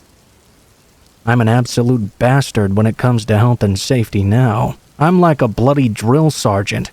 Some of the younger lads might think I'm just being a prick, but I'd rather be a prick whose apprentices go home to their moms and dads than a nice bloke at their bloody funerals.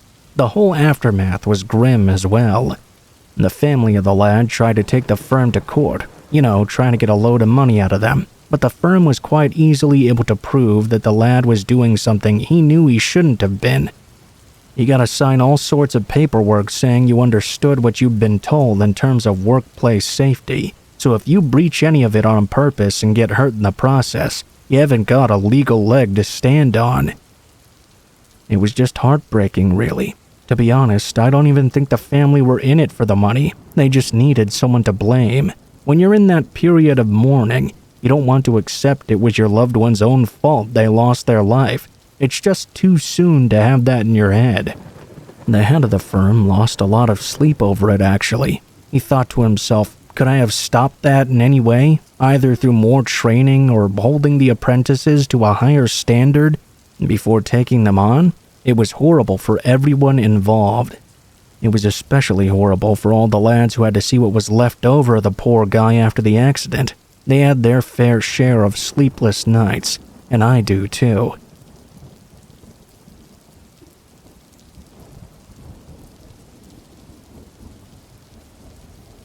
One of the scariest moments of my life happened when I went to Target last year. I went there one night to do some normal grocery shopping. There was a Target not that far at all from where I live, and I went there almost weekly. I go there sometimes at night to grab groceries as well. I don't recall exactly what time it was. When I went inside, I grabbed a cart and started gathering up all the items I would need. I was inside the store probably for about 20 minutes or so, shopping and minding my own business. Eventually, I checked out and started heading back to my car. I had not even parked that far away from the entrance of the store. When I arrived at my vehicle, which was a pretty standard sedan, I noticed something odd. I was behind it and about to go around and put the groceries in the back seat when I looked through the window and saw somebody looking at me through the back from inside my car. It was a man. I couldn't see him well at all because he ducked down less than a second after I noticed him. I freaked out and left the cart right there. I ran back inside the Target. After making it back into the store, I dialed 911 and called the police. I told them that a random stranger was inside my car at Target. I waited inside the store for the police to arrive. It took less than 5 minutes for them to get there, but in the meantime, while I was waiting for them, I was standing a little ways inside the store, hiding in the first aisle.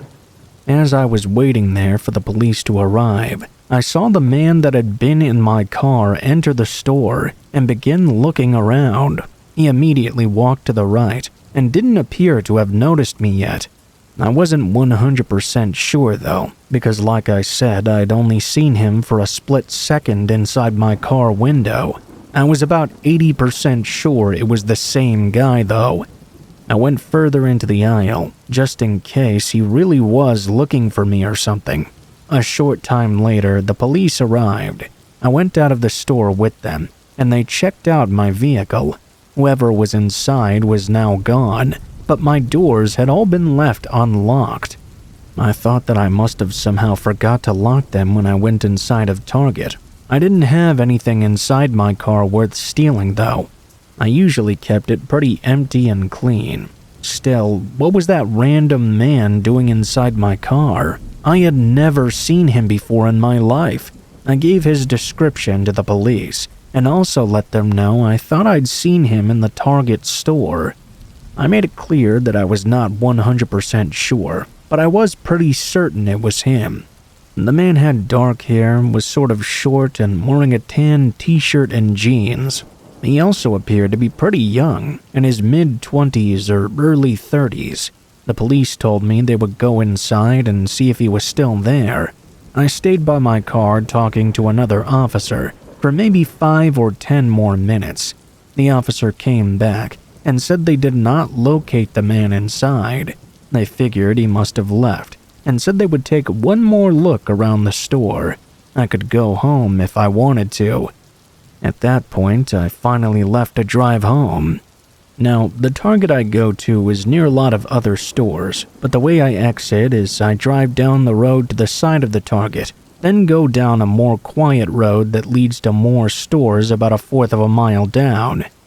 As I was driving down that quiet road, I saw that guy randomly walking alongside it.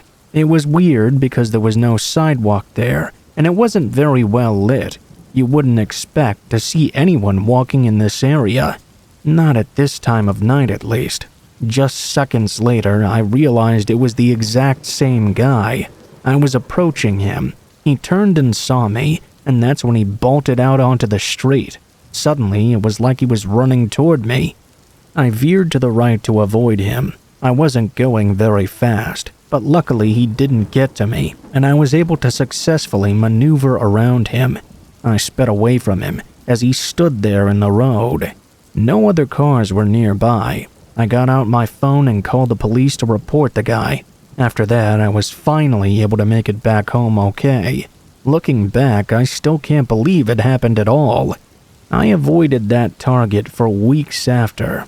Eventually, I was able to go back and still shop there sometimes today even. Nothing like that has happened since, and I haven't ever seen that guy again either. I'm hoping that whoever he was, the police managed to find him, or that he at least stopped his wild behavior.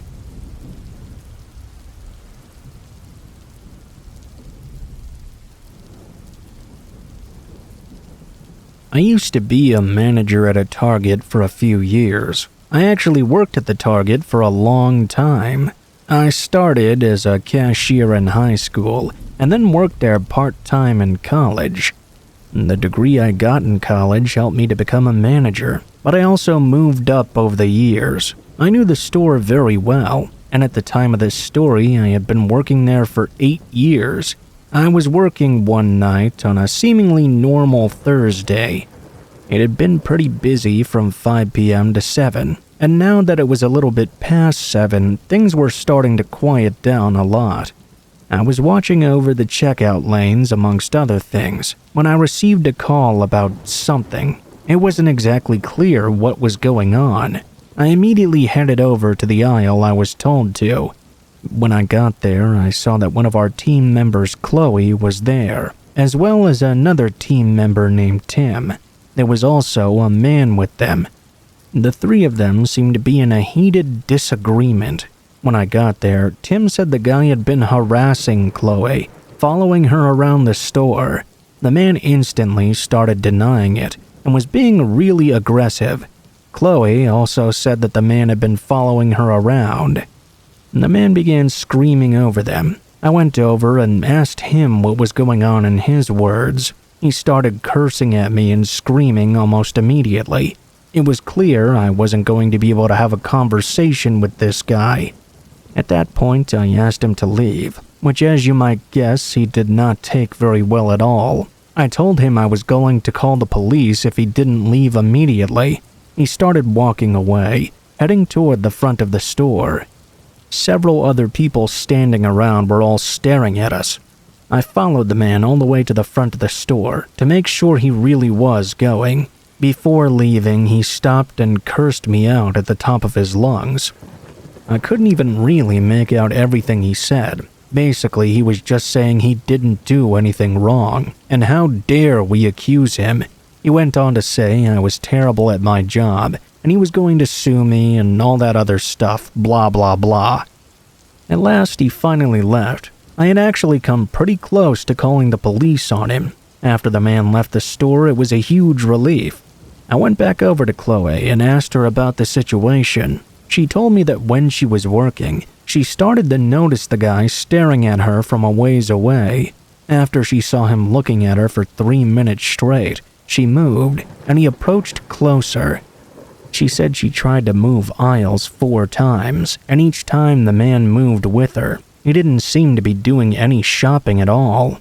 The man then approached her in one of the aisles, and she questioned why he was following her. He denied it, and that's when Tim, who was working nearby, overheard and tried to intervene. Tim said that he even noticed the man walking down 2 aisles after her and wondered what was going on.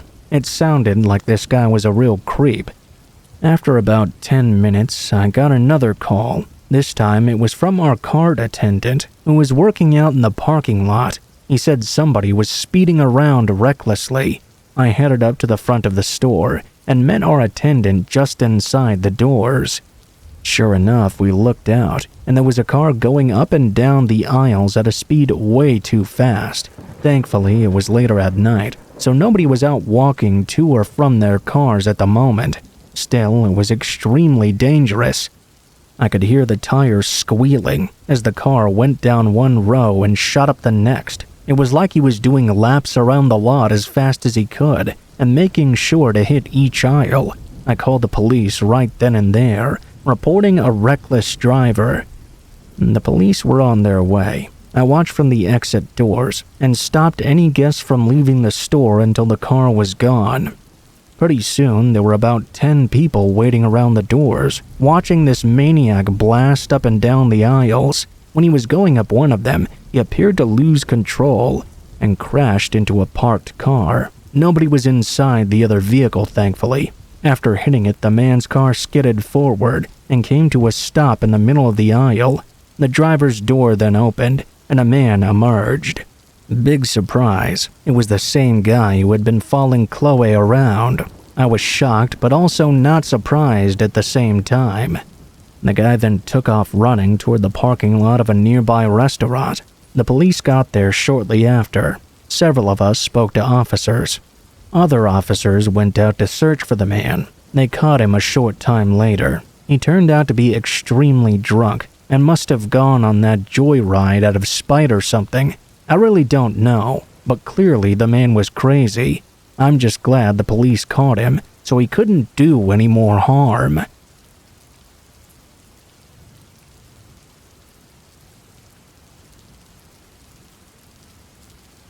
This took place several years ago. It all started one night when I was driving home from work. It was rather late, I think a little bit past 10 p.m. My job back then was almost 30 minutes away, and I lived in a house that was a little bit out there. It was sort of far from the city, in the midst of a bunch of woods and country land. This night, when I was driving home, I was on a quiet road just a few miles away from my house. And that was when I saw a man on the side of the road, sticking his hand out like he was hitchhiking. It was one of the most bizarre things I'd ever seen. It was so unusual to see anyone out here, let alone a hitchhiker. I'd never seen a single one before. How did the man even get there if he was hitchhiking? There wasn't even a sidewalk nearby. Obviously, I was not going to stop and give this guy a ride. I passed him by and he looked at me. He waved and really seemed to want me to stop. I would have been crazy to do so, though. Shortly after, I made it home. Now fast forward to a couple of days later. I was out driving again. I wasn't coming home from work this time, but instead from the nearest grocery store and after shopping. It was nighttime, but not very late, maybe around 8 o'clock or so. As I was leaving the store and about to merge onto the highway, I saw the guy standing on a sidewalk. At first, I didn't remember him, but when I did, I couldn't believe he was still here in town. I was thinking to myself, what are the odds of seeing this guy again? After that, I just went home. Fast forward one more time. It was a few nights after that. I was coming home from work late at night again. My work schedule was all over the place back then. I never really knew what time I would get off, and I was also scheduled at all kinds of different hours. It was very unpredictable. There I was driving home. I made it all the way to my street. It was a very quiet street, obviously. The yards are large and heavily wooded. The houses are very spread out. It's a nice place to live if you value privacy. While I was driving down the street, though, I couldn't believe my eyes. I saw that hitchhiker guy again. He was actively hitchhiking this time. He looked directly at me as I approached and tried to wave me down. The guy had a backpack on as well. I actually almost stopped just to ask him what on earth he was doing out here. I knew he did not live on my street, and I didn't think he lived around here either. If he did, I have no clue why he would be trying to hitchhike. I had a bad feeling about him, so I just passed him by. Seconds later, I arrived home and turned into my driveway. I drove up, parked, got out, and went inside. I was puzzled by the strange man, but I brushed it off. I didn't think about calling the police on him or anything. When I worked late, I also had a tendency to stay up even later. For me personally, it takes a while to unwind after getting home. It's rare I can just get home and fall right to sleep just like that. It was around midnight, and I had been home for just over an hour. I was in the living room eating something and watching TV. For whatever reason, I just had the feeling I needed to glance out the front window. When I did, I saw a figure in the yard, right near a tree. When I looked closer, I noticed it was that exact same guy. My front yard is large and partially wooded. The guy was near the woods, separating my yard from the street. I watched him just standing there, looking in my direction. I had no clue if he could see me or not. It was really dark and he was pretty far away. I looked away to grab my phone and dial 911. When I looked back, he was already gone. There were a million places he could have gone. I looked out the window for several minutes, but couldn't find any signs of the man. I went around to just about every window inside my house to see if I could locate this man. I couldn't find him anywhere. I figured and also hoped he had just left and gone somewhere else to do who knows what. I tried to just return to watching TV, to take my mind off things. It was difficult when I felt paranoid the guy would return, though. I was looking out the window every 2 seconds. All of a sudden, out of nowhere, somebody began trying to open my front door. I jumped up and grabbed my phone again. I looked out the front window and saw the man was standing by my door. I moved away from the window and called the police. I tried to make sure all my doors were locked and everything. I didn't bother trying to communicate with the man in any way. I was told the police were on their way and would be there in just a few minutes. Eventually, I checked the windows again, but the man was already gone. He was no longer at the front door trying to get in. I went around to every window without seeing him. The police got there a short time later, and I figured the guy must have gotten away. I told them his description, and they offered to search my property. To my surprise and horror, they actually found the man still in my yard. He was hiding out behind my shed. Even more of a surprise, it turned out he was a wanted man. He was wanted in connection with an armed robbery in another city, about an hour away. I'm guessing the guy was trying to get out of here, but didn't have a car or any money. That must be why he was trying to hitchhike. I'm not sure how long he was staying in my town, but he sure gave me the creeps. I'm really glad I called the police when I did.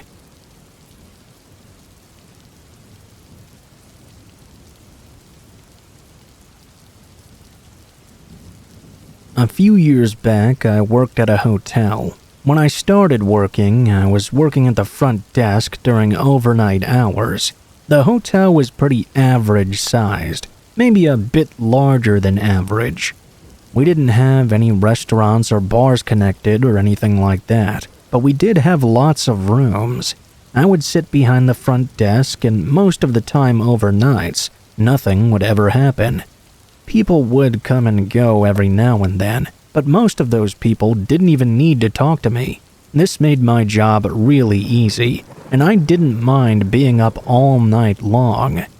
The event that I'm going to tell you about occurred at just after 2 o'clock in the morning one night. I was working behind the front desk. I faced the lobby and elevators. To my left, there was a lounge area and a hallway that led to rooms on the first floor. Everything was very quiet until a man entered the hotel. He walked inside and went right past me. I assumed that he was staying there and was just returning to his room. The guy was pretty average height, light brown hair, mid-30s or so. He walked down the hallway and was gone. About 5 minutes later, though, he walked by again, this time going to the other hallway. I still didn't really think anything of it. I soon saw him another time, though. He was once again walking past from one hallway to another. It was sort of behind me, but in plain sight still. It seemed a little bit odd. There was nothing wrong with it per se, but it was giving me a strange feeling. Several minutes later, I went to go get some water. There was a dispenser in the lounge, and you had to walk past the hallway to get there. As I was passing by, I noticed someone in the hallway a ways down. I looked over and noticed it was the same guy. He was standing outside of a door, and it appeared as though he couldn't get inside, but was trying to. I thought maybe he was locked out of his own room, or possibly even trying to get into someone else's. I started to walk over to him and was going to ask him if he needed help with something. When I got a few steps closer to him, he stopped and looked over to me. Before I could say anything, the guy turned and walked away in the other direction. Then he disappeared around a corner. It was really suspicious. I started to figure that the guy didn't even have a room here probably. I went back over to my front desk and decided to look at the security monitors. We had cameras in every single hallway. Unfortunately, the video quality was honestly quite bad. Any details were hard to make out. I looked around until I spotted the guy on one of the cameras. He walked past it down a hallway, then went to a random door and tried to open it. It looked like he was possibly knocking on the door as well. He stood at it for a while, then paced around a little before returning to the door. It was too suspicious. I decided to confront the man and ask him what was going on. I got up and walked over to where the guy was. The hallways could get a little complicated on the first floor. The second and third floors were very simple, but the first had more interconnecting hallways. I walked to the one the man was at. When I reached the beginning of the hallway, I saw him a ways down, about 100 feet or so. Almost as soon as I was within sight of him, his eyes snapped to me. I asked the man what he was doing. All of a sudden, he just started sprinting toward me. He appeared to be running as fast as he possibly could. This certainly wasn't the reaction I was expecting. I moved back and started heading toward the front. The man was still chasing after me and quickly approaching me. By the time I got to the lobby, he was a lot closer. I could hear him still running. I decided to run out of the hotel and see if the man would still follow me. I made it outside and realized that he was still chasing me. He was also a lot closer now than I expected. I didn't think I would be able to get to my car on time if he kept chasing me at this speed, so I ran across the street instead. A little ways down was a 24-hour gas station, so I ran all the way there and jumped inside. When I arrived, the guy hadn't quite crossed the street yet and stayed in the hotel parking lot. I think he went back inside after that. I called the police. I reported a suspicious man trying to enter various hotel rooms and chasing after me when I confronted him. The police were very quick to respond. They got there only a minute later. They entered the hotel, which the man was obviously still inside of. He tried to run away, but was quickly caught and removed from the premises. He wouldn't say what he was doing there, nor why he was trying to get inside these various rooms. After that, I talked with the police for a while, then returned to work. I was really creeped out by the whole situation, but grateful to be alright. That was an experience that really made me want to stop working overnight shifts, and I did shortly after.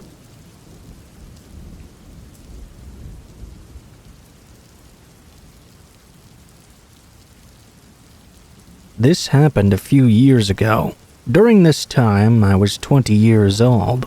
I was in college going to my senior year, and back home living with my parents for the summer.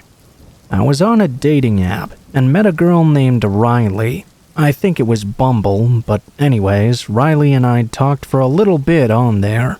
Eventually, after a few hours of chatting back and forth, I got her Snapchat and we started snapping each other. I really preferred text overall, but Riley seemed cool, if a bit slightly odd. Some of the responses she gave or things she said were a little bit unusual. I can't really remember a specific example, but I just remember thinking that as I continued to talk to her. I exchanged snaps with her and continued conversations because I was curious. I wanted to get to know her a little bit more. I was also bored and figured, what's the worst that could happen?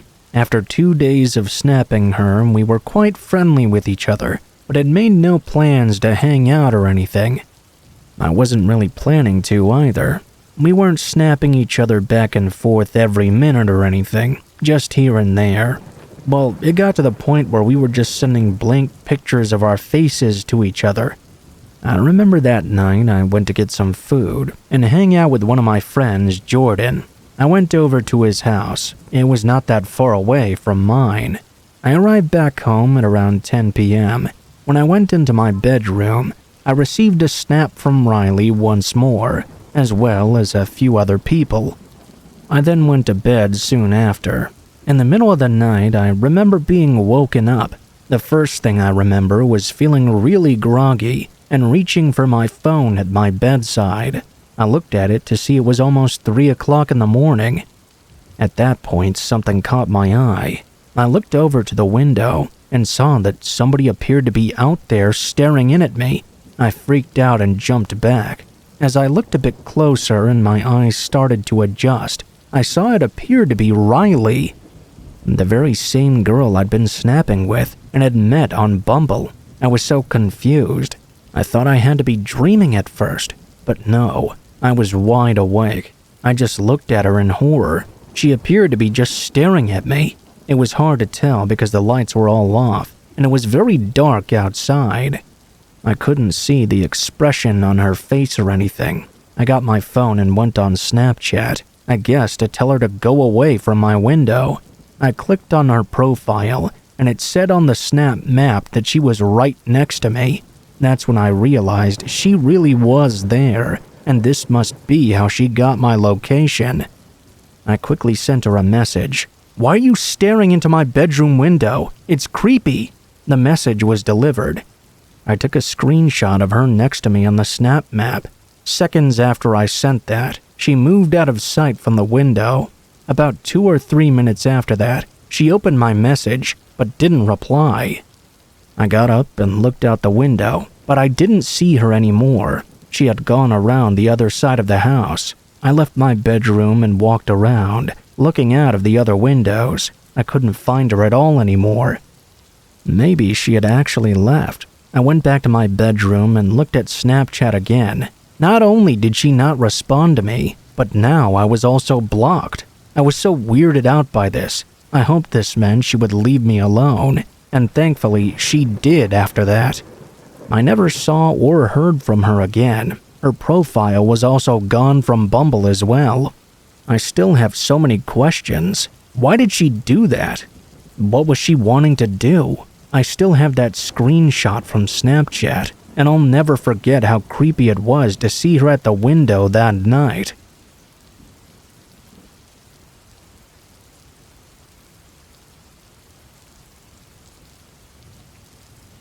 This is a story of when I met a guy on Tinder several years ago. I matched with this guy named Mike. He had dark hair, a slight beard, and in his pictures seemed quite decent looking. There was not a whole lot of information about him on his profile, but after we matched, he sent me a message. He said hi, and I said hi back. We began chatting, with me saying very basic things like, "How are you? What's up with things?" Eventually, the conversation did improve a little bit though. Based on his profile, he seemed to be a bit of an outdoorsman of some sort.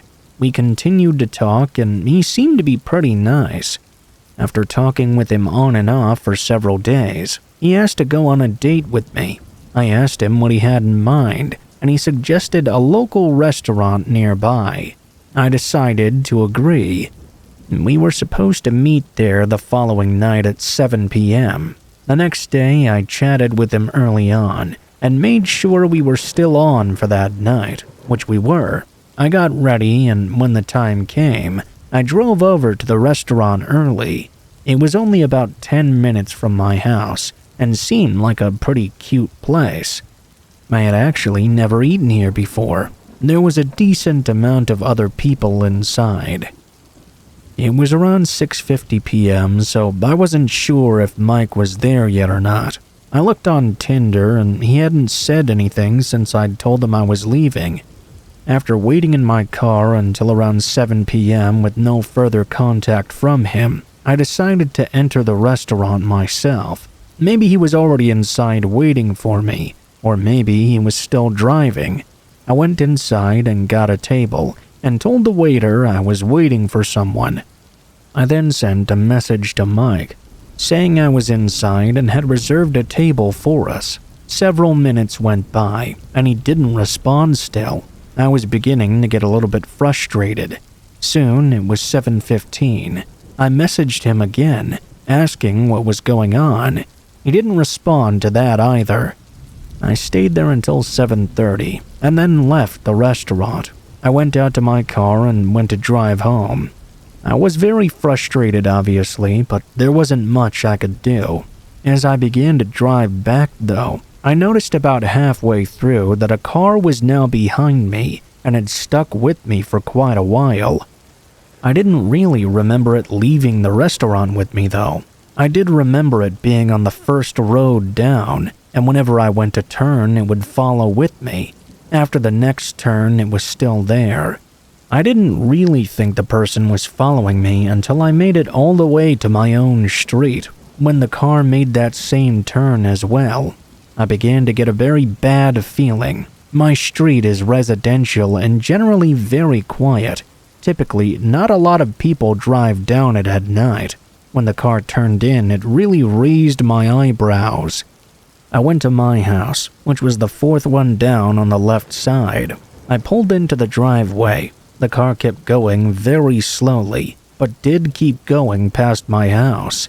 I parked and got out, then watched that car. As I went inside, it crept down the street very slowly. I never got a good look at who was driving though, because it was so dark out. I'm not going to lie, the thought of it being Mike immediately crossed my mind. I quickly pushed that thought away as being too crazy though. I looked on Tinder when I got back inside. Mike still hadn't said anything. I sent him one more message saying something like, "What happened? Why didn't you show up?" I decided I should just move on. It's not like I really knew Mike that well anyway. I was just really annoyed he'd made the date and then failed to show up entirely. I made some pasta for myself and went into the living room. I lived alone at the time and was eating in my living room when I noticed what appeared to be the same car driving by once again. Now, this was like 30 minutes later at least. The car was going the other way down the street, but when it got to the front of my house, it stopped and pulled over to the side of the road. I kept watching from the window very carefully so that I wasn't visible to whoever was in the car. It was definitely the same car that had followed me. The engine was running for a while, then it turned off. I didn't hesitate. I called the police right there. I told them I had been followed home by someone, and now they were parked out front of my house. I kept my eyes on the car. Nobody was getting out of it. I still had no clue who was driving either. After speaking with 911, I kept watching out the window and waited to see what would happen. The car just remained there. Nobody got out and all of the lights were off. There was just a dim streetlight in the nearby area. For the next 10 minutes, nothing changed. I saw a police car start to drive down my street. It got near the car that was parked out front of my house, and then the police car turned on its lights. The officer got out and talked to the driver. I kept watching as he spoke with the guy for 5 minutes. Finally, the car drove away. The officer came up to my front door and spoke with me. He said the driver had claimed to be lost and had pulled over to look up some directions, said he didn't follow me home. I knew that was a lie. I pulled up Mike's Tinder profile and clicked on a picture of him. I asked him if he looked like that guy by chance. The officer said yes. It was one and the same. I couldn't believe it. Mike had actually followed me home. I spoke with the officer about it, but he said not much could be done unless he returned or something else happened. The officer told me he asked Mike to leave but didn't force him, and Mike said he would not come back. He said that if Mike did try to come back, to give him a call. After that, the officer left. I was a little worried Mike would return, but he didn't. It still creeped me out though. I blocked Mike on Tinder after that. I still can't believe that instead of just trying to date me normally, he followed me home after skipping out on me. I'm glad that since that night I've never heard from him or seen him again.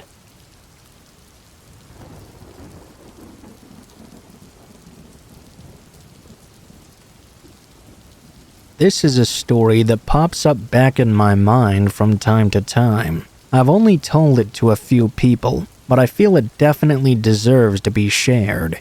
It's for sure one of the scariest moments I ever had as a child. Back when I was around 10 years old, my mom finally decided it was time for her to start taking her driver's tests. When she began taking her lesson, she was really struggling a lot.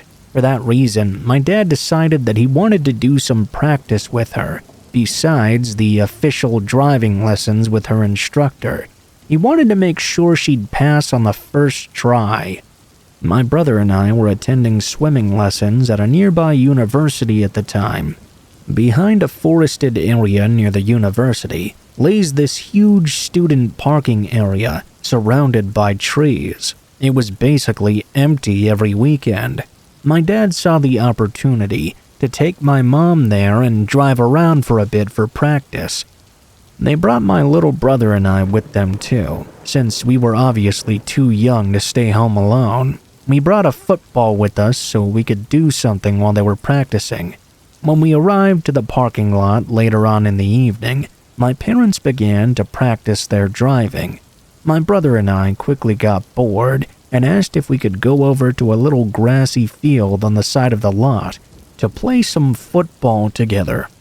My parents let us since they'd always be able to keep their eyes on us whilst driving around. After playing for some time, my parents ended up driving to the other end of the parking lot. They were about 300 to 400 meters away from my brother and I. All of a sudden, a white Toyota pulled into the parking lot as well. We were playing right at the exit/entrance. The car turned around and stopped on my right side, with the vehicle facing the exit. The driver rolled down his windows and presented himself as Thomas. He looked friendly, was good-looking, and young. I would guess around 30 years old. This is where things started to get weird, though. On the passenger seat was a woman covering her face with a newspaper. All I could see was long blonde hair. On the back seat was a baby sat in a baby chair. Thomas immediately stated he was with the police and that we had to get in the car right away, as he had to speak with us about something important. My brother actually took 2 steps toward the vehicle, but I stuck my arm out in front of him, sensing that something was off here. The woman was just covering her face, not saying a single word. Thomas began to raise his voice and told us once again to get in the car or he'd have to come out and punish us. My brother and I froze in fear. Suddenly, the woman put down the newspaper. She showed her face and told us in the most calm, motherly voice possible. Just listen to the man. The woman was young and pretty. She looked like a person who wouldn't hurt a fly. At that moment, I began screaming as loud as I could. What we hadn't seen at that point yet was that my dad was already running as fast as he could towards us. He was coming from behind the vehicle, so we hadn't seen him. My parents didn't have the time to drive to us since the road down the parking lot was twisted. My dad started yelling as loud as he could. "Hey, who the fuck are you? Get away from my children!" As soon as Thomas heard my dad and realized my brother and I were not alone, he threw his car into gear and shot off like a rocket. He most definitely looked like a person who shat himself when he saw my dad. My dad was furious and told my brother and I to hurry up back to the car. He didn't even think about calling the police at that point. He wanted to beat the guy to death himself. That resulted in us driving around for the next hour, trying to find the man. Eventually, my dad did cool down though, and decided he should probably just call the police. We never found out who those people were, but the episode taught me to never judge a book by its cover. People can be the most friendly-looking people on Earth and still wish evil upon you or the ones you love. I'm not sure what those people would have done to us. I am sure about one thing though. They definitely were not with the police.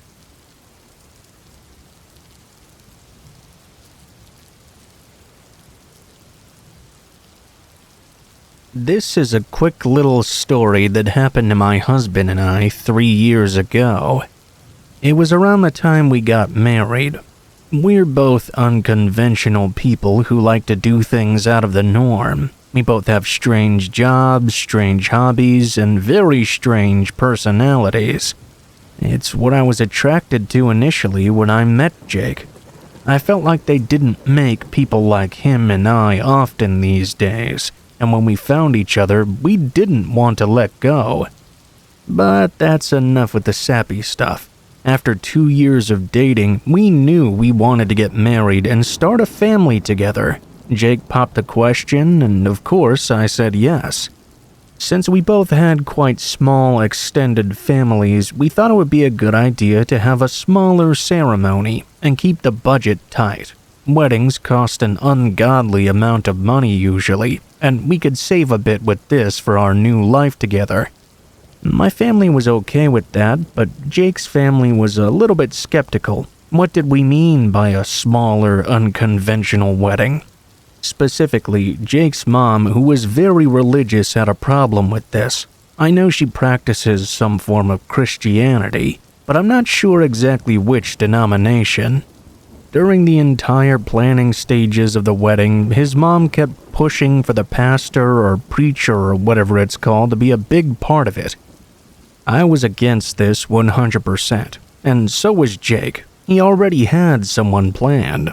His mom didn't love the idea of my gay best friend Paul being the one to officiate the marriage. She didn't say it outright, but it was written all over her face. A few weeks before the wedding, Jake and I went to his parents' house for dinner. We were expecting a nice, quiet evening, with maybe a pasta dinner or something.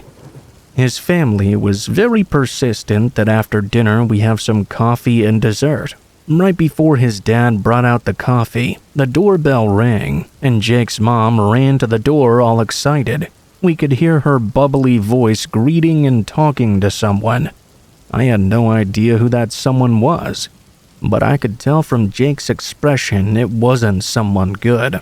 I whispered to him and asked, "Who is it?" He just quietly said, "Just be cool, I'll handle it." A million ideas were swirling through my head as to who this could possibly be. Finally, they walked back into the dining room, and his mom was grinning like the Joker ear to ear. She was accompanied by a large man with a big red beard. He was bald on top, and all the rest of his hair was this really fiery red. "Wow, Jake, look at you, bud! Last time I saw you, you were about 5'3". Now you're a big old guy, huh?"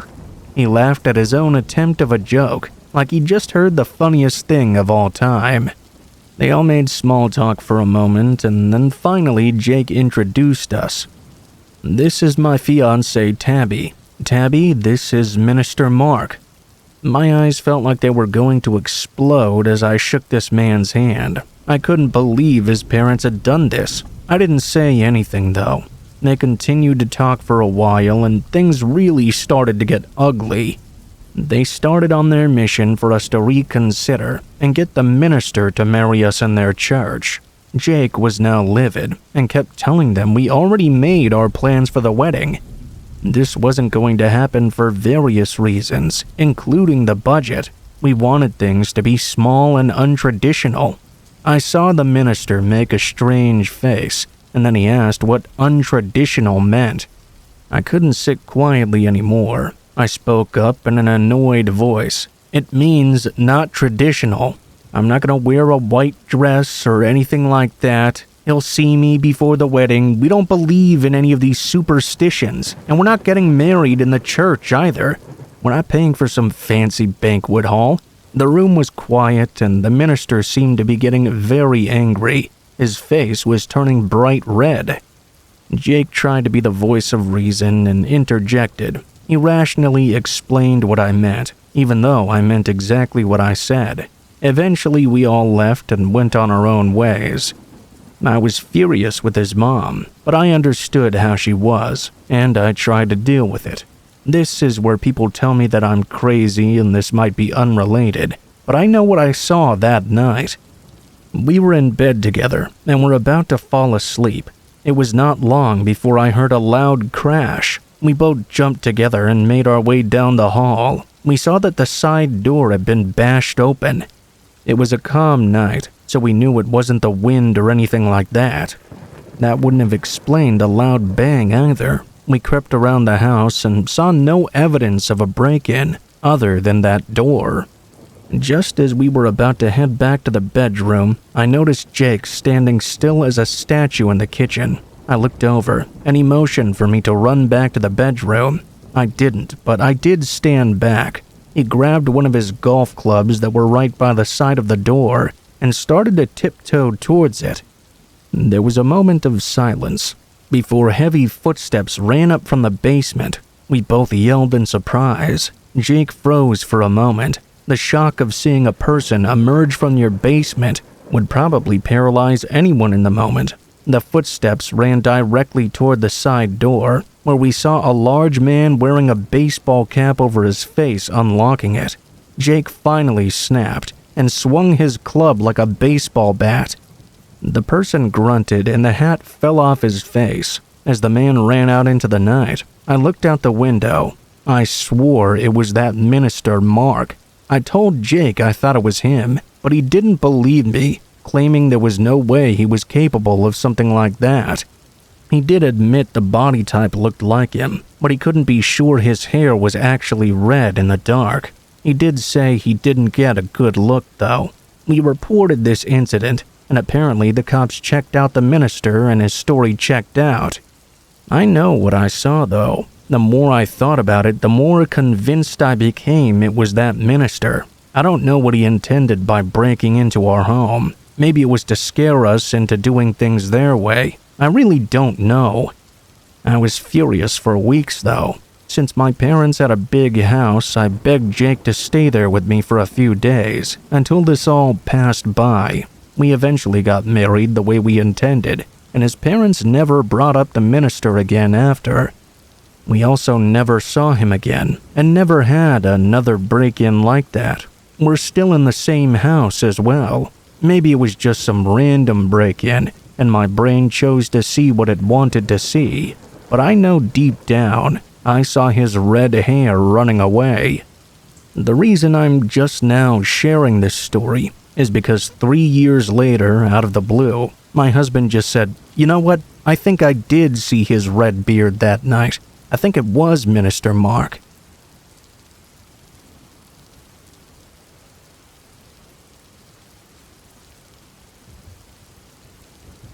I can't believe this story is over 10 years old now.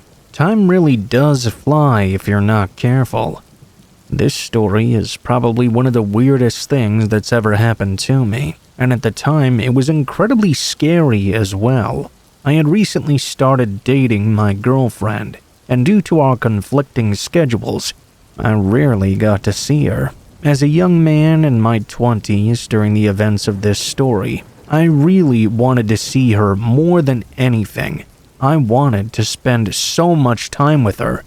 Unfortunately, it just seemed like there was never a chance for us to be alone.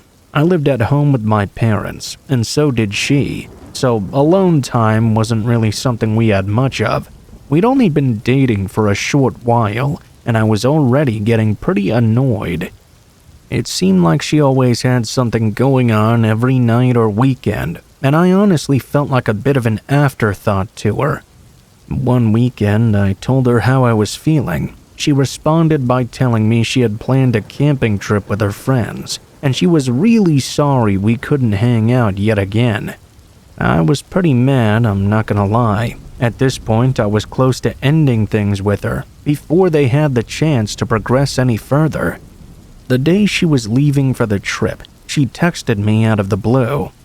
"Sorry, I know this is last minute, but my friend said you could come if you wanted to meet us here. I absolutely hate camping, but I was not going to miss this opportunity to spend time with my girlfriend." The campsite was only about 40 minutes from my house, so I packed up my bag and headed out there. This was a weird place. It wasn't like camping in the middle of the woods. It was sort of a wooded area, but the campsite itself was a big giant clearing that had dozens of other people camping out there. It didn't seem very private, and it certainly didn't feel like camping, not to me at least. Once I got there, I met all her friends for the first time. They all seemed like pretty great people, and I was kind of excited to hang out with all of them. They were the opposite of my girlfriend, though. She was very quiet and reserved all the time, and her friends were all very outgoing and loud. They all had an awesome sense of humor as well. While we were all hanging out and having fun, I noticed a bunch of trails in the woods.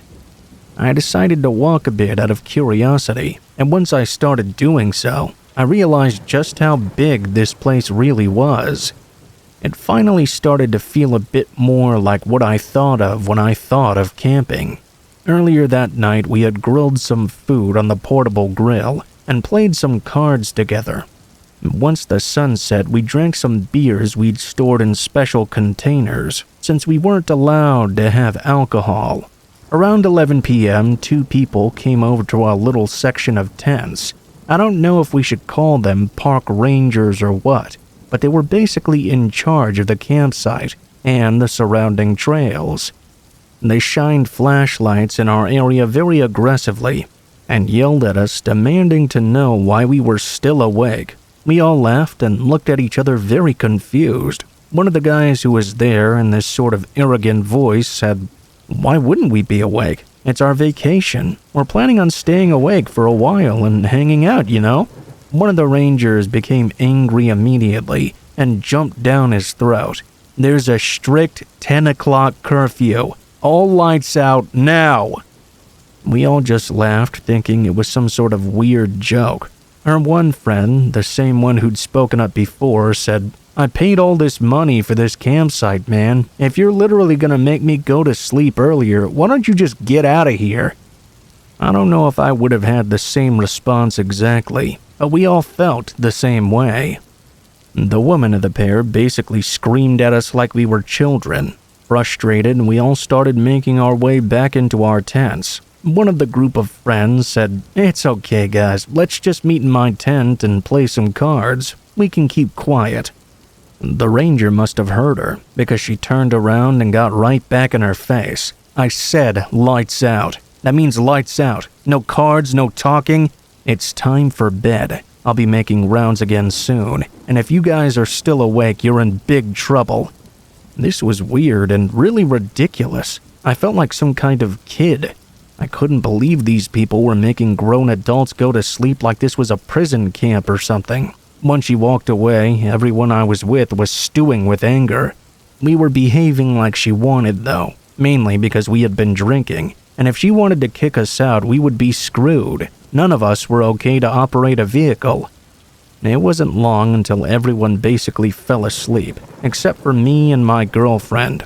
We were enjoying our time together when she suggested something I couldn't believe. She said we should sneak out onto one of the trails so we could have some true alone time. As I said before, I was a young man in my early 20s, so that was all I needed to hear. We quietly slipped out of the tent and made our way over to one of the nearby trails. Once we were a good distance from the start of it, we really started to enjoy our alone time. The enjoyment ended suddenly, though, when we heard a man call out, "Hey!" We both froze, trying not to bring attention to ourselves. We were sure it was another park ranger. We thought it was best to just stay still when the deep voice spoke up again. "I know you're there. I just want to say hi." We both looked at each other confused. What was that supposed to mean? I started to peek around one of the trees. Even though it was nearly pitch black, I could see that standing on the path with this little flashlight was a strange-looking man. He was short and kind of wearing an oversized white t-shirt. He made eye contact with me and saw me instantly. He stood up straight and smiled. Hey buddy, I got something for you." The situation was weird. I felt tense being in the woods with this strange man.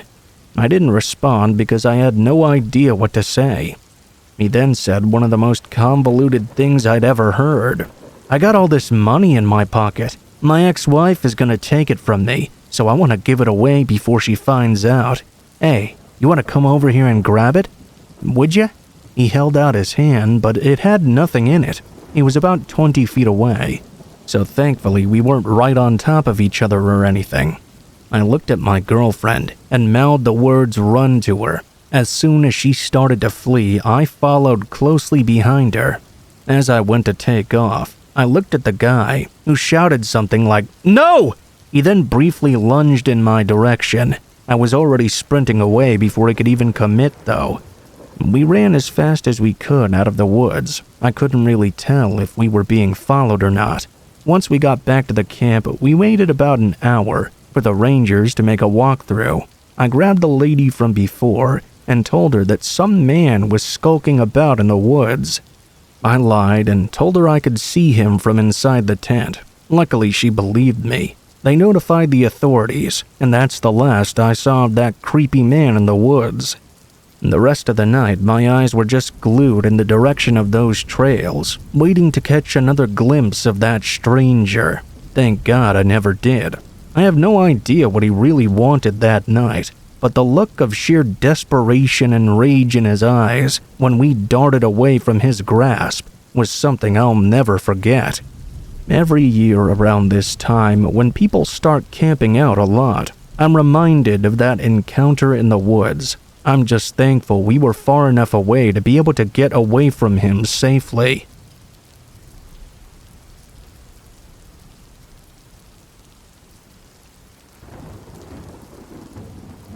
Having a gross and unprofessional manager in the food service industry is probably as bad as it can get, and when I tell you this story, you'll probably understand why. I was a 16-year-old girl and had been working at a restaurant for around 6 months or so. I got my work permit at 15 and a half and had been working there ever since then. My first manager had been great. She was sweet, very understanding. It really made work a breeze. She ended up moving and had to quit, though. I was hoping the assistant manager would take over her position, but that would have been too easy. Instead, they hired a guy none of us knew and had never worked in the restaurant to begin with. We were confused why this guy of all people had been chosen, but whatever. Maybe he would be just as nice. He showed up on his first day in clothes covered in stains and torn in various places. Honestly, I thought he was a random homeless guy coming in when I first saw him. He went into his office and thankfully got changed, but even changing clothes can't hide the stench of someone who clearly hadn't showered in days. His behavior made himself seem normal at first, at least when it came to how he interacted with us. Mostly he would just spend a lot of time in his office and would only really come out when there was a complaint from a customer. I was fine with that, though. He kind of gave me the creeps for some reason, so having him not around as much made me feel a little bit better. After a few months of him being the manager, he started coming out of the office more and more, and that's when he started showing his true colors. He tried to hit on every woman who stepped inside, and whenever they inevitably rejected him, he would always insult them the second they left. He'd go on and on about it for the rest of the day, too. He'd always talk about how he couldn't believe any woman would give up the opportunity to be with a man like him. All of the younger women there tried to keep our heads down, but it didn't work for long. He eventually switched from hitting on customers to hitting on us. It didn't even matter that most of us were underage. He would ask us what kind of underwear we were wearing, and when he was called out for being creepy and a pervert, he'd yell at us for thinking he was serious and say that we were the ones being creepy for taking it like that. That's how it started, at least. Eventually, he got very comfortable with it being obvious he was serious. Unfortunately, one of my coworkers didn't exactly help the situation by actually sleeping with him the second she turned 18. Their relationship didn't end well. His wife came in and yelled at her for doing that with her husband. She harassed her all day, and the girl quit later that day. I never saw her or heard from her again, probably embarrassed by the whole thing. Unfortunately, that event made things even worse. It made him think he was the most desirable guy on earth, and that all the female employees must secretly want him. He'd stand really close to me, whisper in my ear the creepy things he wanted to do to me. One day, it was so bad, I actually thought I was going to throw up from all the things he was saying. When none of us would respond positively to his advances, he went back to hitting on any female customer that walked in. He was threatened by one because he tried to make a move on a 12-year-old girl. I'm not even joking. He hadn't realized it was her father standing behind her. He tried to claim that he didn't realize she looked so young, but I'll say she 1,000,000,000% looked like a little chick. It probably was the most disturbing thing I witnessed from this guy. We got many bad reviews from him on Google and Yelp and various websites, all from women who said he was gross and creepy. Upper management spoke to him about it, but from what I overheard through his office door, they just told him to be more careful about disguising it, not to stop at all. I was disgusted by their inability to be serious about these concerns. That's just how the world works, I get.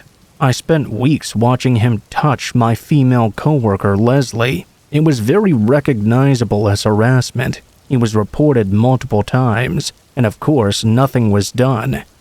I always said something when I saw it happening.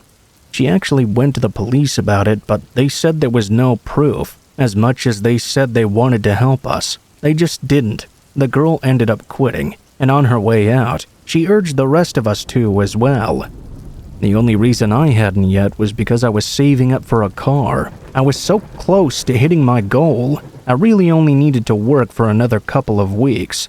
Unfortunately, then he set his sights on me.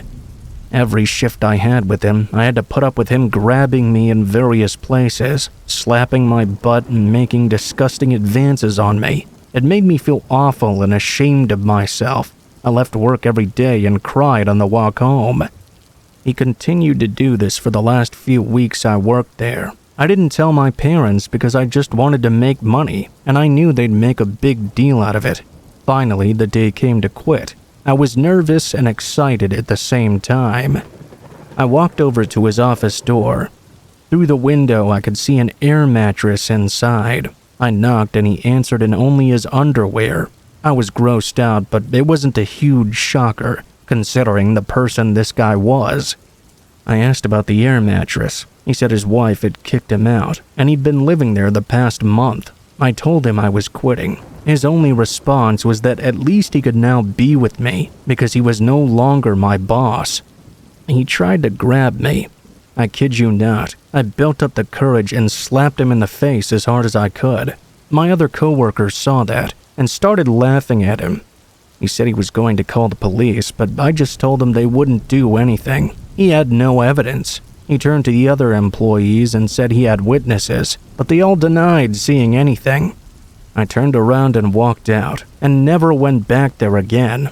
I heard years later he was arrested for forcing himself on a woman. She had DNA evidence on her side this time. I was grateful for her being brave enough to say something. I knew she was saving other women from suffering at the hands of that man.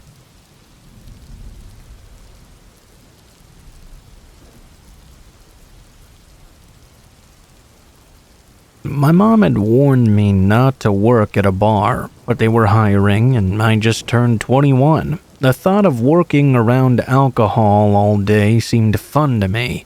It was also a restaurant at night as well, so I didn't really think it would be as sketchy as a normal bar. She just kept insisting that it would be. My first few months working there were great. We'd have the occasional bar fight or something, but it wasn't anything we needed to be too concerned about. Just drunk people doing what they do. And that was before this woman started coming in every night. She was obviously high on something, and constantly just wanted to start trouble.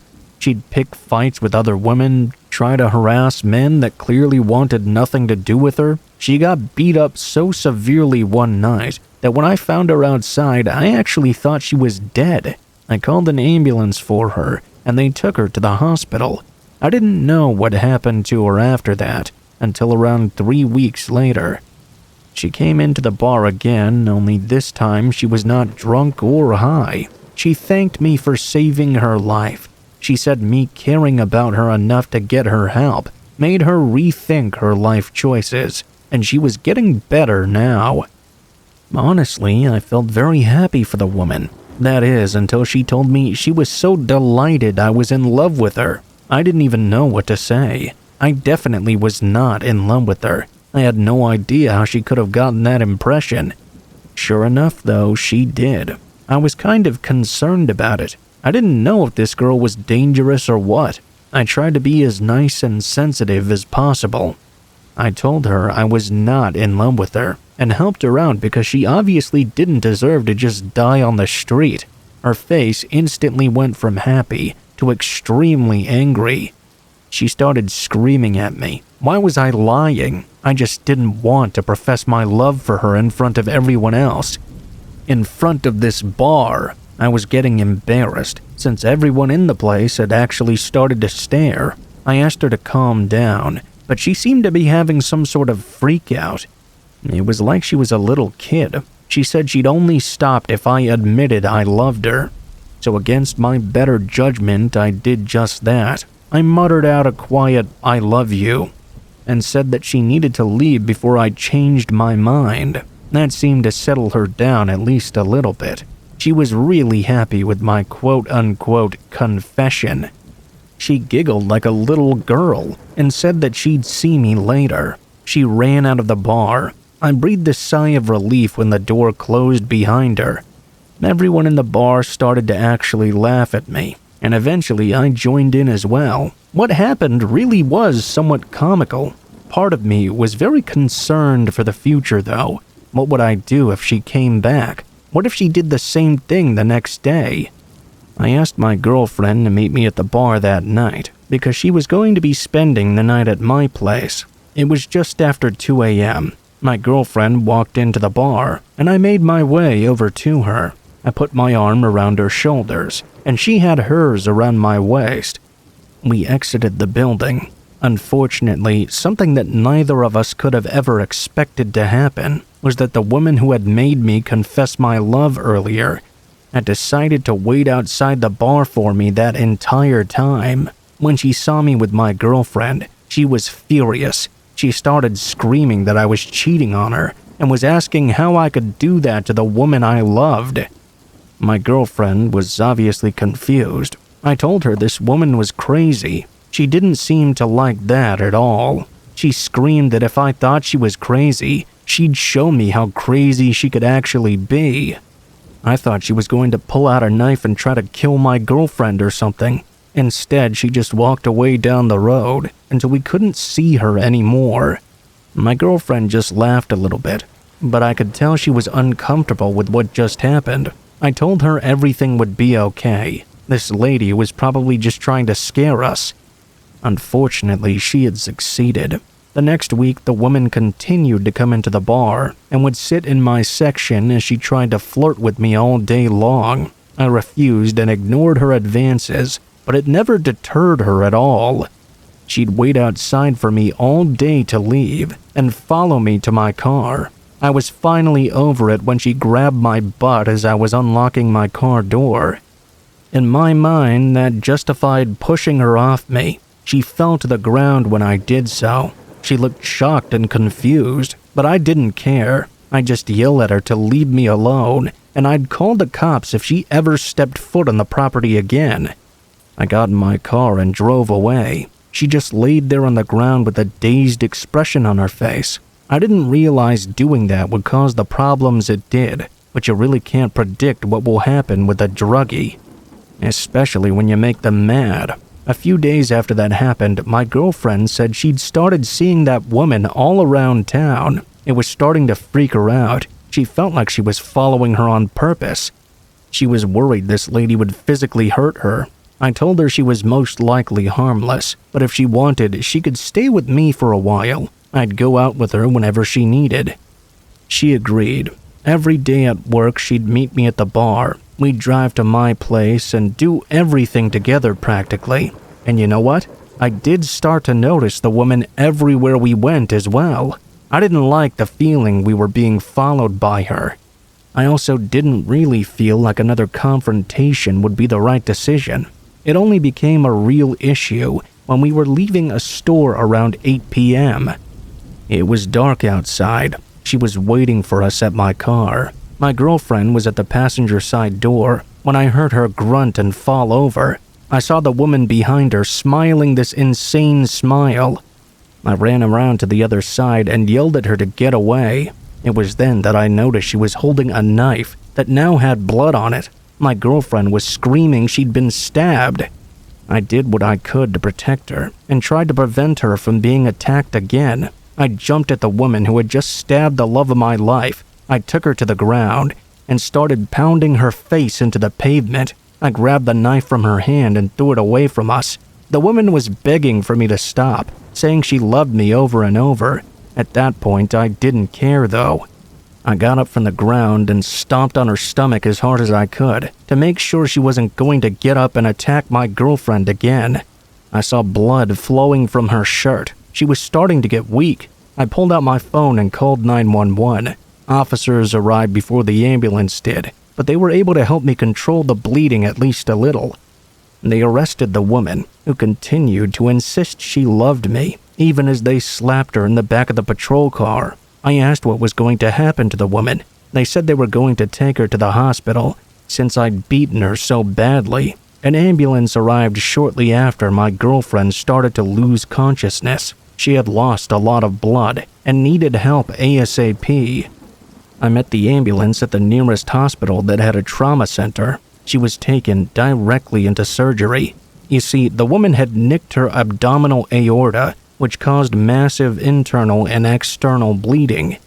The only reason she survived was because the aorta hadn't burst. The trauma team at the hospital was ready to receive her before she even showed up. The woman was charged with first-degree attempted murder and given life in prison with the possibility of parole after 20 years. I was happy with the sentencing. I was even happier my girlfriend was able to make a full recovery. All in all, it wasn't my smartest idea to work at that bar.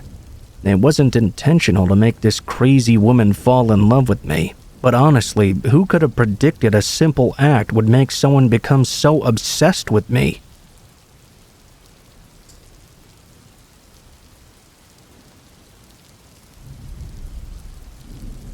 There's a reason why I have to be talked into camping every time it comes up in conversation with either friends or family.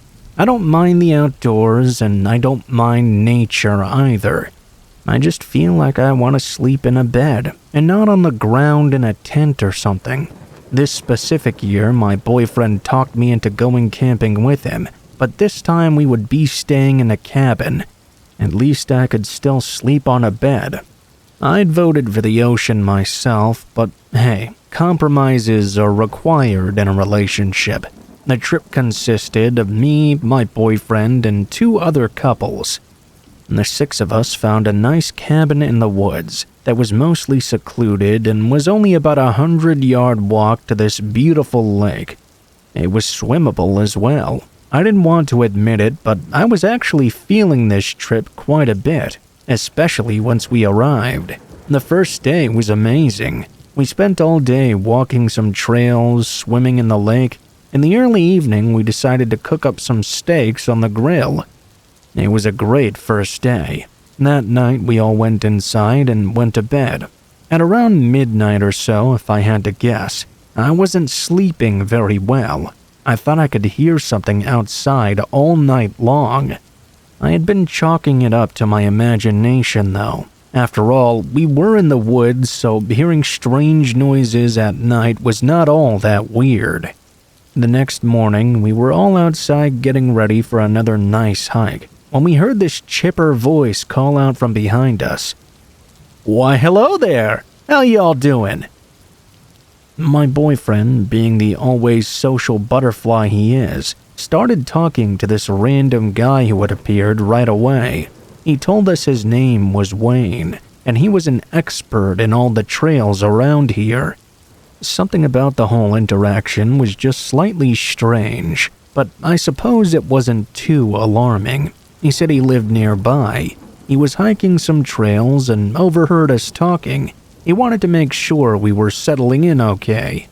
I thought it was kind of sweet of him to check in with us. He was a bigger guy, I would say well over 6 feet tall. He had a pretty big gut and had a backpack on, with hiking boots and jeans.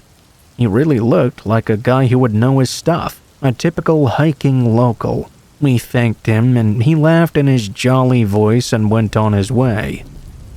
As we hiked, we laughed and talked about Wayne for a little while. When the afternoon came, we all decided to go to the lake for a swim. When we got down there, we were sitting on the dock soaking up the sun, when from beyond the tree line we heard that voice again. "Hey!" We all jumped back because honestly it scared us. Standing at the edge of the dock now was Wayne once more. We asked what he was doing here. He claimed he was just wandering by and happened to see all of us out there. My boyfriend laughed it off and talked with him for a while, but my friend Tina's boyfriend and I felt uneasy about this entire thing. The entire time they were talking, Wayne just nodded and laughed and kept looking around. After they finished their conversation, he kept mumbling okay under his breath and then walked away. It was really weird, but not scary, at least not yet. That night, we were all sitting around the campfire sharing scary stories. I felt even more uncomfortable for some reason. All of a sudden, Wayne jumped out of the bushes without any warning and yelled in a sort of joking voice, "Here I am!" It was followed by a loud and excited laugh. We all jumped out of our skin, even worse than at the docks. At this point, even my boyfriend was upset. He kind of yelled at Wayne, telling him to leave us alone and go back home. He explained that scaring us like this wasn't cool. Wayne was lucky none of us had retaliated out of instinct. Wayne looked upset and claimed he was just trying to help us have some memorable experiences on our trip. He left down one of the trails. He seemed to look pretty upset. I almost felt sorry for him until I realized it was almost midnight and there was no reason for him to be wandering around our campsite jumping out of bushes. The experience put a damper on the rest of the night. We ended up calling it a night not long after that, and we went inside and cleaned up the place. We were supposed to be leaving early in the morning. Once in bed, I told my boyfriend I wasn't feeling great about this whole Wayne situation. I had a bad feeling he'd find his way around again. I couldn't stop thinking about that weird noise I'd heard the entire night before. Was it actually from this goofball? That night, I was wide awake again. I'm not sure of the exact time, but at some point during the night, I distinctly heard breathing and footsteps outside the window. I woke up my boyfriend and begged him to check for me. He was annoyed at first, but his tone changed instantly. I saw him look out, and his skin turned as white as a ghost. He told me he could see someone outside, pacing back and forth. He thought it was Wayne. I went to the window and tried not to draw any attention to us. Wayne seemed to be walking back and forth, having an argument with himself. He was talking almost incoherently. He attempted to open the locked door, but when he couldn't, he started pounding his head as if upset with himself. After pacing for a few more minutes, he seemed to just disappear back into the woods. We were horrified. We didn't know what to do. My boyfriend called the owner of the cabin and informed him that we were also calling the police. A cop car showed up a few minutes later, and we explained the entire day's events to the officer, including Wayne's appearances. The cop didn't seem too bothered and simply nodded along. It felt like he was just sort of listening for the sake of listening and didn't grasp the severity of the situation. We packed up our stuff and made some coffee, just stayed awake until dawn. Once the sun was rising, we loaded up the van and headed home. Once we got to the main road, we saw Wayne just walking by himself. He was mumbling, smacking himself in the head from time to time. We did call the dispatcher and tell them we saw Wayne, who'd been trying to break into the cabin earlier, walking down the road. That was the end of it on our side, though. I'm not sure if the cops ever actually picked him up or if he just fled back into the woods. I wonder if he really did live nearby, or if he was just some strange man wandering around, hoping to cause some harm. I'm happy nothing physical happened to us, but from now on, they can all go camping without me.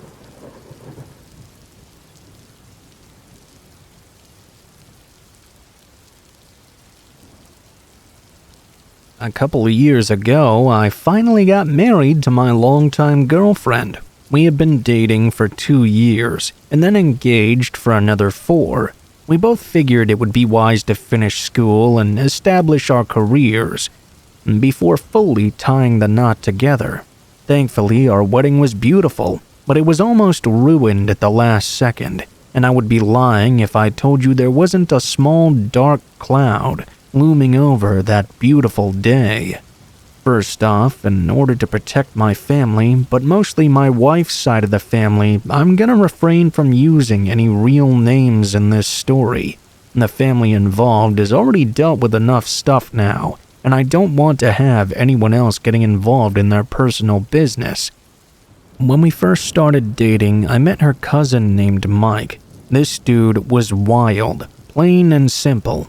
I enjoyed going out occasionally with Mike because he was what I would call a wild card. He was loud, funny, and didn't care about what he said out loud.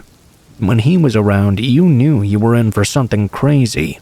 The older I got, though, the more tired and disillusioned I became with Mike's antics. He seemed perpetually stuck in that early 20s mode, and it was becoming increasingly hard to have him around.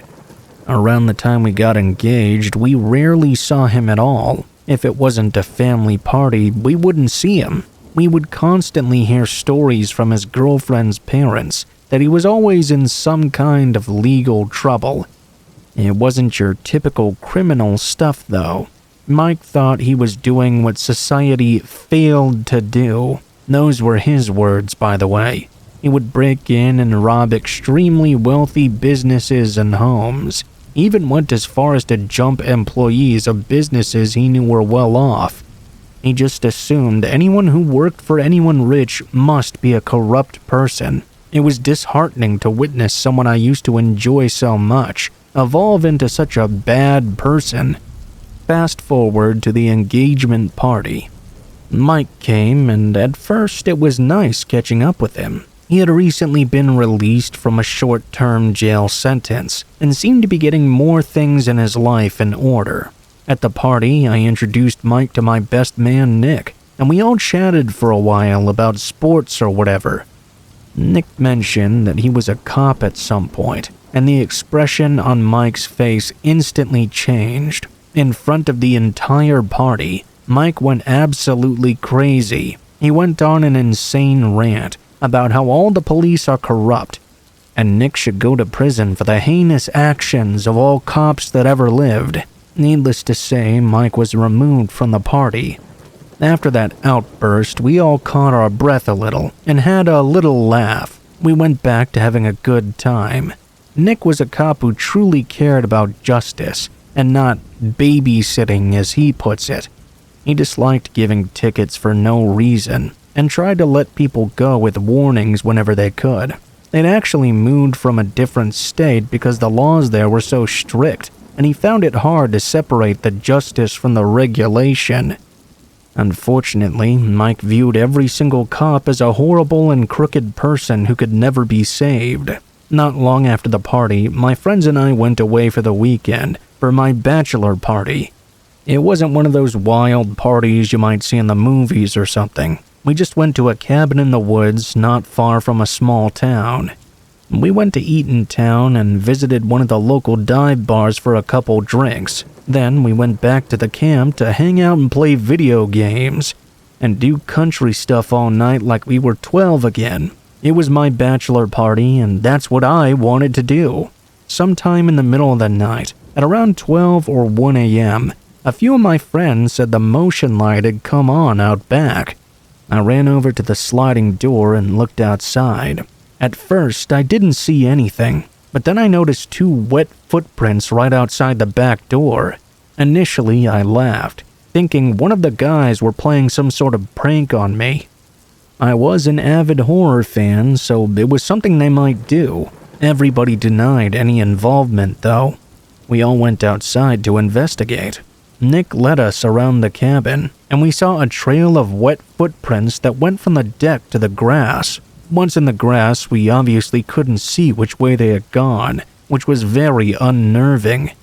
We reported the incident, but as you can imagine, they couldn't really do anything. We had nothing to go on other than wet footprints, and the person had already fled. We decided to stay there and stick it out in the cabin. Every little gust of wind or creak in the house made us jump in surprise. I will say that I felt safe with my friends, but it didn't make it any less unnerving. Around 5 a.m., I was still in the living room, wide awake. I happened to glance over to the sliding door and saw someone peering in through the window.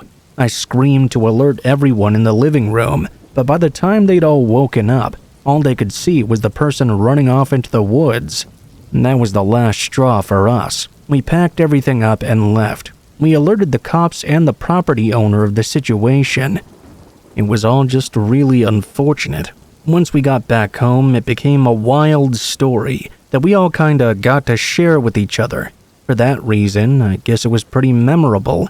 We assumed at the time it was just some crazy person who lived in the town. They were trying to scare us or something. We all got together for rehearsal dinner, and after dinner, a few of us gathered for some drinks. Since I'd had a few, Nick was going to drive me home. While we were driving home, we noticed a car following extremely close behind us with its high beams on. Nick tried to maneuver away from the car, but they followed every move he made. At this point, he realized that whoever this was, they were messing with us purposefully. Nick called one of his buddies who was on duty and told him what was going on. He was only about 5 minutes away. I'm not sure why Nick decided to do what he did next, but he pulled over, and the car behind us pulled over as well. Nick stayed in the car and told me to do the same. A person emerged from the car parked behind us and made its way over. They seemed to be wearing a mask. When he reached the driver's side window, he demanded that Nick get out. I was terrified. I hoped Nick's buddy would show up soon. He tried to reason with this masked man, and the man wasn't having any of it. He started banging on the door with some type of object. I was terrified as to what it could be. I just wanted this whole ordeal to end. The masked man broke the window, shattering the glass inside. He grabbed at Nick, trying to drag him out of the car. I think that's what Nick had been waiting for, though. As soon as the man reached in, he kicked open the door, and it knocked the masked man over. Nick kicked whatever he was holding out of his hand. It went flying, and he was able to restrain the masked man on the ground. I saw him screaming and squirming, but Nick kept him detained until his buddy showed up. A minute or two later, the officer quickly detained the man. I felt like I was getting sick as he walked by. He was in handcuffs with the mask removed.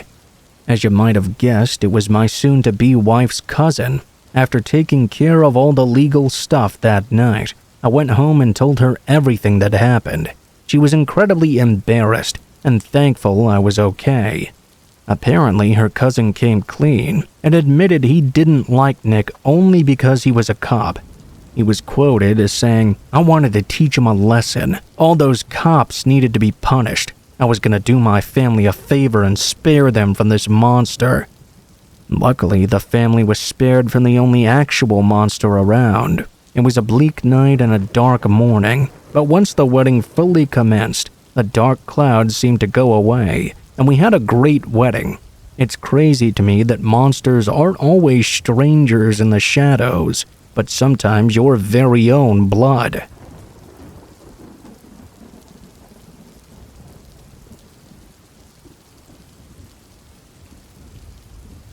So, I'm just now writing this story hours after the most insane moments of my entire life. I know that may seem a bit dramatic, but in the moment it was absolutely insane. My family and I just arrived at our campsite for the week. and I'm on eggshells looking over my shoulder every 2 seconds. Deep down, I'm sure everything will be alright, but bear with me as I try to do my best I can to tell you this story. It just happened, and it's my first time recalling it, so things might be a little bit jumbled. Late last night, me and my family left our house to embark on our 1-week camping adventure. Our 2 kids were so excited to finally be able to join my wife and I on one of our adventures. She and I had gone on all sorts over the years, but we wanted to wait until our kids were just a little bit older before involving them as well. Well, the time had finally come for the kiddos to join us, and we set out on the 7-hour drive. A little after midnight, the initial excitement of leaving and the musical concert inside the truck was over. Everyone was asleep except for me. That was fine though, gave me the chance to listen to one of my audiobooks I'd been neglecting for quite some time. I was surprised when we were closer to our destination, and I realized my family had been asleep for almost the entire drive. They would have brief moments of waking up and asking where we were, but mostly they'd stayed out cold for the entire trip. Unfortunately, about 30 minutes until we reached the site, I got the dreaded flat tire that no driver wants to get, especially when on vacation. I was lucky to have my spare, so this was no more than an inconvenience really. I was still really annoyed though. I briefly lost control of the vehicle and slid to the side of the road before I managed to regain it somehow. My family was still asleep to my surprise. I quietly got out of the truck and uncovered the spare tire buried under all our luggage. While preparing to fix the tire, I started to wonder what exactly had hit the tire to render it flat. It seemed to have happened out of nowhere. For some reason, I suddenly felt suspicious. I grabbed the damaged tire and replaced it with a spare. I was just finishing up changing when I heard the light sound of someone clearing their throat. It sounded a lot like my wife, but once I turned around, I was greeted by a relatively small woman with wild-looking dreadlocks and a tattoo that rose up from the middle of her neck. I said hello in a tentative and confused voice. The woman smiled and seemed to be putting on a fake delicate voice. "Hi, I'm Summer. You look like you could use some help there." I just smiled and said, "Thanks, but I think we'll be okay." I was trying to be polite, but I was really suspicious about this whole situation. The woman kept looking off to the side of the road, like she was trying to communicate with someone. When I looked over there, I couldn't make out anything myself, though. She kept insisting on helping, never changing that fake polite voice that she had. I just kept saying no thank you, and eventually I started to pack up the tools and get myself ready to hit the road. And that's when this woman said, "I think you really need my help." Her voice changed instantly. It wasn't polite and delicate anymore. It was angry and vicious. "Let me help you." I was not having any of this anymore. I turned to the woman and in the meanest voice I could muster up, I said, "Okay, lady, you need to leave. I got my family in the car, and I'm not in the mood for all your crazy crap. If you don't leave, I'm calling the police right now, or taking care of this myself." I thought that my little threat might do the trick, but instead she started to laugh at me. I'd had enough and just turned around. She kept laughing, and I opened the driver's side door. I put the keys in the cup holder, so all I had to do was push the start button when I entered the truck. I turned around for a moment and turned back only to see the woman mid-swing with a lug wrench, haphazardly attempting to strike me in the head. She didn't seem very lucid, so I was able to catch the blow with my hand and deflect it. I ended up kicking her in the knees and shin. I guess she fell to the ground. She started grunting and began to run to the side of the road she'd kept looking at earlier. At this point, without wasting any time, I sped off as fast as I could, constantly checking my mirrors for any signs of the woman or any cars following me. Thankfully, the last 30 minutes of my drive went by with no crazy people or issues whatsoever. I did tell my wife what happened when she woke up. She was angry I didn't just call the police right away. Honestly, she didn't seem to believe me. She called as soon as we got to the campsite and gave the police the entire description of what happened. She told about the woman's tattoo and exactly which road she'd confronted me on. I can't help but feel the woman will somehow find me and my family at this campsite. She clearly saw I had camping gear in my truck when she confronted me. I didn't realize until later, but I can't help but think she was somehow responsible for causing that flat tire in the first place. Now, I have no clear evidence to back that theory up. I'm gonna try and enjoy my trip, but I wanted to get that story out while the details were still clear in my head. I can't stop myself from wondering, what is it she wanted? Did she want my truck? Did she want to rob me? Or was it something worse? Wish me luck on my trip.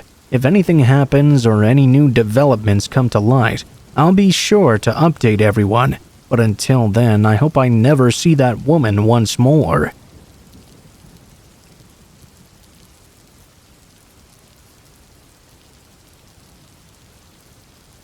My best friend and I decided to get jobs at the same place. It was a diner that had a look like it was from the 50s, even though it had only been open for a few years now. We were excited to work together, but it ended up being the worst decision I ever made.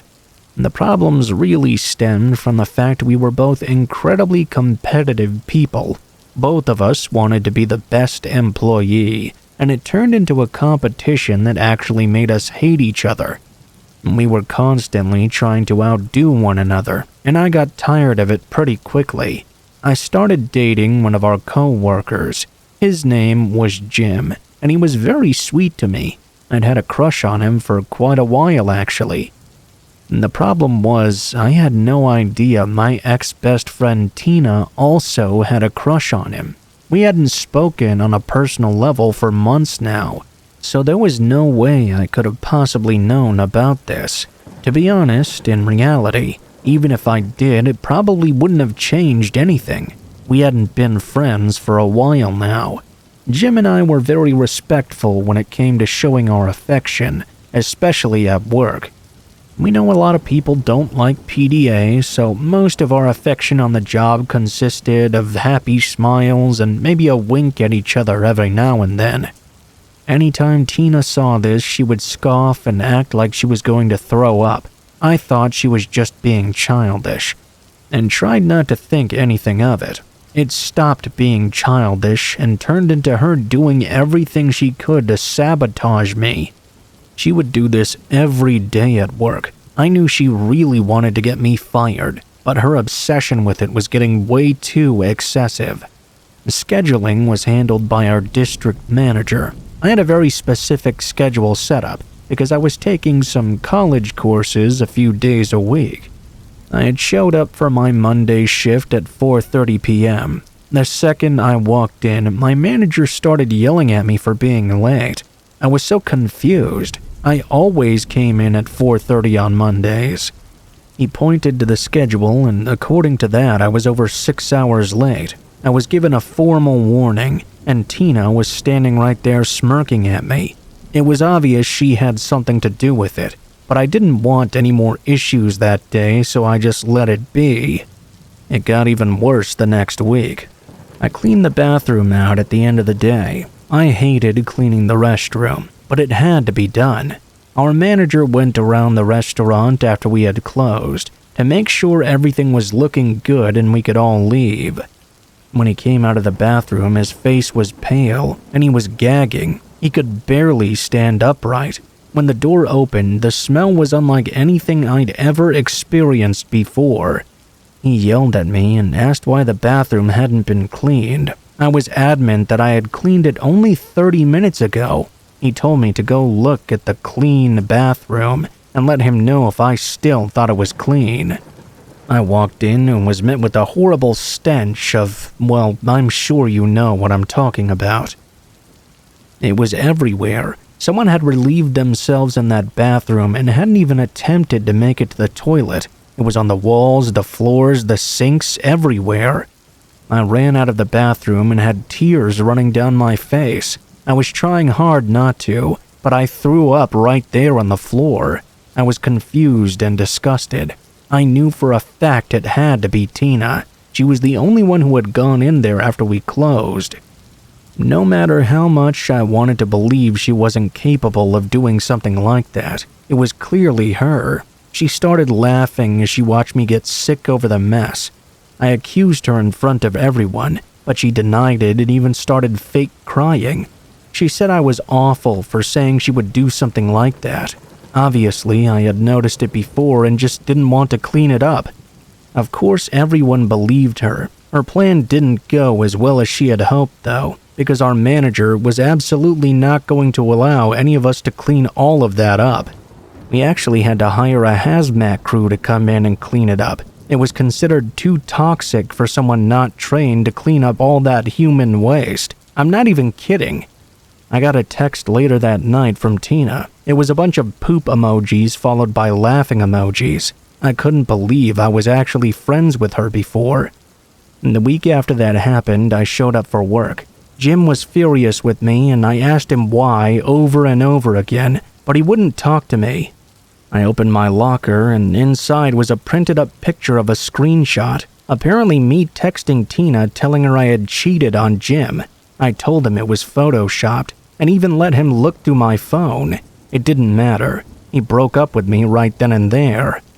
Tina decided to rub the salt in the wound, so to speak. That same week, she told our manager I was interested in him and too scared to tell him. Of course, that wasn't true at all. It made for the most uncomfortable day of my life. Anytime I walked over to him, he made sure to stand almost 5 feet away from me at all times. I didn't know why and finally asked him, and was shocked to hear that he thought I wanted to start a relationship with him. I told him that was not true, but he clearly didn't believe me. Tina also started rumors with our other coworkers, saying I was talking behind their backs and saying awful stuff about them. She made everyone at the restaurant despise me. No matter how much I wish I could tell you it had a happy ending, it didn't. I was fired only 2 months after. I told our manager it was her who was behind everything and that I was a good employee, but he just told me I should get help for my obvious mental issues. I turned in all my work clothes and didn't even bother saying goodbye to everyone, since they all hated me anyway. I ended up getting super depressed after that. No other place in town wanted to hire me because Tina had sent out a mass email to most local restaurants, telling them about what happened at the diner. I guess a bad reputation, false or not, really does follow you. I ended up moving back in with my parents in my hometown, a few states away. I was able to find a good job doing something I actually liked, and moved on in life. Last I heard, Tina is still working at that crappy diner, which makes me feel a lot better. She's definitely not as happy as me. I get very paranoid when making friends at work now. I really don't want to meet another person like her and have to go through that all over again.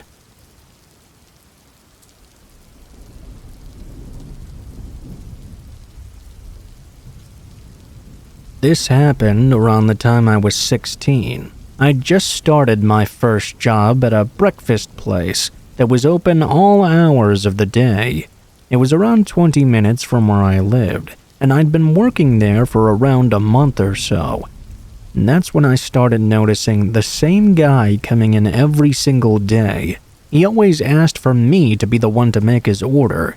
He seemed friendly at first, but it started getting creepy when he began asking my coworkers for details about me. He would just sit in the restaurant for hours on end, staring at me the entire time. I told my managers how uncomfortable it made me, but they refused to do anything about it.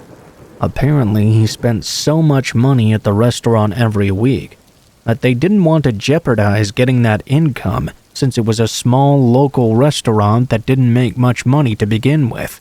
I tried changing my schedule around times I knew he didn't come in, but he seemed to always adapt. He learned my new schedule very quickly every time, and fit himself into it always. It started making me so severely uncomfortable. I knew I wasn't going to be able to put up with it for much longer. It reached its peak when he was caught taking photos under my skirt as I was taking his order. I happened to be looking down at my notepad and saw him reaching his phone under me. I screamed and kicked his hand instinctually. My manager came out, and as I was running toward the back of the restaurant, he stopped me and asked me what was wrong. I told him what happened, and finally they were willing to do something about what I'd been telling them. This had been going on for months now. He walked right up to this perv and yelled in his face. He said that he had to leave right now. I didn't see what happened exactly, because I was hiding in the back room, but I could hear their conversation clear as day. The guy denied taking any photos and said he was not going to leave. The second my manager threatened to call the police and have them search his phone, he agreed to leave right away though. My manager came into the back room I was in and told me he was sorry. He was sorry they'd let it get to that point where the guy felt so emboldened to do what he did. I thanked him, but I was still mad it was something I ever had to go through in the first place. Something should have been done the second that man did something to make me uncomfortable, but money meant more than my safety apparently. They let me leave for the day, and my manager was nice enough to walk me to my car, just in case the guy was waiting outside for me. He wasn't, but it's better to be safe than sorry. I got in my car and started crying. I felt like the police should have still been called, but when I mentioned that to my manager, he said he didn't want unnecessary drama. It would only make the restaurant look bad. I didn't care though. I wasn't going to let this go. I decided it would be best to go straight from the restaurant to the police station to file a report immediately, and the police seemed to take me much more seriously. It was a breath of fresh air to see concern in someone else's face when I told them what had been going on. The officer told me I needed to quit that job before what was happening turned into a full-blown stalker situation. Believe me, I really wanted to, but I couldn't afford to leave a job. It had taken me way too long to find one there in the first place, and there weren't many places to work in the town I lived in. I really needed the money. I guess you could say I was putting money over my safety too. I told the officers I wouldn't be able to quit. Being the awesome people they were though, they offered to show up at the restaurant after my shifts for a while to make sure I got home okay. You might be thinking, there's no way they would do that, especially in a small town. But it was a really small town, and they had nothing else to do. One of the officers also knew my dad and was friends with him back in the day, so he wanted to make sure nothing bad happened to me. The next couple weeks went by without incident. There was no sign of the guy. I was still grateful to the officers, who made good on their word and escorted me home every day I got off work. I was finally starting to feel better about things, since it had been a while since I'd last seen the man. Of course, that couldn't last forever. It was a regular Friday night at the restaurant. My manager and other coworkers had left for the night. All I had to do was clean the bathroom before locking up. I saw the police car pull up outside the front doors and was grateful I'd be leaving soon. I grabbed my cleaning supplies and made my way into the bathroom. It had already been swept and mopped, so I just had to wipe down the sinks and clean the toilets. I opened the first stall and did what I had to do. As I was wiping though, I heard a light cough, almost like someone was clearing their throat. My heart started to race. I wanted nothing more than to just run out of there, but if there was someone in there, I didn't want them to know I knew. I stepped out of the stall quietly and made my way toward the bathroom door. Just as I was about to pull it open, I heard footsteps behind me. I turned around and there he was. I didn't know how long he'd been there waiting for me, and I didn't really want to find out what he planned to do to me in the bathroom. I asked him what he was doing there. We were closed. No matter how creepy I found him, there was no way I could have prepared myself for his blatant response. He started touching himself in front of me and said, "I just want you so bad. I'm so into you. You're so sexy. Please, please just let me have you. Just for a little bit?" He paused for a few seconds.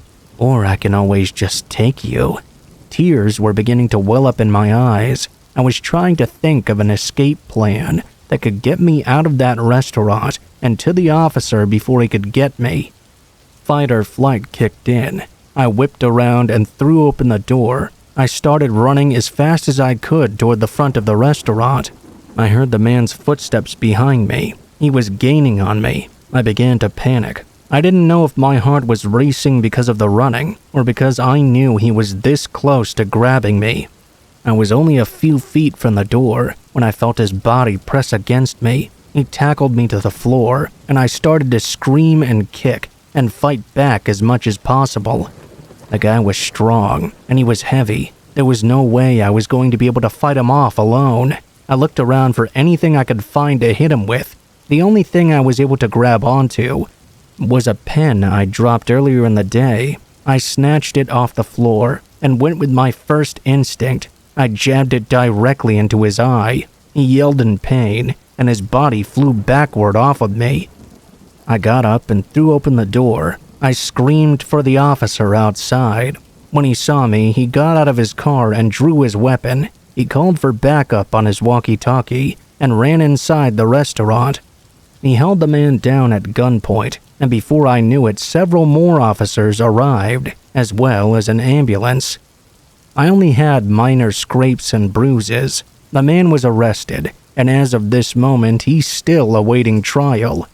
I just hope I can get justice, and he can be put away for a long time, so no other woman has to experience what I did at the hands of a man who could have easily ruined or even ended my life.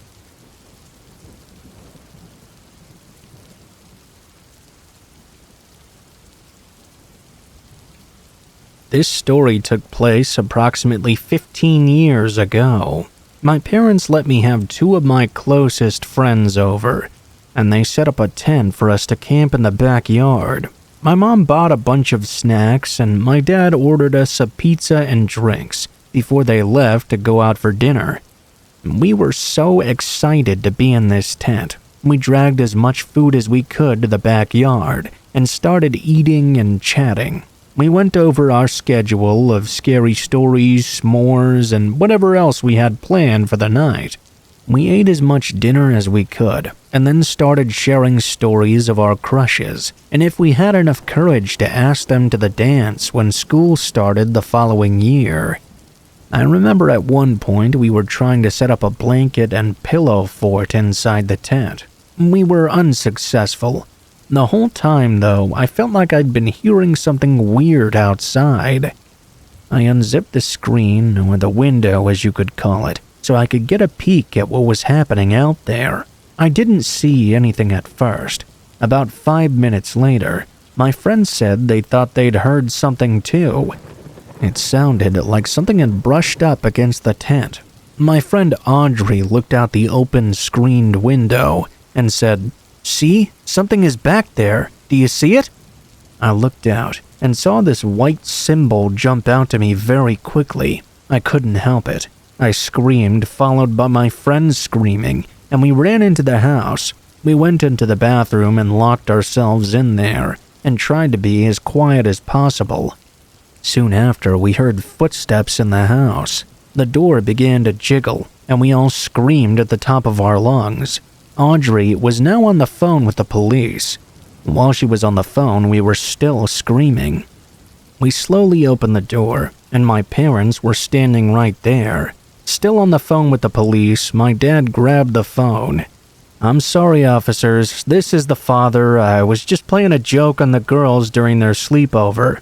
Being adults now, I'm surprised the cops didn't show up anyway, but it is a small town. And my dad knew everyone. I'm sure he ended up talking to one of his friends and saying everything was all right. My friends and I were pretty angry at first, but my dad was a jokester. We got over it pretty quickly. He offered to help get the fire started for us and to help us out with our s'mores as well. He played some light music and got the fire going in the backyard. He kept asking if there was anything else we needed from the store or from inside. I think he was feeling guilty for scaring us so badly. We got tired pretty quickly and made our way to bed in the tents. We talked about anything and everything until we started dozing off and falling asleep, one by one. I think I remember being the last one awake, wanting to make sure my friends were comfortable and could fall asleep well. I remember waking up suddenly. It was pitch dark, and the sound of crickets was ringing in the air. I felt like I'd heard something else too, but maybe it had just been in a dream. I heard one of my friends snoring and breathing pretty heavily. I assumed it must have been them that woke me. They were completely zonked out, all of them. I tried to doze off. The breathing and snoring became louder, so I sat up to see if I could see which friend it was coming from. As I sat up, I was at eye level with the window screen. It felt like I was having flashbacks from earlier. I saw something moving. Then all of a sudden, I heard the zipper for the tent door open. I yelled out, "Dad, knock it off. Earlier was enough, and I want my friends to actually come over again." I didn't say anything else. My friends were starting to stir now. They were quickly waking up. I told my dad to get out of there before he ruined the whole thing for me. I can still hear the response that came back in my head. A voice that was very clearly not my father's called out to me, "How do you know it's me?" My whole body felt like it froze. The only thing I could think to do was grab my friends' hands and pull them. I basically dragged them all as we ran to the house. I don't remember anyone else screaming or yelling. I think my friends were more confused than anything else. I went right into my parents' room and told my dad what was going on. He jumped right out of bed and went outside. I could hear him yelling something. Then he ran back in and got on the phone. He told my mom to stay inside with me and my friends. He went back outside and eventually we saw flashing lights. He was outside talking to the police for about 20 minutes if I had to guess. He came back inside and talked to my mom first, then to me and my friends. He said there was a guy that seemed to be causing problems in the neighborhood that night. Thankfully, they soon caught him, and we were all safe now. He said he was really sorry for scaring us so much earlier, and was happy everyone was okay. He asked my friends if they wanted to call their parents and go home. Audrey said that she was fine and that she wanted to stay, but May called her mom and just went home. Audrey and I decided to take our little camping night to the living room instead. My dad got us comfortable and made an impromptu pillow and blanket fort for us. There were only a few hours until the morning. We got up early and my mom and dad made us breakfast, then asked if we wanted to have a pool day. I remember that day being very fun and being exactly what we needed to get our minds off the night before. I'm still friends with the girls to this day, and I don't think any one of us have been camping since then.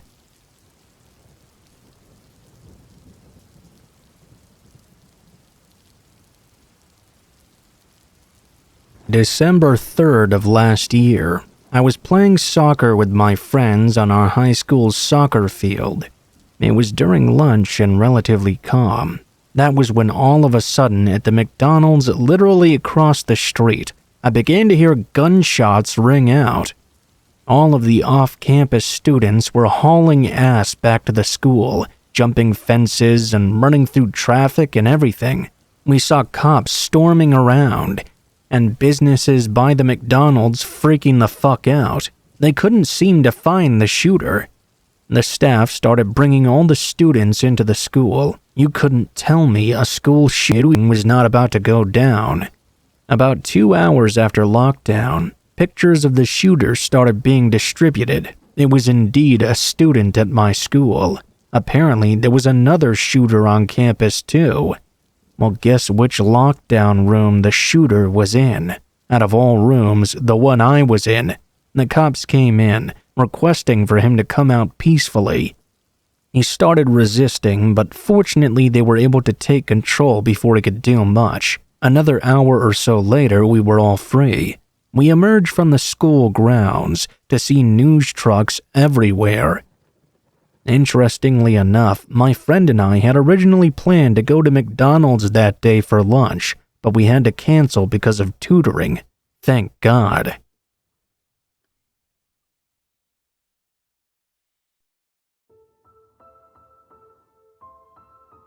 What is up guys, Blue Spooky here. Thank you guys so much for watching, especially if you made it this far to the end of the video. If you liked the video, please be sure to like, share, comment, and subscribe if you feel so inclined. If you have any feedback for me as well, be sure to leave that in comments below the video. If you guys have a story you'd like to send in, or if you'd like to contact me for any reasons, there will be links to my social media in the description below the video, including my Facebook, Gmail, and Twitter accounts. Go ahead and send me a message on any of those, and I'll try to get to you as soon as possible.